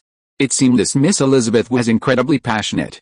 After receiving the gold coins, Bai Yi put them into his pocket without further ado, then turned and said, "Let's go." With a command, the pirates who had previously occupied the governor's mansion followed Bai Yi out as obediently as cats. This man is truly special. Elizabeth stood still, watching Bai Yi's retreating figure, a strange feeling flickering through her heart. Boom! With a cannon shot, a cannonball blew away a wall of the prison cell. However, what made Jack Sparrow feel incredibly humiliated was that the wall that was shattered wasn't the wall of his own cell, but the wall of the prison next to it. Haha! The pirates, who had been mocked by Jack Sparrow earlier, cried out in surprise as they emerged from the crumbling wall. "Sorry, my friend, it seems you're out of luck." As he was leaving, one of the pirates taunted Jack Sparrow. Speechless, Jack Sparrow walked to the back of the cell, staring at the gap so close. He could only watch others escape, while he could only watch. He felt the disparity of the world. Damn, why was he so unlucky? He felt the war was drawing to a close. If he didn't seize the opportunity to escape, when the war was over, he would surely be hanged by Norrington, the guy who had just suffered a defeat. Jack Sparrow thought for a moment, then, like a vicious dog pouncing on its prey, he approached the prison door. He grabbed a bone the pirates had dropped earlier and pounded it against the ground, hoping to attract the dog with a key. "Hey, sweet dog, come here, come here. There's a delicious bone here." Yes, just like that. Come a little closer. Jack Sparrow had finally become the very person he hated. He had previously mocked the pirates' unskilled tactics, and now he had no choice but to follow suit, picking up the bone to entice the dog. "Come on, that's it. Uncle's giving you your favorite bone." The prison dog was still a dog, attracted by the delicious smell of the bone. He fixed his eyes on it and inched closer to Jack Sparrow. Seeing the dog so close, Jack Sparrow excitedly shouted, "Come on, you little scabby dog." Bang! The door was kicked open. The frightened dog, no longer caring about the food, took off in a flash. No. Jack Sparrow stretched out his hand in despair, but he couldn't catch the glimmer of hope that was about to come. Turning around, he started to curse. "Which bastard ruined my big plan, huh?" Bai Yi walked in with everyone on the Black Pearl. Seeing Jack Sparrow, he raised his eyebrows. "I'll give you another chance to reorganize your words." Jack Sparrow looked at those ferocious men who looked at him with ill intentions, and seemed eager to teach him a lesson. Although he didn't know Bai Yi's identity, he decided not to suffer a loss in front of him, and decisively chose to admit defeat. I wonder which big brother will come and make this small prison prosperous." Bai Yi frowned. "I still like your unruly look. You should recover, Jack Sparrow." Chapter 193, They are my beloved relatives, friends, siblings, and brothers, so they have to pay extra. Are you a psychopath? Who do you think I, Jack Sparrow, am? I gave you a good deal before, hoping you could rescue me, but do you really think I, Jack Sparrow, have no moral composure? I'm Captain Jack Sparrow. Bai Yi raised a brow. Hey, Barbassa drew his sword, the blade gleaming with a sharp, cold light under the prison lights. Wait a minute, it's not that I don't agree, but I'm inexperienced with this kind of thing. Let me think it over. Jack Sparrow quickly extended his hand. Then hurry up, you bastard. You're wasting my chairman's precious time. Barbassa snorted coldly. Okay, Jack Sparrow strained his nerves, finally managing an air of extraordinary arrogance. Brother, are you satisfied with this? Not bad, Bai Yi said, suppressing a laugh. Jack Sparrow glanced at Bai Yi with a haughty expression.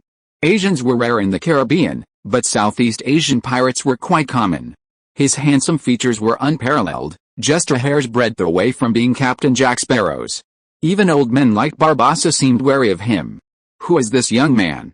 Brother, what do you want from me? Jack Sparrow spoke with the gentlest of words, his arrogant demeanor a stark contrast enough to make everyone in the cell burst into laughter. I came here because I heard you have a desire compass, the needle of which points to the destination you desire, so I came to make a deal with you. Bai Yi smiled.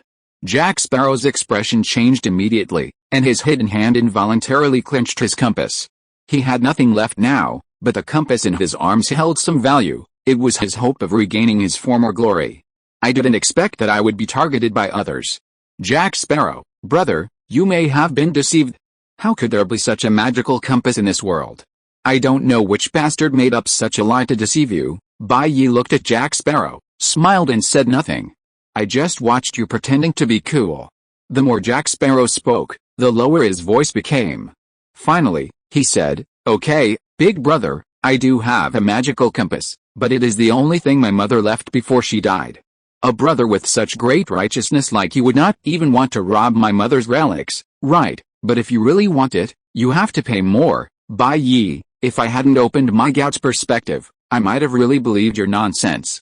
It's worthy of being Jack Sparrow who talks nonsense to everyone. With such acting skills, it would be a pity not to become a movie star. It's good that you have the things, but there's a problem now, Jack Sparrow. I don't want to pay, but I want the goods. Can you think of something for me? What should I do? Bai Yi said with a chuckle. Jack Sparrow was stunned. He had been roaming the Caribbean for many years and originally thought that he was the most bastard and shameless person in the Caribbean. But now he knows what it means to be better than others. This young man in front of him is even more bastard and shameless than him. Of course, Jack Sparrow roamed the Caribbean, but Bai Yi roamed the Caribbean. How can you, the pirate king of the Caribbean, be compared with me, the king of the Caribbean? Alright, since we know he has it in his hands, capture him and we can leave. Bai Yi waved his hand and turned and walked out of the prison without any more nonsense. Hey, big brother, why are you leaving? Jack Sparrow panicked, banging on the cell door and yelling, how about I give you a discount? As long as you get me out of this prison, everything is negotiable. At the very least, give me something. You can't just take it for free. Although the compass was his last remaining possession, it was certainly far less valuable than his life. Jack Sparrow had been on the seas for so long that he had come to terms with it. As long as he could continue to survive, he would always have the opportunity to obtain various other treasures. If he died, he would have nothing. But he had always been the one taking advantage of others, and suddenly being taken advantage of by others was very distressing. At the very least, you have to give me 300 gold coins, just to show your appreciation. If you can't even bear to give me 300, then you're really too stingy, aren't you? Come on, Jack Sparrow, didn't you hear what our captain said? He doesn't want to pay, but he wants the goods, so just come with us. Barbossa drew out his sword and slashed the iron chain of Jack Sparrow's prison, splitting it. The cell door creaked and slowly opened. Then the big men on the Black Pearl rushed into the prison. What do you want to do? Don't come over here, poor, weak, helpless and coquettish.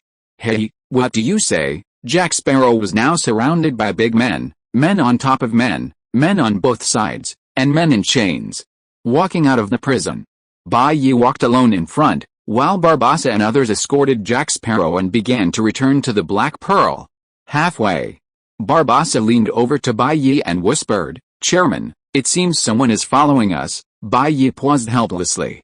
Lady, please come out. As a former assassin, Bai Yi had naturally mastered counter-reconnaissance techniques.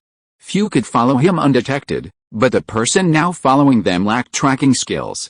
As Bai Yi finished speaking, a woman in a skirt emerged from the shadows, her expression sheepish. It was Elizabeth Swan. Miss, what are you planning on doing by following us? Bai Yi asked bluntly.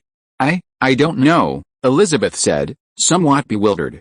You don't know, Bai Yi said, then go home and think about it. Come back to me when you've figured it out. Elizabeth, are you treating me like a fool? By the time I figure it out, your Black Pearl will have vanished into the sea, right? Perhaps. I'm tired of living an ordinary, monotonous life and want to experience the vastness of the ocean. Elizabeth thought for a moment and spoke seriously. But what does that have to do with me? Bai Yi spread his hands and said, if you want to see the sea, then go find your father, Governor Swan, or your fiancé, Commodore Norrington. They naturally have the ability and ideas to take you on a voyage. That's different. Elizabeth shook her head and said, besides, You took my gold coins and haven't paid me yet. So, take me out on a cruise, and I'll forgive you for stealing my gold coins. Miss Elizabeth, you may have misunderstood. I've always been someone who doesn't want to pay, but I want the goods. I've always liked to take things for free, Bai Yi said, so it's impossible for me to pay you, and I'll never avenge you in this lifetime. You? Elizabeth's face flushed with anger. She had never seen such a shameless person, who spoke so confidently about taking things for free. He had no sense of shame at all. And this man was so unsympathetic. Such a beautiful woman like her offered to accompany her on a sea cruise, and you actually refused. You know, those two bootlickers, Norrington and Will Turner, wanted so badly to go sailing with me, but I didn't agree. Actually, Elizabeth is pretty good looking. She has delicate, rosy skin, bright eyes, long, slightly curled eyelashes, curved eyebrows, a straight nose with a graceful curve, and well-defined, plump lips. But I really can't afford a. Bai Yi looked at her, feeling no impulse, fearing that if they had a child, they might starve.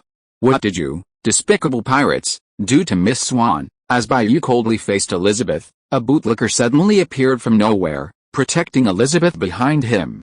He bared his teeth at Bai Yi and the others, like a loyal hound.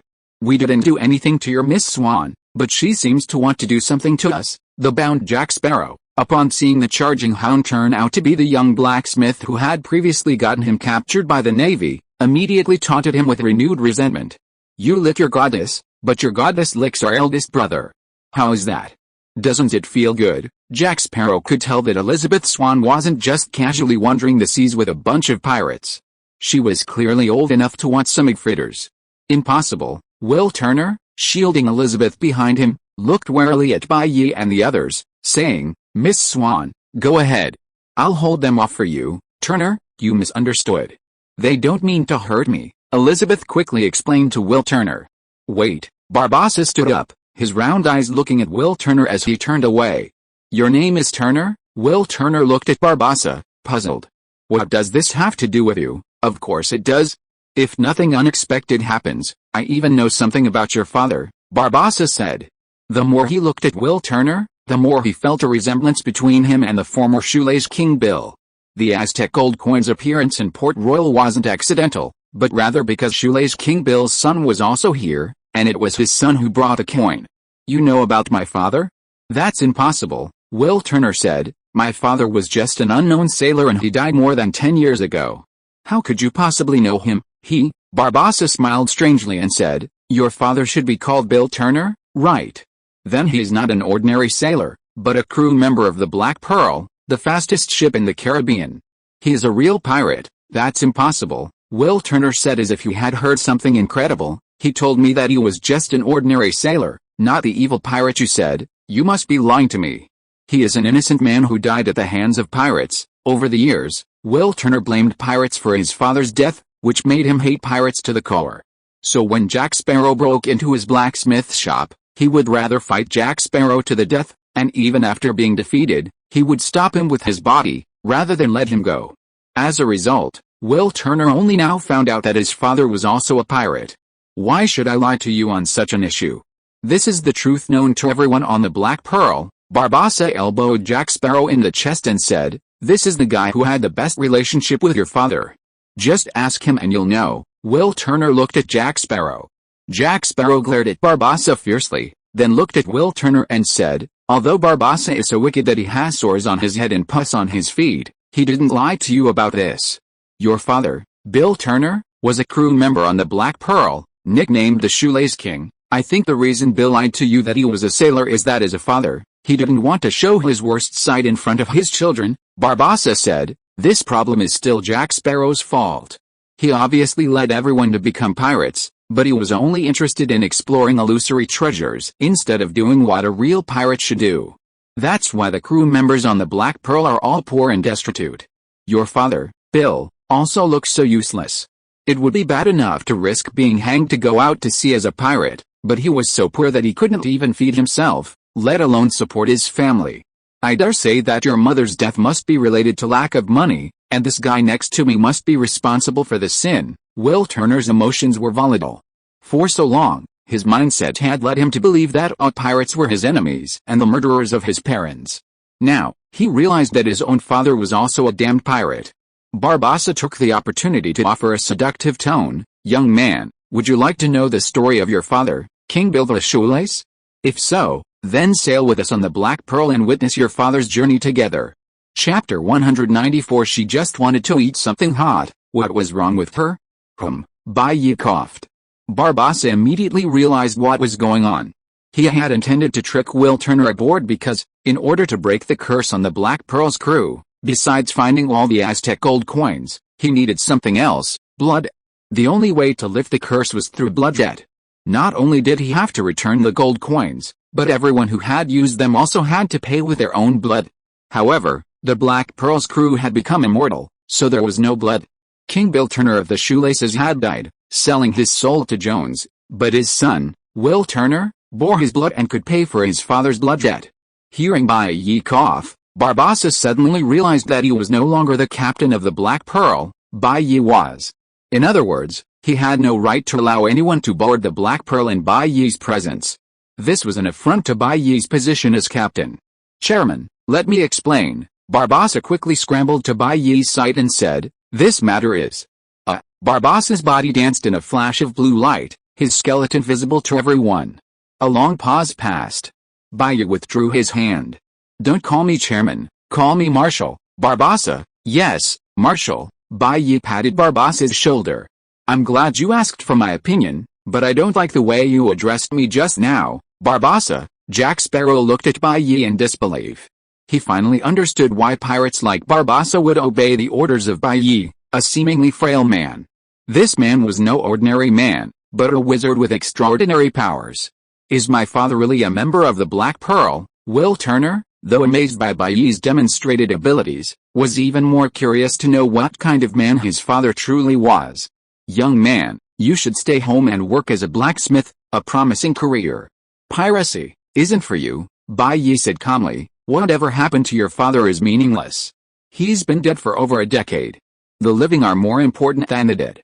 Just stay in Port Royal." Barbossa was a little anxious, but he didn't dare disobey Bai Yi's orders again, so he could only hold it in. Will Turner struggled internally. On the one hand, he wanted to stay in Port Royal and protect his goddess, Elizabeth. On the other hand, he couldn't let go of his father's affairs so easily. It was a real dilemma. "Hey, big brother, you wanted my compass, didn't you? I'll give it to you, but can you listen to me?" Jack Sparrow said with a charming smile. "What?" Bai Yi looked at Jack Sparrow. Jack Sparrow's mind raced. Shoelace Bill and I used to be good friends. He wanted to borrow the compass to negotiate with Bai Yi to bring Will Turner aboard the Black Pearl. With a Black Pearl aboard a ship full of ghosts who were his mortal enemies, and the presence of the sorcerer White Knight, it would be extremely difficult for him to defect aboard the Pearl. However, with Will Turner as his ally, it might be possible. Firstly, Will Turner was a master swordsman with considerable fighting prowess. Furthermore, Will Turner had a mortal feud with Barbossa and his men. It was Barbossa and his men who had tied Bill Turner to a bronze stake and sunk him to the bottom of the ocean. Bringing Will Turner aboard the Black Pearl would give him a powerful ally, so why not? His main concern now was convincing White Knight to accede to his demands, as White Knight seemed too self-righteous. Just as Jack Sparrow was still formulating his words, shouts of war and killing were heard. Everyone looked up to see Commodore Norrington and a fleet of sailors returning. Norrington didn't want to resort to such drastic measures, but he saw his fiancée, Elizabeth, captured by these damned pirates. How could he tolerate this? If he didn't rescue his fiancée and she fell into the hands of those pirates, his head would be covered in green grass. "Marshal, please leave now. We'll take care of these little minions." Barbossa held his sword across his chest, looking completely loyal to Bai Yi. "Pint and Jarity, quickly escort you back to the Black Pearl. I'll handle this here." Pint was the fat pirate, and Jarity was the thin one. Before Jarity could react, Pint, quick-witted, elbowed him. "What are you still dazed about? Escort you?" Oh, the fat and thin pirates smiled coquettishly and asked Bai Yi to leave immediately. Bai Yi glanced at the loyal Barbossa, but didn't care. He decided to leave. He didn't want to confront the British Navy. He decided to let the Navy and the pirates resolve this war on their own. Jack Sparrow, this. Why did the old man leave? Jack Sparrow, you are still so stupid. Barbossa snorted coldly and said, Now that the marshal is gone, don't I have the final say here? So that's how it is. Jack Sparrow suddenly realized, you old men are still very shrewd. Jack Sparrow wanted to get Will Turner on the Black Pearl, but didn't Barbossa want to do the same? Will Turner was the hope of all the crew of the Black Pearl to break the curse. If they could keep Will Turner on the ship, it would be much more convenient for them to break the curse. Bai Yi returned to the Black Pearl. How is it going? Angelica immediately leaned over and asked, are you in any danger? What could there be? Bai Yi smiled softly and said, they're just a bunch of ordinary people who only know how to use guns and cold weapons. Angelica, did you find your target? Yeah, Bai Yi nodded and said, we found Jack Sparrow in the prison in Port Royal.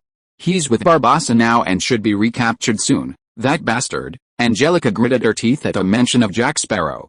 Once he's on board, I'll make him regret ever messing with me. On the way to Aruba, Angelica took the initiative to tell Bai Yi about the past. About 2 years ago, Jack Sparrow attempted to steal a treasure from her father, Blackbeard, but was captured by Blackbeard. Jack Sparrow deceived her, a naive young woman. Naive at the time, and with her first love blossoming, she trusted Jack Sparrow, the sixth brother, and secretly released him, risking the wrath of her father, Blackbeard. Before his departure, Jack Sparrow promised her that when he became wealthy, he would come and pick her up a year from now, and together they would escape Blackbeard's control and live a carefree and happy life. She believed him.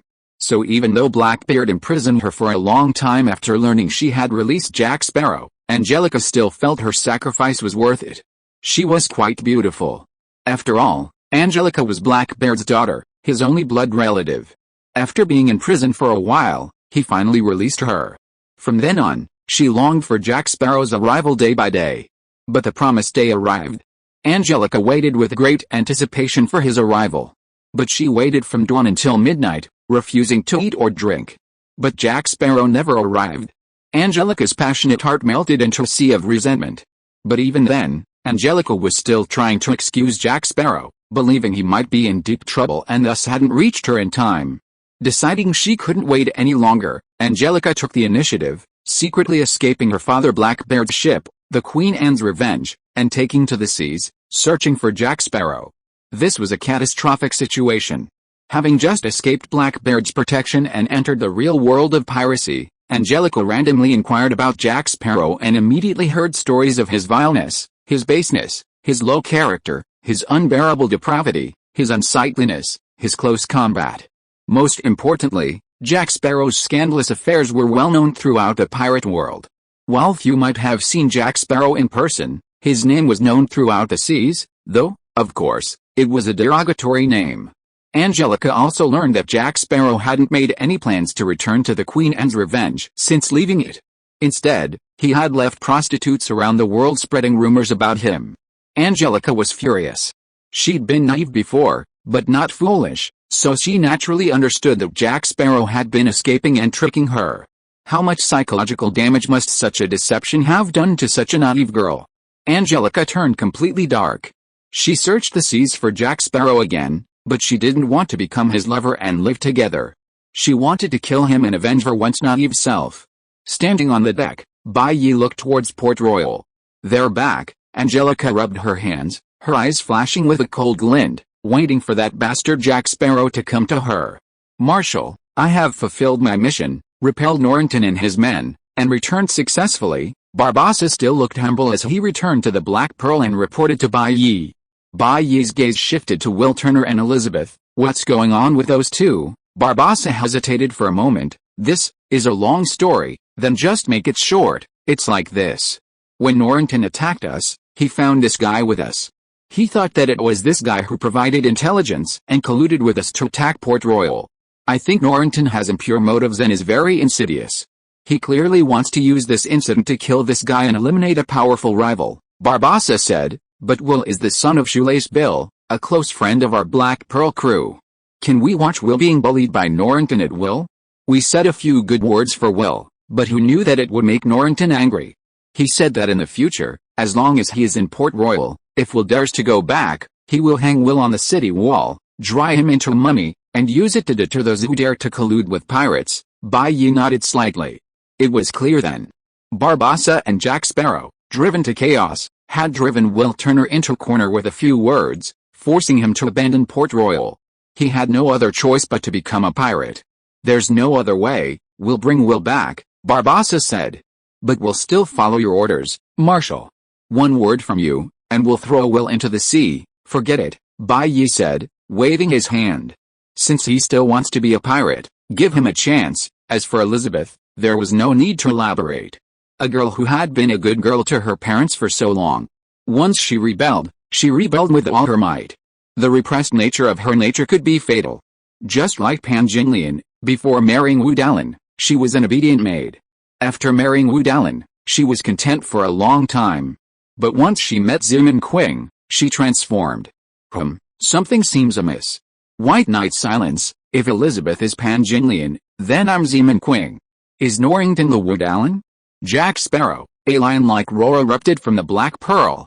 Jack Sparrow had noticed Angelica's presence even before boarding the Pearl, quietly hiding behind the others. But how could this stop Angelica, who had searched the seas for him for 2 years, constantly yearning for revenge?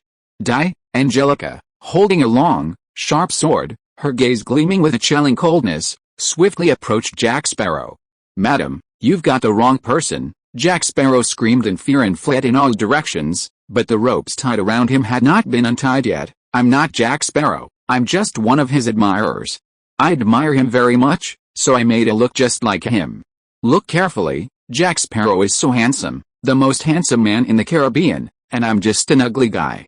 It's impossible that we are the same person." Bai Yi just stood in the distance, watching the show with a smile. Anyway, Jack Sparrow only deceived Angelica's feelings, but had not had time to deceive Angelica. With Bai Yi's eyes that had seen countless women, of course he could see that Angelica was still a girl. Chapter 195 NTR Jack Sparrow. Braving the refreshing sea breeze, the sun gradually rose from the horizon. The sky burned with a blazing orange glow, hanging on the horizon. It was a golden splendor, mysterious and beautiful. Between the sea and the sky, it seemed to ignite the surface of the water, shimmering with a golden radiance, as if inlaid with gold, a magnificent brilliance. "How beautiful!" Elizabeth exclaimed in admiration as she stepped out of the cabin and took in the sight of the sunrise over the sea. "Miss Swan, if you like, I will save up money to buy a large boat and invite you to watch the sunrise." Will Turner, Elizabeth's #1 lapdog, immediately stepped forward and said, "Thank you, Will." Elizabeth nodded and smiled at Will Turner. Will Turner, upon seeing Elizabeth's smile, was immediately overwhelmed with joy. But he didn't notice that Elizabeth had clearly distanced herself from him. Especially when Bai Yi left the room, Elizabeth's eyes lit up, and her gaze automatically skipped over Will Turner and shifted to Bai Yi behind him. She had never established a romantic relationship with Will Turner, they were just childhood sweethearts, so this did not prevent her from finding the true love of her life, right? As for Will Turner's licking, it was just his wishful thinking. She, Elizabeth, just wanted to eat something hot. What was wrong with her? Mr. Bai Yi, I want to ask a question. Elizabeth walked straight towards Bai Yi, with a smile on her face, and said. As soon as Will Turner appeared, Elizabeth had no eyes for him and had no opinion. He just followed behind Elizabeth silently, wanting to protect her, and by the way, he was full of vigilance towards Bai Yi. This bad man might bully Elizabeth. What's the problem? Bai Yi faced the morning sun and lit a cigarette for himself. I've heard of the Fountain of Youth, Elizabeth said. The ritual requires the Cartagena silver cup and the mermaid's tears, the most important and difficult to obtain. Finally, find the legendary fountain. Fill 2 silver cups with fountain water. Put the mermaid's tears in 1 cup, leaving the other alone. 2 people drink from the cup simultaneously. The one who drinks the cup containing the mermaid's tears will have their life extended. The prerequisite is that the other person drinks from the other cup, who will die instantly. In other words, the extra lifespan of the person whose life is extended is taken from the deceased. You are setting out to find the Fountain of Youth now. Have you already obtained the Cartagena silver cup? Can you show it to me? The Black Pearl was currently heading south, starting from Aruba. According to the Compass of Desire, the Fountain of Youth was located in the south. Bai Yi also wanted to find the Trident of Poseidon first. After all, if he obtained it and became king of the sea, everything else would seem trivial. Unfortunately, the Desire Compass wouldn't point to the Trident. When Bai Yi held the Desire Compass in his hand, thinking of the Trident, The needle on the compass would simply spin in circles, not pointing in a specific direction. Perhaps the power of the trident took precedence over the desired compass, preventing it from detecting anything greater than itself. There was no other choice. Bai Yi could only go to the Fountain of Youth first. No, Bai Yi shook his head.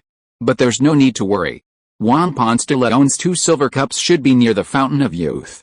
Once we get there, we can search carefully and we should find them. How do you know? Elizabeth asked, puzzled. Bai Yi smiled and said nothing. Because according to legend, the Santiago, Ponce de Leon ship carrying the silver cup of Cartagena, disappeared while searching for the Fountain of Youth. A voice spoke out from the crowd. So, Ponce de Leon most likely died in pursuit of the Fountain of Youth. If we go looking for the Fountain of Youth, we'll likely encounter the Santiago's shipwreck along the way, the voice boomed from above Bai Yi and Elizabeth's heads. Elizabeth looked up and saw the dissolute and coquettish Jack Sparrow, still hanging upside down from the mast. No way, you're still hanging here, Elizabeth asked in surprise. Last night, Angelica had wanted to castrate Jack Sparrow, but he had escaped so quickly and so slyly. After all, the Black Pearl was actually his ship, and few knew the terrain better than Jack Sparrow. By the time Angelica had grown tired of chopping and her anger had subsided, she still had no intention of letting him go. So she ordered Barbassa and the other crew members of the Black Pearl to capture Jack Sparrow and hang him upside down from the mast. Elizabeth hadn't expected that Jack Sparrow would still be hanging upside down at dawn the next day.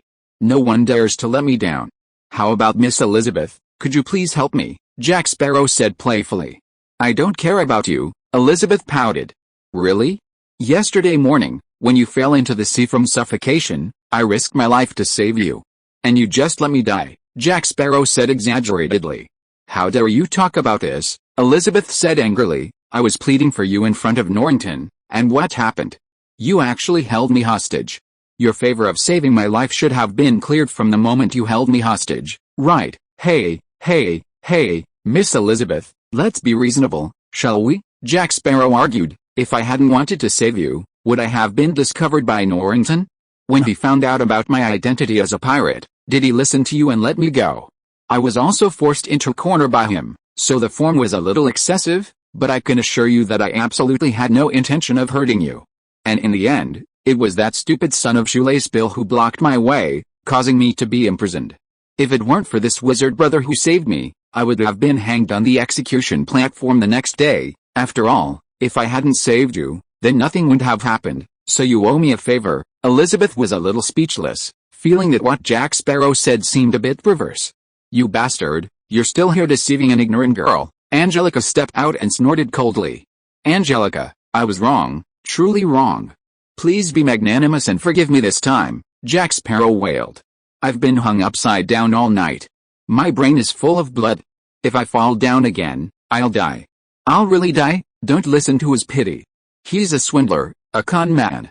He's been hung upside down countless times. He's very experienced. Not to mention a day and a night, even 3 days and 3 nights wouldn't be a big deal. Barbassa came out to watch the fun.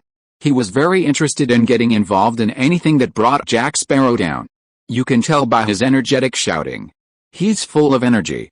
I think he can handle hanging upside down for a few more days, Angelica sneered. No way. If this goes on for a few more days, I'll really be finished, Jack Sparrow yelled. Barbassa, you traitor who betrayed the captain. You're still trying to sow discord here. You're shameless and a despicable person. He didn't dare curse Angelica, but he was a master at scolding Barbassa, using all sorts of new and unusual phrases. Barbassa snorted and said to Angelica, Second officer, look at this guy, he's still so energetic. It seems your hanging upside down had no effect on him. I suggest we hang him from the bow and sink him upside down into the sea. Let him enjoy it. That's a good idea, Angelica said, her chin resting on her hand. Jack Sparrow was stunned. Hanging upside down for a whole night, while he wasn't in danger of death, it was excruciating. If he were to be hung upside down and sunk into the sea again, he'd probably be dead soon, right? What if a blind shark mistook him for a giant sea bug and bit him? Wait, Master Wizard, aren't you looking for Poseidon's trident? I have a clue to it, Jack Sparrow shouted. Is that true? Bai Yi raised an eyebrow. It's true, absolutely true. I wouldn't dare lie to you, anyone, Jack Sparrow said with a fawning smile. Angelica hesitated for a moment, then waved her hand and said, "Put him down." She desperately wanted to give Jack Sparrow a hard time, to avenge her youthful ignorance, but she didn't want to delay Bai Yi's work. Once, she thought she was furious with Jack Sparrow and would cut him into 8 pieces if she met him. However, after meeting Bai Yi, her anger towards Jack Sparrow gradually subsided, not because she was soft-hearted, but because she no longer cared so much. Angelica gave the order, and Jack Sparrow was released by the Black Pearl's crew. "Tell me, what clues do you have?" Angelica asked condescendingly. Jack Sparrow hid beside Bai Yi and said, "I once had a witch lover, her name was Teodoma. She was a very powerful witch. She talked about the trident of Poseidon when she was chatting with me. I think she might have clues about the trident of Poseidon." Angelica frowned and said, "After all this time, Jack Sparrow, you just made up a name and used it to deceive Bai Yi and me? Do you think we are that stupid?" Jack Sparrow was anxious. "I am not lying this time, it is true. My compass of desire was given to me by Teodoma. Back then, I paid I don't know how much blood and energy to deal with her." Jack Sparrow was also young and ignorant at the time, and he was a playboy. At a young age, he had slept with countless women, but as he slept with more and more women, he gradually became perverted and began to be dissatisfied with sleeping with ordinary women. So, by chance, he heard about a witch, and Jack Sparrow's Alexander Dumas heart was instantly stirred. He went to the witch's house and found the witch named Teodoma. To be honest, Teodoma wasn't very good looking. She was black, with dark skin and dreadlocks. But that wasn't the worst part, as Jack Sparrow had slept with quite a few black women. The problem was that Teodoma had no regard for hygiene and was filthy. When she spoke, her teeth were mostly rotten, and her mouth was oozing pus. Of course, Teodoma's mouth wasn't pretty, but it was useful. Ahem. The point is, Teodoma used her mouth to sleep with Jack Sparrow, and the two of them had a wonderful time together. During that time, Jack Sparrow lost a lot of weight, at least 20 pounds. When he left Teodoma, his face was gaunt and pale, almost like a mummy, as he walked out, leaning against the wall. However, Teodoma had no intention of mistreating Jack Sparrow and readily paid her for the prostitution, the compass of desire. Others didn't know, but Bai Yi was vaguely aware of this. Teodoma was no ordinary witch, but the sealed form of the sea goddess Calypso. Once the sea goddess, Calypso was also a female Jack Sparrow, a womanizer who seduced countless innocent and beautiful young men from the ocean for pleasure. Captain Davy Jones of the Flying Dutchman, originally Calypso's lover, willingly became the captain of the Flying Dutchman for Calypso's mission of ferrying the dead, while he himself became Squidward, enduring the endless loneliness of the seabed. However, Davy Jones's sacrifice did not earn Calypso's unwavering loyalty. She said, "Don't worry, I know my limits. I just want someone to keep me company when I'm lonely. I'll always be your sweetheart. They can only have me, not my heart. Don't be afraid of losing me. If you're worried about me falling in love with another man, I can change my man every month and bring him to you. I will always be with you, and you're the only one I love." Davy Jones, unable to tolerate the constant cheating Calypso had done him, he betrayed her and revealed her weaknesses to the Pirate Alliance. Then, the Pirate Kings united and sealed Calypso away with a mysterious ritual. Since then, Calypso has been forced to disguise herself as the sorceress Teodoma to make a living. Bai Yi pondered, if it's Calypso, maybe she actually has news of Poseidon's trident. Chapter 196 You are not worthy of raising his child. After Bai Yi helped put in a few good words on Jack Sparrow's behalf, Angelica finally chose to let him go. "Never mind, I'm too broad-minded to bother with that kind of mean-spirited person anymore," Angelica pouted, giving up on trying to harass Jack Sparrow. Great, great, Jack Sparrow was so excited that tears welled up in his eyes. If this woman got ruthless, she could be much more terrifying than a man. He was truly terrified. Angelica, however, walked directly to Bai Yi, straightened his collar, and said, "Should we change course and go look for this Teodoma first?" Jack Sparrow froze in his tracks as he watched Bai Yi and Angelica become so close. Although he had initially tricked Angelica into a state of bewilderment, they hadn't yet engaged in a concrete relationship. It wasn't that he didn't want to, but rather the time wouldn't allow it. Furthermore, he didn't dare sleep with Blackbeard's daughter right under his nose. If Blackbeard discovered him, he wouldn't just be hanged and beaten, he might even castrate him on the spot.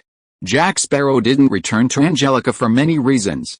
He was afraid of Blackbird, Angelica's father.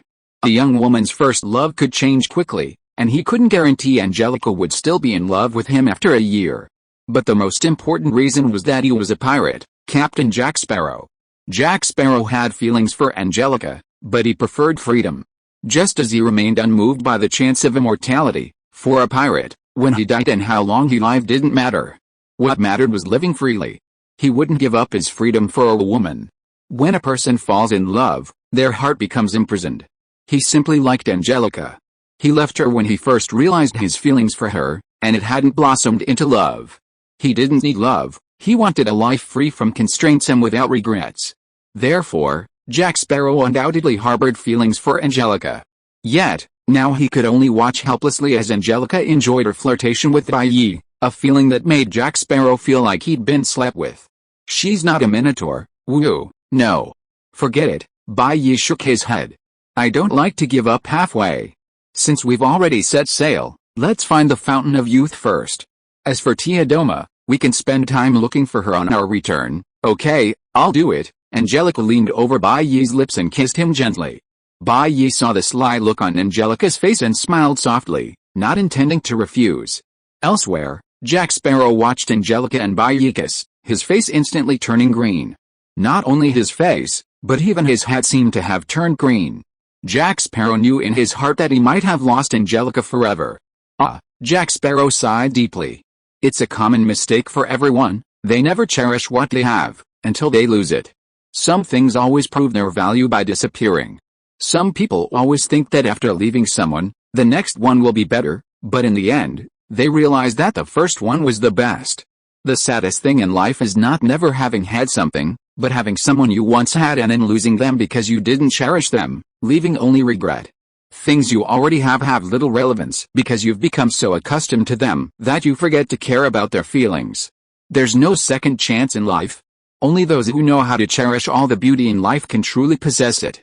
Jack Sparrow's mind seemed to echo with the background music. Storms and winds cannot stop us, the clouds will eventually part and the sun will rise. The sun shines brightly on you and me. Barbossa snapped his fingers in front of Jack Sparrow's stunned eyes, bringing him back to his senses.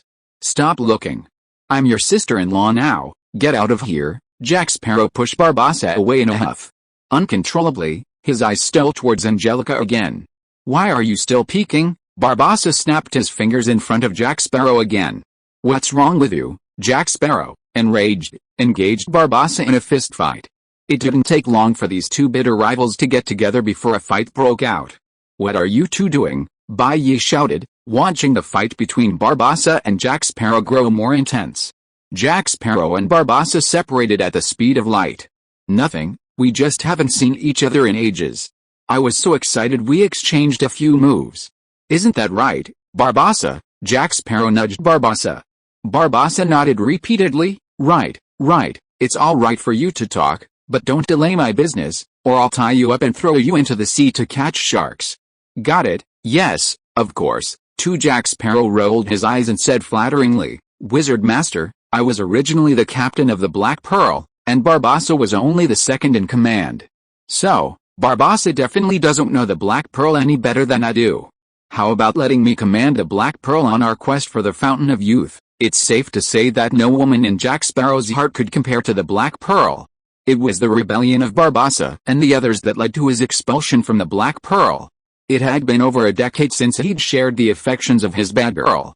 After being lowered from the mast, Jack Sparrow quickly realized this was a perfect opportunity to reclaim his bad girl. Barbossa and the others had clearly been completely swayed by Bai, and since Bai himself couldn't handle the hard work of sailing, he could easily gain Bai's favor and usurp Barbossa's authority. His bad girl had been held captive by the brutish Barbossa for over a decade. It was time for her to return to the arms of her legitimate husband. Marshal, don't listen to this guy's nonsense. Barbossa was also anxious, and said, he has been away from the Black Pearl for more than 10 years. The Black Pearl has been renovated many times over the years. He is no longer the one who knows the Black Pearl. Now I am.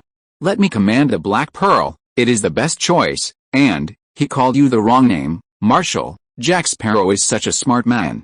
Upon hearing this, he immediately said, I'm sorry, Marshal.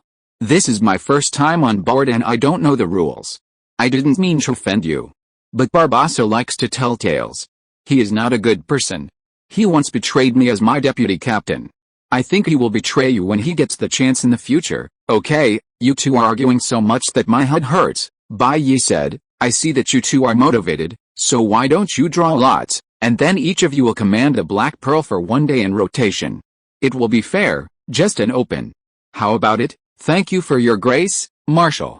I will live up to your expectations, Jack Sparrow flattered him with ease. The two men clashed, running towards the helm, attempting to seize control of the black pearl. You idiots, full starboard, quick. You're slacking off, or you'll be thrown overboard. Target Whitecap's Bend. Men, get ready. Whitecap's Bend isn't a place on a map, but a mythical mermaid habitat. The Fountain of Youth and mermaids are often linked, so seeking the fountain can be a metaphor for Whitecap's Bend. Jack and Barbossa vie for control of the Black Pearl, but Bai Yi has agreed to keep their arguments to a minimum, not wanting to delay the Pearl's voyage. Observing the bustling atmosphere on the ship, Bai Yi seemed to find a phrase that perfectly captures this era, the age of exploration, a time of both good and bad. Countless people set sail in pursuit of wealth, staking their youth and ideals amidst the storms. However, success is rare, and most end up buried in the belly of a fish. On the sea, waves rippled in the breeze, reflecting a silvery light.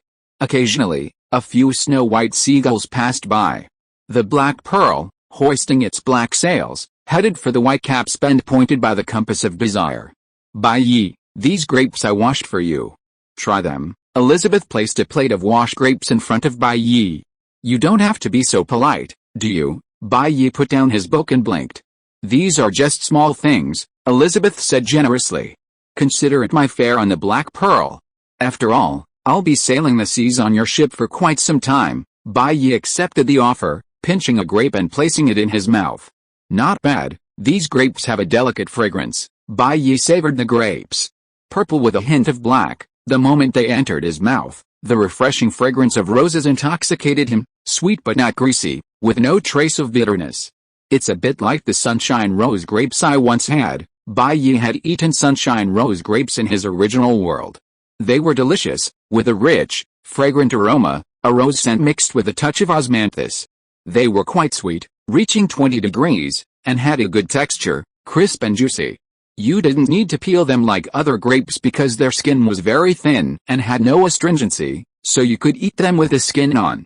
Sunshine rose grapes? I've never heard of them, but they're probably called rose grapes, and they're native to England, Elizabeth said. Rose-scented grapes are also known as Musca, Hamburger Muscat, Muscat, Musca, and Musk Muscat. Rose-scented is an ancient variety, renowned worldwide for both fresh consumption, winemaking, and juice production. Its high sugar content, strong musky aroma, and excellent coloring made it a favorite among British aristocrats. Oh, yes, Bai Yi remembered, having looked it up when he was bored. Sunshine rose grapes are native to Europe and are a diploid European-American hybrid, also known as summer rose, flash rose, dazzling rose, and Jinhua rose. They were bred by the Japan Agricultural and Food Industry Research Institute by crossing Akitsa 21 with Banan, officially registered in 2006, and introduced in 2007. So the rose grapes you're eating now are the ancestors of the sunshine rose grapes you'll be eating later. Of course, to be honest, these descendants of the sunshine rose grape are much tastier than the rose grapes. After all, they're a hybrid, combining all the advantages of different varieties. Bai Yi pinched another one and popped it into his mouth. While it wasn't as good as the sunshine rose grape, it was still a delicious treat. Feeling a bit addicted, he picked up another one. Well, Bai Yi, you're eating all by yourself here. Angelica suddenly appeared from nowhere and pressed down on Bai Yi from behind. You have something delicious, and you missed me. I'm innocent, Bai Yi said. I was reading here. Elizabeth, looking for something to do, washed me a plate of grapes. I tried to and didn't have time to call you. Okay, I'll let you go this time. Angelica unceremoniously snatched the grapes from Bai Yi's hand and put them in her mouth. They taste really good, she said to Elizabeth as she savored the grapes. Elizabeth, don't you have anything to do? Then why don't you come help me in the kitchen? I'm worried about cooking all by myself and I'm a bit overwhelmed. Elizabeth watched Angelica shamelessly eat the grapes she had washed just for Bai Yi, and her teeth itched with anger. If you want to eat, go wash them yourself. Stealing someone else's food is nothing. But a lady wouldn't get into a hair-pulling fight with another beautiful woman in public, so she maintained a gentle smile on the surface. Okay, Elizabeth smiled and nodded at Bai Yi, then turned around, her face darkening on the spot. Shameless bitch, Angelica snorted inwardly. She actually showed Bai Yi her attentions while I was away. How despicable. She watched Elizabeth's departing back, curled her lips, then turned around and said to Bai Yi, from now on, I won't let you eat her grapes. If you really want to eat grapes, just tell me and I'll give them to you. I know. Bai Yi was stunned for a moment, then nodded and said, you said it, and you can't deny it from now on. When I want grapes, I'll come to you. Angelica looked at Bai Yi suspiciously, feeling that he was saying something bad. Only Will Turner and Jack Sparrow gathered together, and when they saw this scene, they couldn't help but sigh in unison. If you're listening to this novel on a channel other than Fanfic World, it means they downloaded and uploaded it without effort. We cordially invite you to visit our channel, Mundo Fanfic Novelis. There you'll find the original version of this story and you can explore many other novels of various genres. We're waiting for you to immerse yourself in a world of incredible novels. Chapter 197 The Pirates of the Caribbean. Hearing the same voice, the two glanced at each other, each seeing the desolation in the other's eyes. Jack Sparrow had feelings for Angelica, and Will Turner's feelings for Elizabeth were even more profound. They weren't just childhood sweethearts, but he had also been a devoted lapdog, licking Elizabeth for over a decade, only to find his love. Watching the women they loved vying for the same woman's attention was incredibly painful. But there was nothing they could do. The other woman was incredibly beautiful, incredibly talented, and even possessed a superior temperament. They simply couldn't win. My condolences. Jack Sparrow stepped forward, patted Will Turner on the shoulder, and walked away. Will Turner had been discouraged at first, but Jack Sparrow's words stirred a rebellious spirit in him, and he felt that he might not lose to Elizabeth. As long as Elizabeth remained married, he would remain by her side. Who knew, she might change her mind. Then he'd still be willing to borrow Elizabeth's hand. However, Will Turner didn't understand that even if the goddess's love failed, the bootlicker wouldn't necessarily succeed. Goddess, I'm pregnant, he doesn't want me anymore. Boy like her, give birth, I'll raise it. Goddess, forget it. Boy like her, why? Goddess, his child, you're not worthy of raising it. The Black Pearl gradually headed towards Whitecap's Bend. However, aboard the Black Pearl, the conflict between Angelica and Elizabeth intensified. Angelica, Blackbeard's daughter, had been influenced by him from a young age, possessing both supreme skill in both combat and intrigue. Unfortunately, Elizabeth was no slouch either. As the daughter of the governor of Aruba, she'd also trained in swordsmanship from a young age, and possessed a unique talent for intrigue. It was no wonder she was the woman who could later deceive the veteran Jack Sparrow and even become the Pirate King. So the fight between the two wouldn't be decided in a short time. Bai Yi, when I was supplementing my foster care yesterday, I bought you some forest blueberries. Try them, they're delicious. Elizabeth came to Bai Yi with another fruit plate. Forest blueberries, yes, they're delicious and rare. You should try them. Okay. Bai Yi was helpless. Ever since he'd eaten Elizabeth's rose grapes, he'd been enjoying them with gusto. Elizabeth and Angelica kept giving him different kinds of fruit to eat all day long. He couldn't refuse. So, he'd eat them.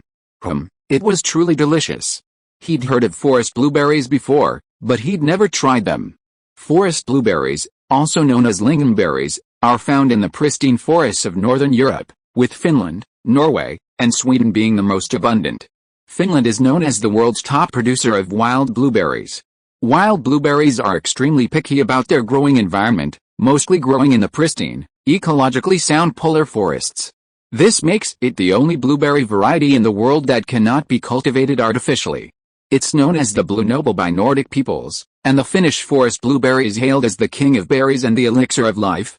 Later generations listed the forest blueberry as one of the top 5 health foods, known as the golden fruit, due to its powerful antioxidant content, anthocyanins. Anthocyanins are beneficial to health, acting as antioxidants, scavenging free radicals, combating fatigue, and protecting vascular elasticity. Among other benefits. Oh, forest blueberries.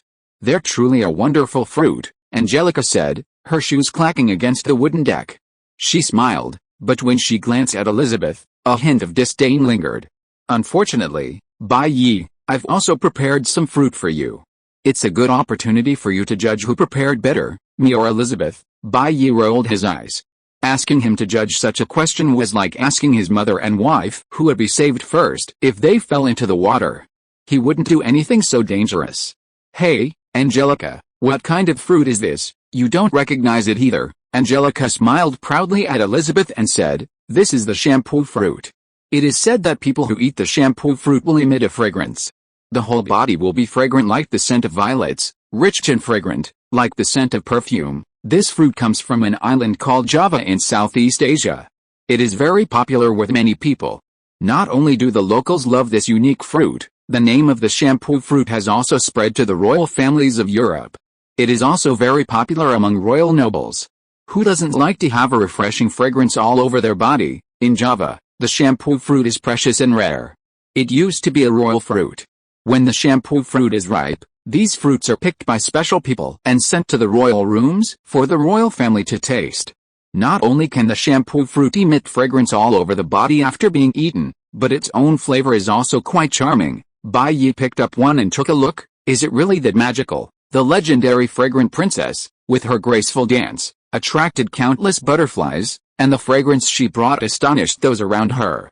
Combined with her stunning appearance and graceful dance, anecdotes and strange stories spread far and wide. Could it be that the fragrant princess ate this shampoo fruit, which gave her a constant fragrance? Bai Yi took one, and it tasted quite good. He sniffed himself hard and said, "Angelica, it's not that exaggerated, is it? I don't feel any changes. This isn't some magical potion that you can't just take one and expect it to work. Of course, you need to take more." Angelica rolled her eyes at Bai Yi and said, "Try eating a little more." Bai Yi followed Angelica's advice and took a little more.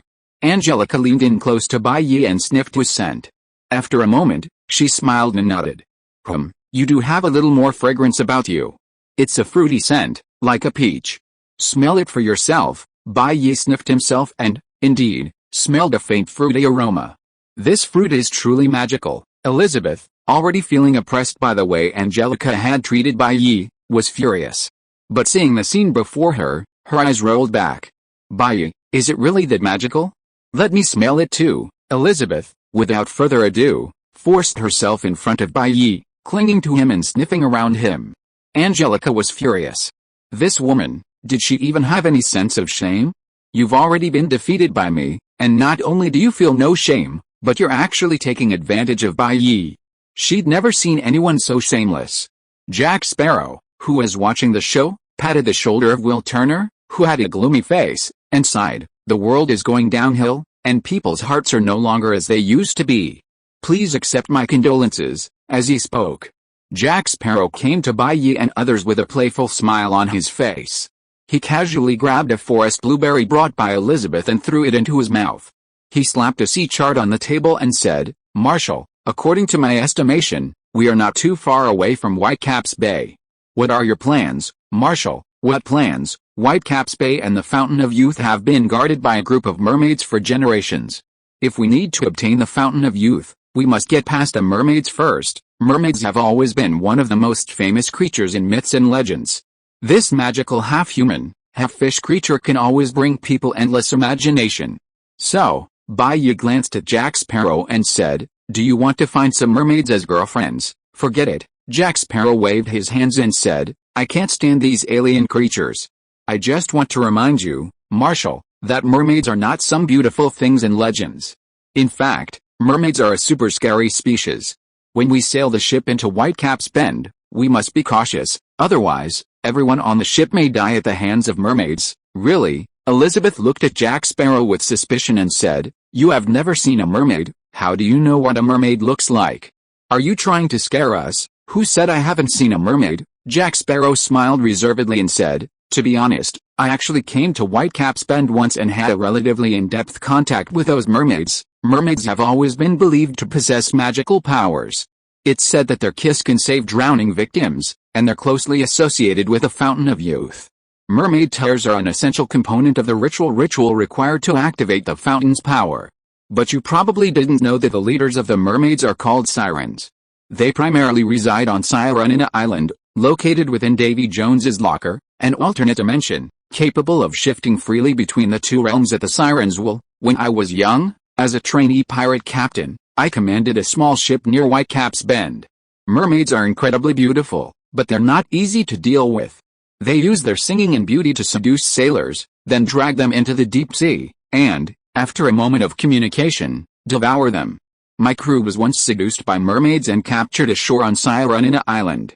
To save my crew, I visited the island twice, using my extraordinary wisdom and strength to fight the mermaids, ultimately successfully freeing my men. You've actually seen a mermaid? Elizabeth and Angelica were both a bit incredulous. This carefree fellow seemed to have too many amazing experiences. Bai Yi, however, knew that Jack Sparrow was indeed the most legendary figure in the Caribbean. He had experienced countless legendary events, and he always managed to survive through sheer luck. Just like Buggy in the One Piece universe, who had absolutely no skills, yet somehow became one of the 7 warlords of the sea, and even inexplicably became a 4 emperor. It was simply outrageous. Of course, Jack Sparrow smiled triumphantly, and casually told Elizabeth and Angelica about the strange things he had seen on Mermaid Sirenina Island. For example, mermaids weren't exclusively female. Both male and female mermaids were collectively known as the Mermaid Clan, though male mermaids were extremely rare. On Sirenina Island, the Mermaid Clan likely operated a matriarchal society, with men having a low status, usually serving as servants. Since there are male mermaids, why do female mermaids drag sailors into the sea to communicate? Elizabeth asked curiously. Well, Jack Sparrow didn't know either. He scratched his head and said, could it be that the female mermaids got tired of playing with the male mermaids and ran out to seek excitement? Do you think all creatures are like you? Angelica gave Jack Sparrow a disdainful look and said, one theory I've heard is that mermaids have no souls, as heartless as the sea. Their voices are often as deceptive as their appearance. They possess a variety of characteristics: seduction, vanity, beauty, cruelty, and desperate love. Mermaids eat humans because they have no souls, only instincts. Bai Yi smiled at Angelica's explanation. He felt that mermaids must have souls, but their emotions were relatively weak. Otherwise, how could there be a mermaid living together in the ocean with a priest? In short, mermaids are incredibly ferocious and terrifying creatures. Once we reach Whitecap's Bend, they'll definitely attack us. They're incredibly capable, and Whitecap's Bend is their home turf. I don't think we'll be a match for them. So, Marshall, you need to prepare, Jack Sparrow said to Bai Yi. Once the Black Pearl reached the mermaids' territory, Jack Sparrow felt it would be surrounded by a swarm of mermaids. If anything went wrong, no one would be able to escape.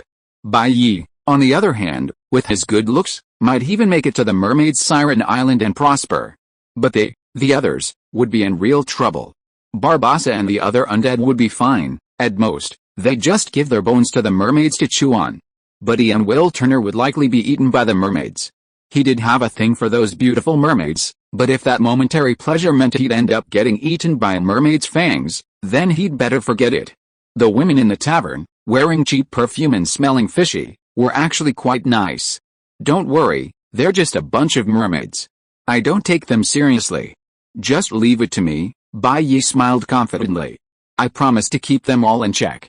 Chapter 198 Madam, you don't want anything to happen to your daughter, do you? 2 days later, Jack Sparrow stood on the deck of the Black Pearl, surveying the seascape through a telescope, comparing it with a nearby nautical chart. Marshall, if I remember correctly, we should have already entered the Whitecap's Bend. Although he had been to Whitecap's Bend before, it had been so long ago that Jack Sparrow couldn't guarantee it. Are you sure? Bai Yi asked, blinking, looking at the seascape before him, which, in his memory, looked much the same as before. I think so, Jack Sparrow said. Marshall, you've only been sailing for a short time, so you don't know the geography of the sea yet, so you can't see anything unusual. But we, veteran pirates, are different. Alright, I'll do as you say, Bai Yi said. Let's continue our journey, towards the pirate island that hides the Fountain of Youth. Yes, Marshall. Jack Sparrow stood at attention and saluted. Bai Yi temporarily left the ship's side. Guys, keep pushing. We've reached Whitecap's Bend. With careful search, we'll surely find the legendary Fountain of Youth, Jack shouted from the bow. Once the Marshal obtains the fountain, I believe he, with his generosity, will help you break the curse of the Aztec gold. So work hard. We've reached Whitecap's Bend so quickly, Angelica asked, a little surprised. The Black Pearl is the fastest ship on the ocean, and with the compass of desire guiding us, it's naturally fast, Bai Yi said with a smile. Elizabeth asked, can the Fountain of Youth really grant immortality? According to the fountain's ritual, one person dies in exchange for the life of another. Why do I feel like this is robbing one person of their life and inflicting it on another? Bai Yi had also pondered the Fountain of Youth, and upon hearing this, he said, that's probably possible, but perhaps there's another possibility. The Fountain of Youth's ritual isn't just a superposition of life upon life, but a transformation of life and death, allowing one person to lose their life while another is spared death. Angelica's beautiful eyes flickered as she glanced at Bai Yi in surprise and said, you know what? I feel like what Bai Yi said might be the truth. I'm just guessing, Bai Yi said with a smile. Perhaps Elizabeth's guess is correct? No one knows, because no one who drank from the Fountain of Youth has come forward to directly describe the effects of drinking it. In reality, Bai Yi himself leaned toward Elizabeth's theory, believing that energy is conserved. The idea of one person's life being transferred to another was more convincing than the abstract concept of life itself being transformed into death. Furthermore, if drinking from the Fountain of Youth truly granted everyone eternal life, then the legends surrounding it would surely be incredibly sparse. After all, wouldn't a person who achieved immortality wish for his wife, children, and a host of relatives to do the same? Then, with everyone rushing to find the fountain, the legend would surely spread like wildfire, leaving no room for doubt. But now, the vast majority of people in the world believe the Fountain of Youth is merely a myth. Night. The black sky was shimmering with tiny, bright stars. The moon rose silently from the distant spot where the water met the sky, casting a faint silver glow across the endless blue sea. Bai Yi was reading in his room when he heard a crack. The door he had locked was open from the outside. The door slowly opened. Bai Yi looked over and saw Angelica tiptoeing out. Angelica, do you want to talk to me? Bai Yi asked, amusement intensifying, as he put down his book. Angelica put her finger to her lips, signaling Bai Yi to keep his voice down. What's wrong? Bai Yi lowered his voice.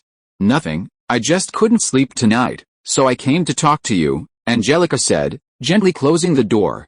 She turned, her skin as smooth as a baby's, a faint blush on her pretty face, her charming almond-shaped eyes shimmering with a hint of intoxication. Bai Yi understood immediately. Angelica seemed to feel that their relationship had reached a point where they needed to engage in deeper communication. Okay, Bai Yi's face lit up with a bright smile. Angelica walked in, her long, round, sexy legs swaying forward, her figure curving and her almost exaggerated stride imbued with a seductive grace. Angelica, you look so beautiful tonight, Bai Yi exclaimed heartily. It was obvious that Angelica had put a lot of thought into her makeup for this moment. Am I only beautiful tonight? Angelica was clearly delighted, but she still managed to tease Bai Yi. Bai Yi was speechless. It seemed that women were inherently sensitive. When it came to their beauty, they never relaxed a muscle. No, you're beautiful any other day, but you're especially beautiful tonight, like a goddess from myth or legend. Angelica smiled, truly delighted. She approached Bai Yi and seemed about to speak when she suddenly lost her balance, screamed, and fell towards him. Bai Yi was quick to act, grabbing Angelica's slender, round waist and wrapping his other arm around her round, plump shoulders. He embraced her tender, gentle beauty. Bai Yi could clearly feel Angelica's warm, smooth skin, even through her clothes. Angelica, are you okay? Bai Yi's gentle words reached Angelica's ears. Feeling the masculine aura emanating from Bai Yi, Angelica's face couldn't help but heat up. Suddenly, Angelica's face frowned, then flushed, but she didn't push Bai Yi away. Ahem, Bai Yi chuckled and said, you can't blame me for this. The main reason is that you are too beautiful, Angelica. No man would not be moved by you, little hooligan. Angelica glared at Bai Yi with a flushed face, but she still remembered the purpose of her coming, so she stretched out her slender white arms and put them around Bai Yi's neck. The whole person was like a koala, hanging on Bai Yi's body, and said, tell me honestly, do you have any bad thoughts about that Elizabeth? How could I? It's unfair, Bai Yi complained, and said, it is obviously Elizabeth who has bad intentions towards me. Angelica, how can you accuse a good person? Are you a good person? If you are a good person, you won't. Bah, Angelica blushed and spit at Bai Yi again. Bai Yi wrapped one arm around Angelica's slender waist, while the other caressed her pretty face. You're so beautiful. Angelica's body was burning, her eyes blurring with hormones. She hadn't drunk anything, yet she felt intoxicated. It was a perfect example of the saying, "It's not the wine that intoxicates, it's the mind that intoxicates." Bai reached out and lifted Angelica's fair chin. Angelica stared at Bai, feeling weak and frail, unable to even stand up to a 3-year-old.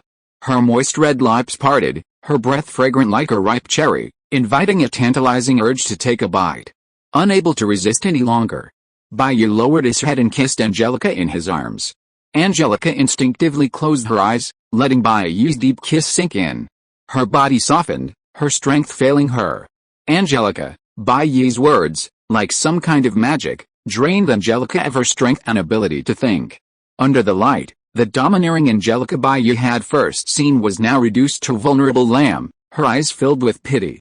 Bai opened his mouth and gently bit Angelica's crystal-clear earlobe. Just as Bai and Angelica were thinking about taking the next step. Bang! Suddenly, the door to Bai's room was kicked open, and Elizabeth appeared in their sight. "What are you two doing?" Her face was grim. "I thought we were all gentlemen and ladies, and even if we were competing, it would be fair and square. But I never expected you two to do such a shameless thing behind my back. The most crucial problem is, it's not enough to do such a shameless thing, but no one informed me. If I hadn't been quick-witted enough to notice the unusual movements in Bai's room, I might have been robbed today for no apparent reason." "Oh, Elizabeth, calm down and let us explain," Bai said. "What's there to explain?" Angelica kissed Bai on the lips again, licking her rosy, pink lips with her tongue. Then, looking at Elizabeth provocatively, she said, "Yes, as you can see, Bai ultimately chose me, not you." "Give up, you?" Elizabeth's chest nearly exploded with rage. "That's not even a factor. It's you, a shameless woman, who came out in the middle of the night to seduce Bai. I'm not even a match for you." As she spoke, perhaps also driven by her anger, Elizabeth quickly walked towards Bai, as if wanting to leave her own mark on him. "Elizabeth, calm down," Bai quickly spoke to stop Elizabeth's impulsiveness, but before he could finish his words, he suddenly paused, as he seemed to hear the faint sound of singing from a distant boat. "What's going on?" Bai frowned, looking back at Angelica and Elizabeth. "Did you hear anything?" The singing was unusual, giving off an ominous vibe. It made Bai feel extremely uncomfortable. "Someone's singing," Elizabeth said. Her expression seemed strange, a strange fascination. "Such a beautiful song, it makes me want to forget everything." Angelica began to hum along to the tune she heard. "Could it be the song of a mermaid?" Bai muttered. "Legend has it that the song of mermaids cannot be heard, otherwise you will be bewitched, trapped in an illusion, and then be delivered to the mermaids to be eaten." But Bai was definitely not afraid. After all, he had studied black magic with teachers Gao Chang and Katami. And he also had the artifact ring, Heart of Consonance, to protect him. Ordinary illusions would definitely not be able to deceive him. In the split second Bai was pondering, the melodious yet, to Bai's ears, eerie singing seemed to grow closer and clearer. "Elizabeth, Angelica, are you two okay?" Bai asked tentatively. The two women looked clearly unwell. They ignored Bai's words, lost in their own reverie, as if in some beautiful dream. "This mermaid's song is truly amazing. Just one encounter, and Elizabeth and Angelica, two extraordinary women, have already fallen for it." Bai shook his head. There was nothing else he could do. He extended his finger, and a blue light danced at the tip. Zzz, a flash of azure light emanated from within the room. And Angelica and Elizabeth's dazed eyes snapped back to reality. They were both stunned. To prevent the two from being mesmerized by the singing again, Bai used lightning to refresh them and immediately pulled some cotton from the quilt to plug their ears. "You were just bewitched by the singing, so I had no choice but to use lightning to wake you both," Bai sketched, giving Angelica and Elizabeth a rough grasp of his meaning. However, having been bewitched by the singing and then awakened by the lightning, their minds and faces were still a bit bewildered. Splash! Bai heard the sound of something falling into the water, and without a care for Angelica and Elizabeth, he walked out the door. Suddenly, Bai saw a sea of mermaids. On the azure surface, countless beauties emerged, unrestrained, at peace with nature, singing ecstatically. But if one zoomed in a little, one could see the tails of the fish beneath the surging waters. They were a pale pink, covered in dense scales. They looked both beautiful and sinister, inviting both a desire to be close and a desire to destroy them. "Those are mermaids?" "They are truly beautiful creatures," Bai Yi exclaimed in admiration.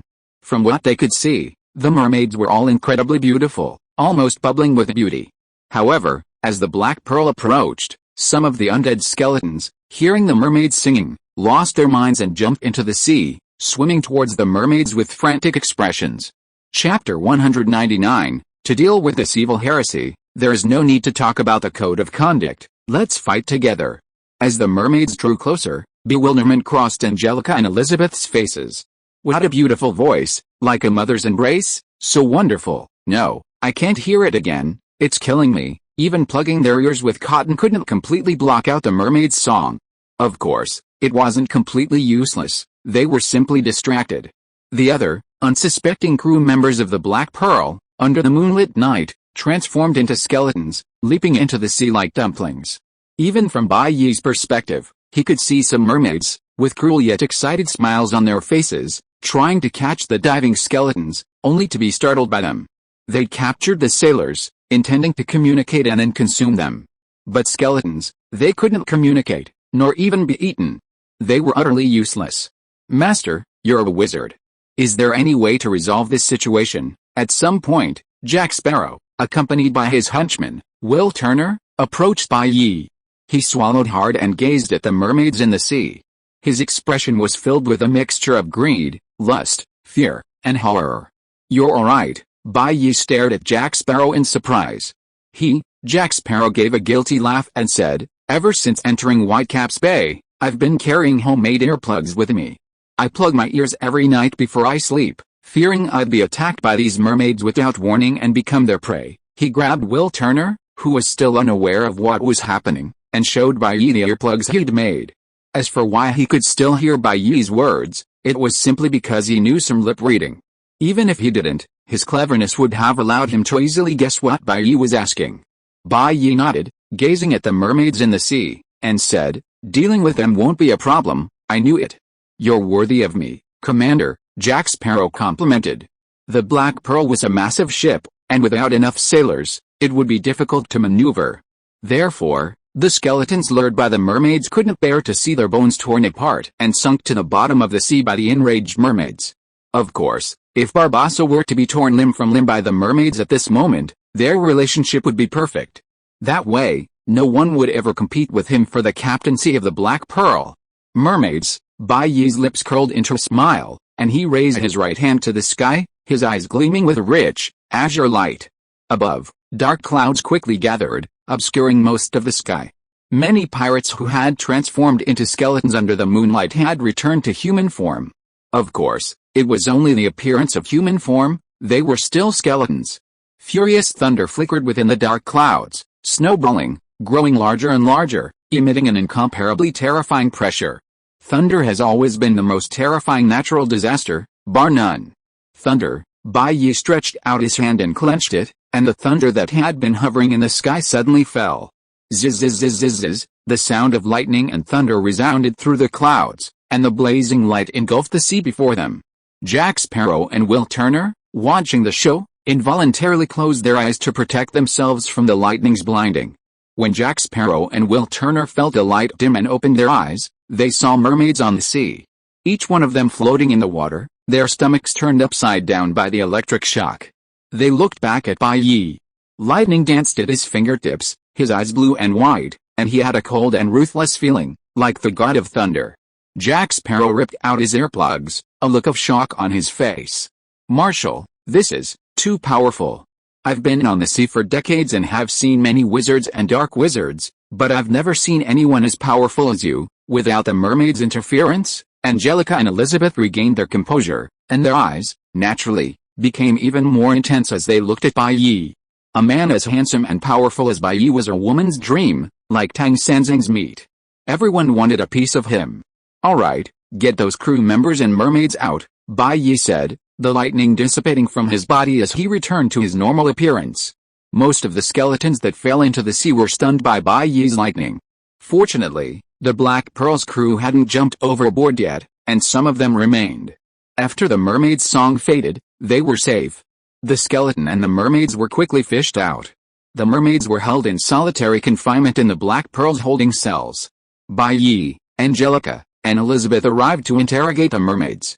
"So this is what mermaids look like," Angelica observed the mermaids curiously. As Blackbeard's daughter, she was quite knowledgeable, but she had never seen a true mermaid, a creature from legend. "They truly are called beauties. Each one is incredibly beautiful." Elizabeth, needless to say, felt even more strongly that her decision to follow Bai Yi on this adventure was the right one. Besides Bai Yi himself, she, too, was innately filled with a yearning for the sea. Being raised as a good girl by Governor Swan for so many years only slightly delayed her rebellious nature. As Bai Yi and his companions approached, the captured mermaids revealed frenzied gestures, a stark contrast to their beauty. Their sharp fangs, row upon row, were incredibly fine and dense, their blades gleaming with a cold gleam, as if warning Bai Yi and his companions not to come any closer. Well, Bai Yi felt that if one of these teeth bit a man, his happiness for the rest of his life would be gone. Of course, Bai Yi wasn't afraid. He was the user of the thunder fruit, capable of automatically transforming into an element when faced with danger. So, he could safely let the mermaids do the biting. Legend has it that mermaids are emotionless creatures, more like fish than humans. Looking at their fearless, madly indifferent eyes, it seems the legend is true, Angelica said. "You humans are the vicious and cruel creatures." Suddenly, one of the imprisoned mermaids, seemingly unable to bear Angelica's animal-like gaze, retorted. As soon as the little mermaid spoke, the other mermaids, their faces pale, covered her mouth and pulled her behind them. "Huh? You can actually speak?" And in English, Angelica was surprised. She had really thought these mermaids couldn't communicate. After all, if mermaids could really communicate with humans, then they should be closer to humans than fish. So how could they develop the habit of eating human flesh? "Wait a minute," Elizabeth pointed at the mermaid's legs and said, "Look." As the water flowed through the mermaid's legs, their original fish tails gradually retreated, transforming into human legs. Now, these mermaids became indistinguishable from humans. "How magical," Elizabeth exclaimed. "They can switch freely between fish tails and human legs. Doesn't this mean that if mermaids blend into human society, others will not be able to detect their abnormality at all, or, there are mermaids who have already sneaked into human society and no one has discovered them? This can also explain why they can speak English." I have to say, Elizabeth's imagination is extraordinary. Bai Yi looked at the mermaids who were barely standing and said, "Things may not be as simple as you said. Mermaids. Their race is mermaids, not humans. Even if their fish tails can be transformed into legs, walking like humans must have disadvantages. This world is always fair. If fate opens a window for you, it will inevitably close a window for you. There will never be a truly perfect creature." In fact, it was just as Bai Yi thought. Although the mermaid's fish tail could be transformed into legs, it was difficult for them to walk on their legs. When they walked hard, their feet would feel painful as if they were stepping on a spike. Therefore, the mermaid's legs were more like decorations, which were convenient for communicating with male humans at certain times. "Little girl, you just said that we humans are the most vicious and cruel creatures? That's not right. We just arrived at Whitecaps Bay and hadn't done anything when you bewitched us with your song. We almost jumped into the water and were killed by you. And you're actually blaming us, saying we're vicious and cruel." Angelica looked at the mermaid who had just spoken. The little mermaid finally broke free from the restraints of the surrounding mermaids and sneered. "You greedy humans, you know exactly what you want to do by coming to Whitecaps Bay. Even if we didn't attack you first, you would have hunted us down anyway. We just took the initiative. We do want your mermaid tears, but to say we're hunting you down is a bit too much," Angelica said. "If you hadn't attacked us, we wouldn't have chosen to harm you. We would most likely have obtained some of your tears through a peaceful trade. We don't trust you greedy, despicable, and cruel humans," the little mermaid shouted. She also explained why mermaids harbor so much hostility toward humans. Long ago, mermaids were gentle, non-aggressive creatures. When the first fleet passed Whitecaps Bend, the mermaids treated them with courtesy, and several even fell in love with the handsome sailors. However, a mermaid, in love, accidentally revealed the secret of the Fountain of Youth to the sailors, and disaster struck. Upon learning the secret of the fountain, the sailors' greed was unleashed.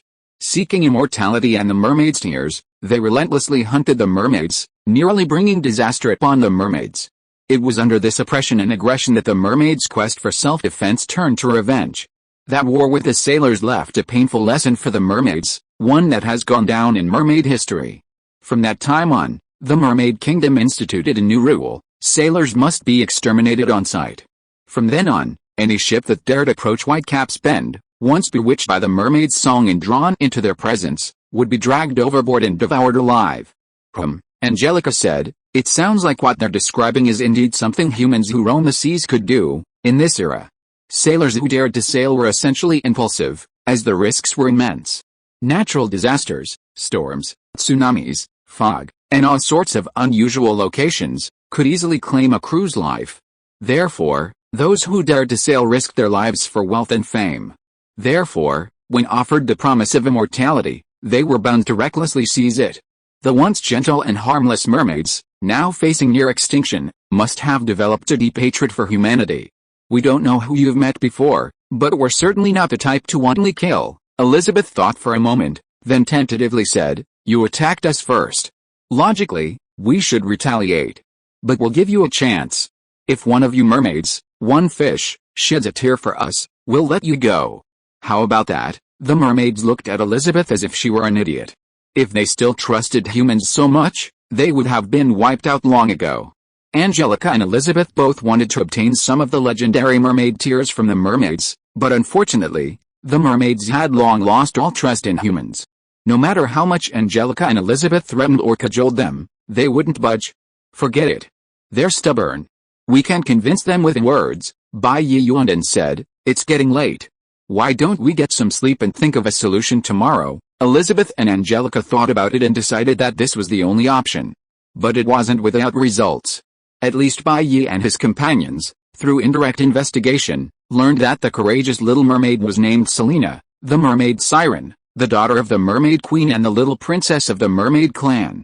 The next day, Bai Yi was still sleeping in his room when he heard someone banging on the door. Master, please come out quickly, something's wrong. Who the hell is disturbing my sleep?" Bai Yi, who was very angry when he woke up, opened the door aggressively. "If it's nothing serious and you're playing tricks on me, you're dead." When Bai Yi left the room, he was stunned. The sea in front of the Black Pearl was densely packed with mermaids. Especially the mermaid queen wearing a crown. She was so beautiful and enchanting that it made people's hearts beat fast. Bai Yi couldn't help but say, "Madam, you don't want anything to happen to your daughter, do you?" Chapter 200 Girl, you don't want anything to happen to your mother, right? Selina, previously captured by Bai Yi and his men, is the daughter of the Mermaid Queen. So, after just one night, the Mermaid Queen arrives to demand revenge. This Queen of the Mermaid Kingdom is, in fact, the only mermaid to possess immortality, having experienced thousands, even tens of thousands, of years since her birth. As a mermaid, she was captivated by a prince, even risking her life for him. However, the moment she transformed into foam, her beloved mother sacrificed her own body to ensure her rebirth. Awakening from her love for her new life, she is consumed by guilt and gratitude towards her mother. After hearing Bai Yi's words, the queen's eyes flashed with rage. "Despicable human, are you threatening me? The sirens will never accept threats. Before I lose my temper, I can give you a chance. Release Selina and the others you've captured. I can spare your life and allow you to return the way you came." As the mermaid queen spoke passionately, the mermaids bobbing in the sea gleamed with a shared hatred. It seemed that at the queen's command, all the mermaids would rush forward to fight Bai Yi and his men. "It's not impossible to release Selina and the others, but you can't let us go and return the way we came." Bai Yi smiled and said, "We have come all these miles here to search for the legendary Fountain of Youth. If you will give us some of your tears and lead us to the fountain, we will release Selina and the others." Truly a queen. Her graceful figure, curvaceous where needed, slender where needed, with a slender waist and graceful curves, creates a powerful visual impact. Her face, as vibrant and delicate as a rose petal, boasts delicate, fair skin tinged with pink, a pretty face and slender eyebrows like willow leaves. Her skin, as white as transparent snow, is as delicate and smooth as a newly opened petal. She exudes the grace, elegance, and grace of a young woman. Compared to the youthful Selina, this queen is undoubtedly the mermaid with extraordinary charm. "That's impossible," the mermaid queen flatly denied, her tone very firmly stated. "We never make deals with our enemies. You only have two choices: 1, unconditionally release Selina and the others, and we'll let you go. 2, you'll be buried with Selina and the others. There's no other choice." Bai Yi spread his hands and said, Then there's no room for negotiation. He wasn't afraid of a fight after all. This was perfect. He could capture all the mermaids in one fell swoop, then force the queen into any position he pleased. That's not necessarily true. Angelica placed her sword across Selena's neck, brought her out, and shouted to the mermaid queen, "Your Majesty, we are the ones holding the initiative. Don't act like we're at a disadvantage." As Blackbeard's daughter, Angelica wasn't one to be intimidated. The mermaid queen's mere display wasn't enough to frighten her into fleeing in disgrace without a word. Not to mention Bai Yi's seemingly limitless power, Angelica was confident she could even fight the undead skeletons aboard the Black Pearl. Elsewhere, Elizabeth and the other pirates escorted the remaining mermaids aboard. "You despicable humans, actually threatening us with Selena and the others. Let Selena and the others go, you damned humans, damn it. We will never let go of any human who harms our people," the mermaids, watching the weakened Selena and the others, roared. "You took advantage of us to seduce us with your singing in the middle of the night. Isn't that despicable?" Elizabeth sneered. "If it weren't for a chance encounter, we might have all fallen into the sea and become your food. Is there any need for moral principles when dealing with evil cultists like you?" Hearing Elizabeth's words, the pirates aboard the Black Pearl recalled their most recent horror. Even if their skeletons were immortal, if these mermaids dismantled their skeletons and casually tossed them into the sea, sinking them to the bottom, they would be no different from dead. Perhaps even more terrifying than dead. The pirates fought back. "That's right, you shameless bitches. You don't dare to fight us head-on, only knowing how to resort to cheap tactics. Why do you expect us to deal with you? Why don't you just let us go?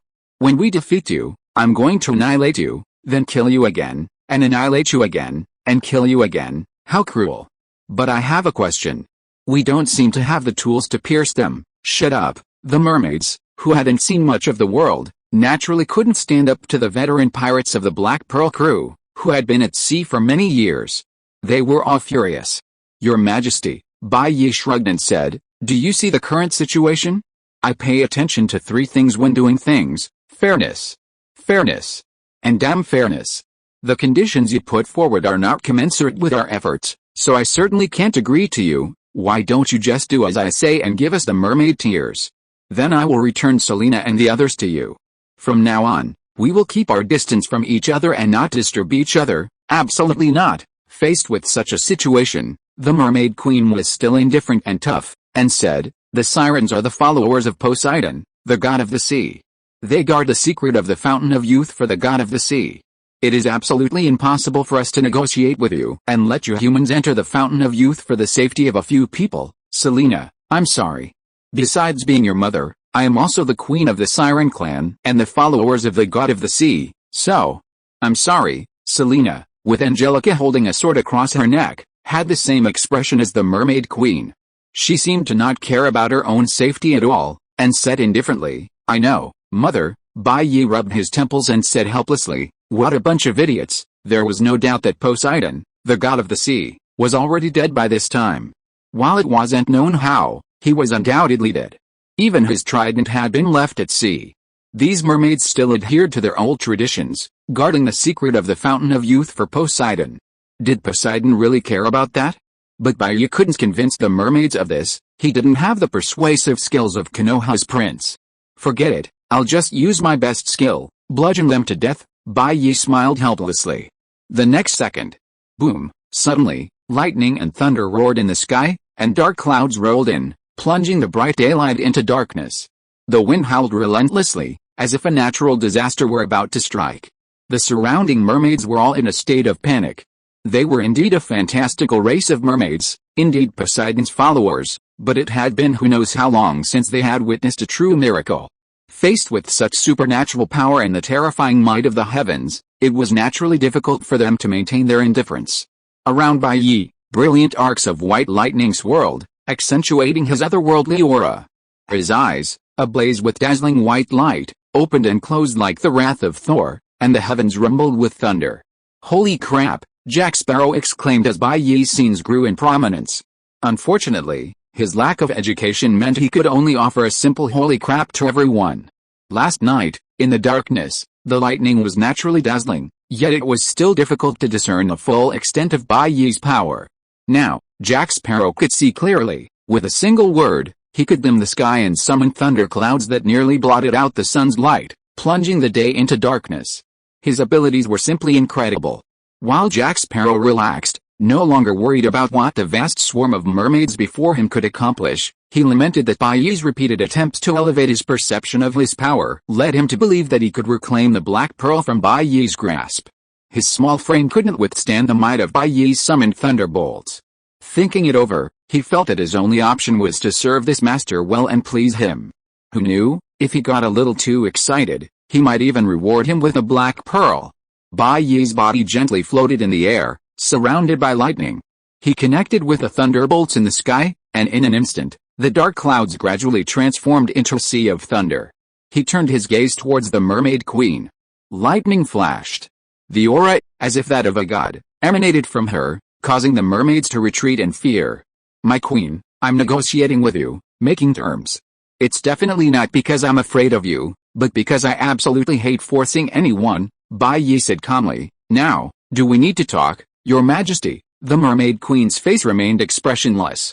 She could feel the thunder rumbling overhead, but her heart was definitely not as calm as she appeared. But, after a long silence, she slowly spoke, "The sirens will never negotiate with humans." Never. Bai Yi's display of power was certainly formidable, but he had never fought before.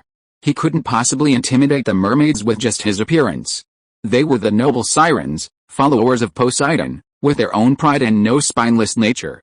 While Bai Yi's display of power was incredibly powerful, what if he was a paper tiger, creating a frightening scene that was only extraordinarily terrifying, not truly that terrifying? Or was Bai Yi's attack power merely formidable, and he was a fragile mage, easily dealt with? In fact, across this sea, many wizards and witches had been burned at the stake by humans. If even humans could do it, why couldn't the mermaids? Kill. The Mermaid Queen once again rejected Bai Yi's request for negotiation. Without a word, she ordered her mermaids to attack Bai Yi. At the Mermaid Queen's command, the mermaids floating in the sea all revealed ferocious and hideous expressions, roaring and charging forward. They wielded harpoons and wooden spears. The more powerful ones wielded tridents, screaming and hurling their weapons at the Black Pearl. In an instant, a dense web of harpoons formed a permeable net in midair, enveloping almost the entire Black Pearl. Will this kill that human? It should. No matter how powerful he is, he's still just a human. At best, a slightly more powerful one. It doesn't matter if it doesn't.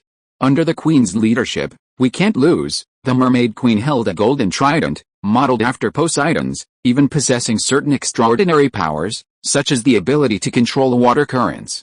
She gripped the trident tightly, her brow furrowed. Unlike ordinary mermaids, she knew that these attacks alone wouldn't be enough to defeat the human wizard. She had no idea how to deal with this thorny foe. However, she believed that by observing his fighting style, she could find his weaknesses and ultimately defeat him. The sirens had encountered many human enemies before, and had even been hunted to the point of near annihilation, but they had ultimately triumphed, driving away those cruel and vicious humans. She believed this time would be no exception. "I would have loved the bright moon, but it shines only into the ditch." Bai Yi sighed and simply snapped his fingers. Boom! With a resounding roar of thunder, the lightning in the sky, as if guided by a chain, descended from the heavens, giant lightning pythons, landing in the ocean. Chains of white lightning seemed to seal off this tiny area, impenetrable. Observing their fighting style, spotting their weaknesses, Bai Yi had no interest in playing harpoon for harpoon tricks with these mermaids. Better to be straightforward. Push through in one swift blow. The Mermaid Queen was stunned. As Bai Yi's strike landed, the mermaids around her wailed uncontrollably, their bodies throttled by the shock. Their siren clan had been defeated. End of this chapter. Thank you very much for reaching the end. Don't forget to like. Looking for more exclusive content and immediate access? Subscribe to our Patreon. Remember, every like, subscription, or donation encourages us to continue. Thanks to everyone. See you in the next video.